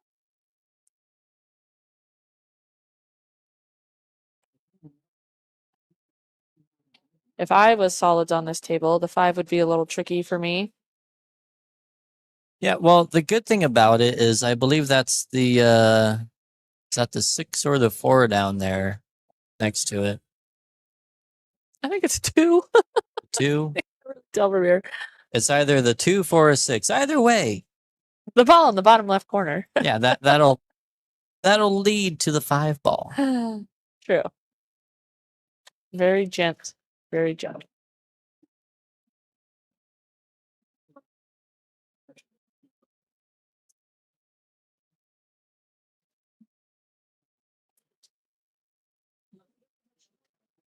Taking his time trying to decide what shot to hit here. Yeah, he usually doesn't take very much time. He's a pretty quick shooter.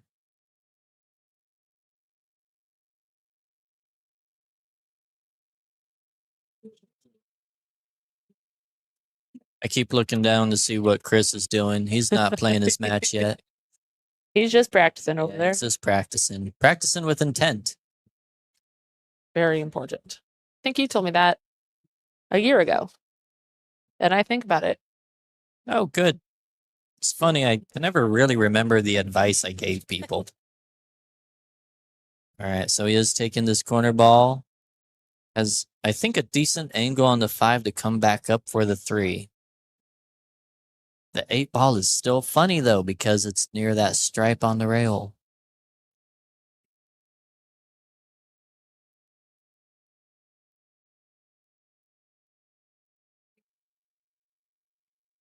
You might want to bring your mic up a little bit closer to your mouth, like above. Yeah. Is that better? Well, I feel like I'm so loud all the time. Talking into these terrifies me. yeah. That should be fine. What are you doing with the 3?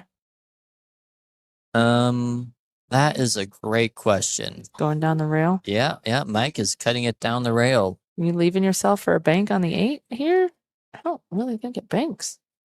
Well, if you're cutting the ball that thin, you're just kind of hoping for some leave on the 8 because it's hard to pray. Well, when you're hitting a ball so hard and so thin, the cue ball is just gonna travel so much. Yeah.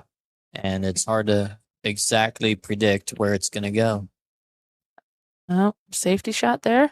Yes. Very smart. Very disciplined. One other thing I need to work on.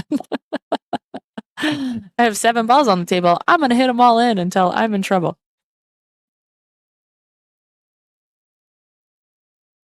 Yeah, this is a tough one to get out of. Yep. I'm sure there is a way. I just don't see it right now. Can he go 2 rails short of the 9 and then make the 3? No, maybe not. He's doing something else. Maybe tying up those stripes. Yep. Intentional foul. Yeah, that's probably a good idea. Agreed. Do you ever just give the opponent ball in hand without hitting a ball? Very rarely. You know, a lot of times with intentional fouls, you're trying to move a ball into a worse position. But sometimes, every now and then, the balls are in such a bad position for your opponent, you're just like, have at it. Good luck.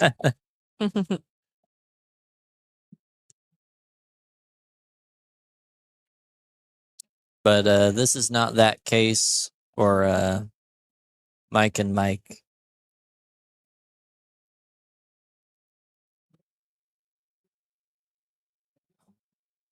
This is a tough one to get at.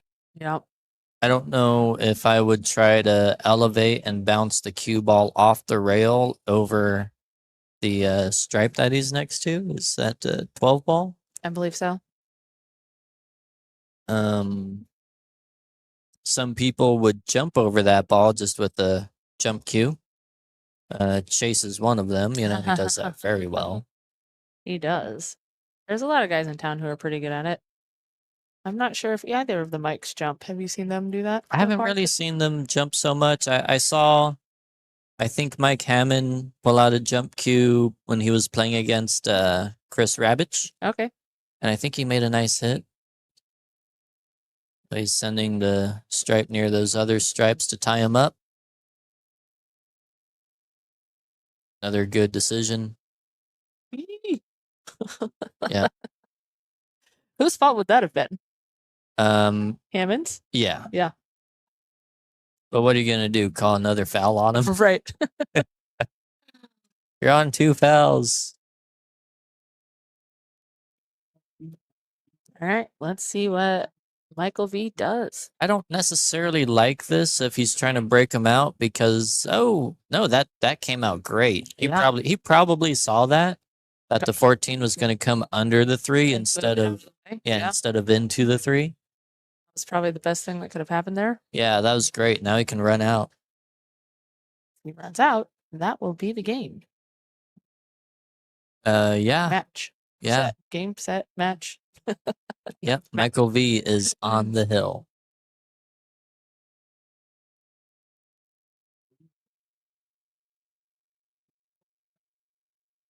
You can just roll this in. 15 goes down in the corner. Well, I kind of stunned it in. No problem there.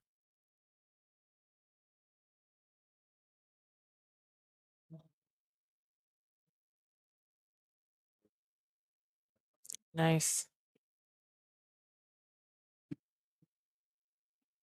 He's going to take that one. The 14? Yes, most likely.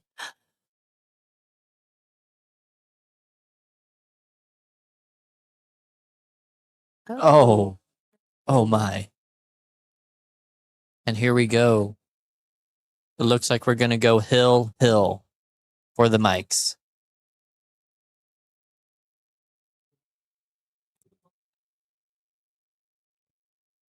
No. Oh, that was a great shot there. Nice draw shot, well controlled.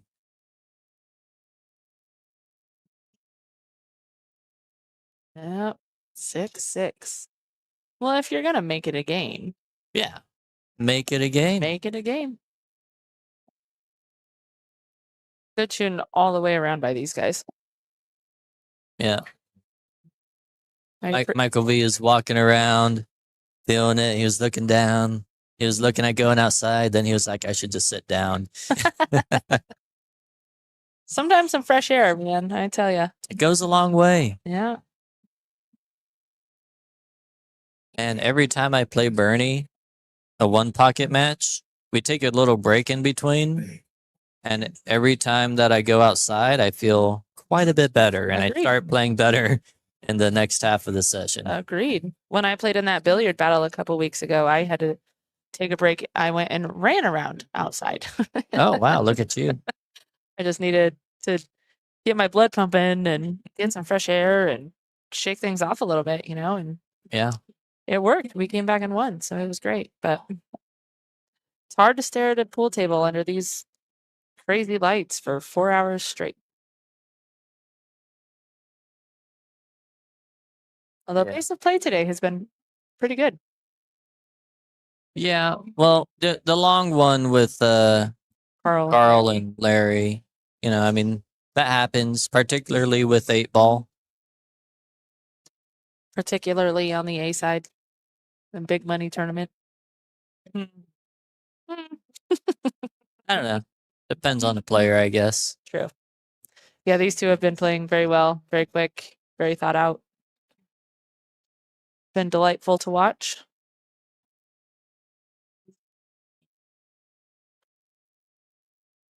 Went with the strippers.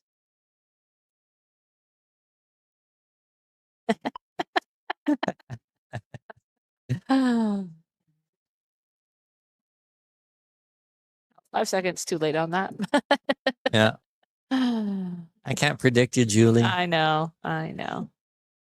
That's the best part. That's true. Wouldn't have it any other way. Got some balls clumped up in the middle here.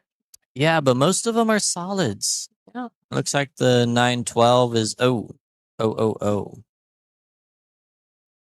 that'll make things a little more interesting. Agreed.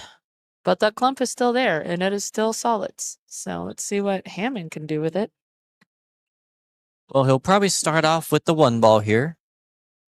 And probably work his way down to the 6 on this shot.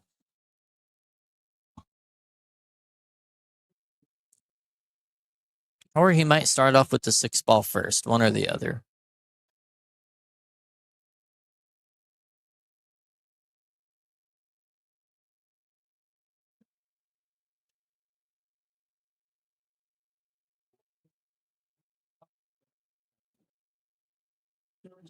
Looks like Pete got another game on the 9-ball table. Up 2-0 against Larry Randall right now. Oh, Mike made a very nice positional shot on the 5. I was wondering if he was going to do that from the 6, but he just rolled the 1 ball in real nice and got on the 5 ball here. That will open things up. He should have the 3 or 7 ball next. If he shoots the 3 ball next, then it'll probably lead to the 2. Might have to go for the 2 now. I don't know if he can. I think he has to go for the 7 ball here. Yeah, it might be too close to the 3. Yeah. So a little bit of a missed opportunity here, I think. 8 ball in a scary path with that cue ball. Probably not for somebody of his caliber, but Well, I that mean, would terrify me. Maybe what he's checking for right now. yeah, probably what he's checking for. I would probably hit this semi-soft with a bunch of low on the cue ball to Bottom. draw the cue ball in between the 8-2 and the 9-12. I want to come down for the 6. That's my goal. If I catch the 2, not a big deal. Okay.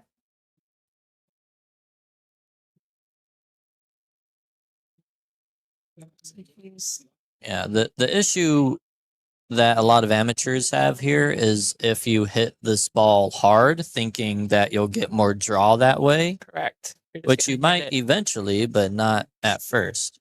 Great shot. Okay, he went with the high ball, and that was a good decision, I think, for the most part.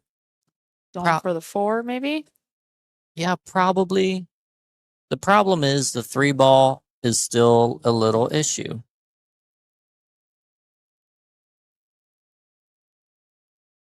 You go for the 2 and break the 3 out a little bit here. I might go for the 3 ball right now. It's a tougher shot, but if you make the 3 and then come out for the 4, you have a way higher percentage of, I believe that's what he's doing. yeah, you have a higher percentage of winning the game. I think he heard you. Doubtful. He's on way the other side of the table or the room. I am not near the table. Yeah, I didn't think actually heard you. Yeah, I know. Gotta let the people know, though. We are not cheating. No skin in this game. Other than just enjoying watching 2 great pool players, that's going to make it tough for everybody right there. Maybe not. Can't 12. That's a 12 or the 10. Well, I think he'll shoot the 14 first, and then Yeah. he'll play the 12 off the 9. Right, coming into the side. Now, will something tie up again after that? Right. I don't know. Oh, the that's cue gonna ball. tie up right there. That might be it. See if Michael V gets another chance back at the table. Ball in hand with 4 balls. Shouldn't be too hard for Mike Hammond. Well, depends on how he attacks this. I think he should line up for an angle on the 6 first. Done. I got pretty straight. He should still be okay. I think he can drift forward, Get the 3. get the 3 in the side, and get the angle that leads to the 4. And Maybe if the you're 4 to the 8, that's tricky. maybe if he gets the cue ball to land on the rail, then it can be tricky. That's like the thing that always makes runouts more tricky is if the cue ball is on the rail. The draw. Yeah, so he wants to come out on the right side of the 4 instead of the left. Just Ball make to side pocket. yeah, just make sure you don't scratch in that top corner. He came right between the 4 and the corner. A little bit straight, but I think he can go forward 2 rails. 1, 2. Oh. Looks nice.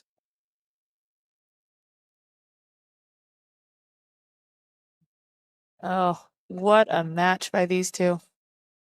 Yeah, nice out from Mike Hammond. We're getting applause down there. Well deserved. Those You two. can always tell when somebody's a very serious pool player. They always reset the balls at the table when they don't win. What did I do wrong? How do I hit that different? What would you do here? That's usually me. I'm like, I would like to know your opinion on what to hit this shot, but looks like they're Mike's lining up the 3-ball that he missed. yeah. You know, again, even if you win the match, you think about the time that you could have won and it missed. He missed it on the long side the first time and the short side that time. Always hard to recreate the exact angle and position for No, me personally, though. I think he missed it the same way both times, Oh, actually. did he? Okay. Yeah. I should maybe take a break here for a second, and we'll be right back.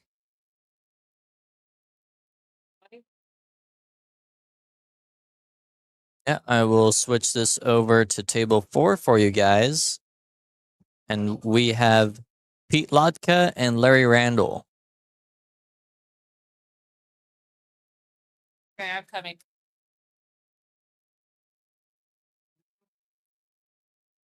I'm going to take a small break, you guys.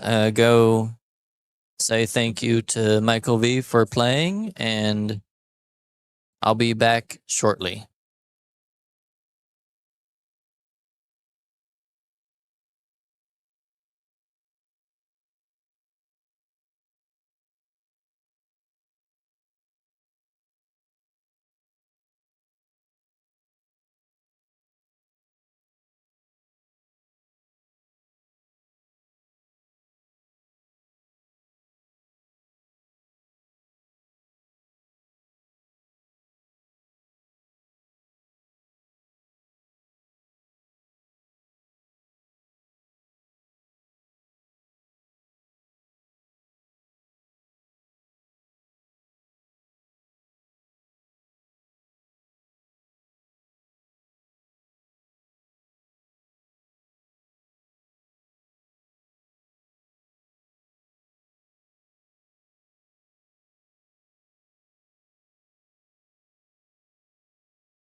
Oh.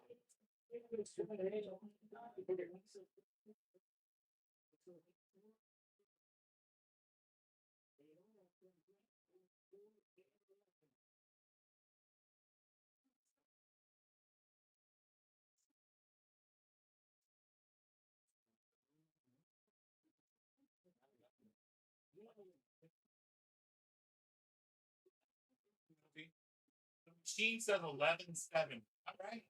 Yeah, we're doing R9 on you guys. Okay. It's just what it gave us.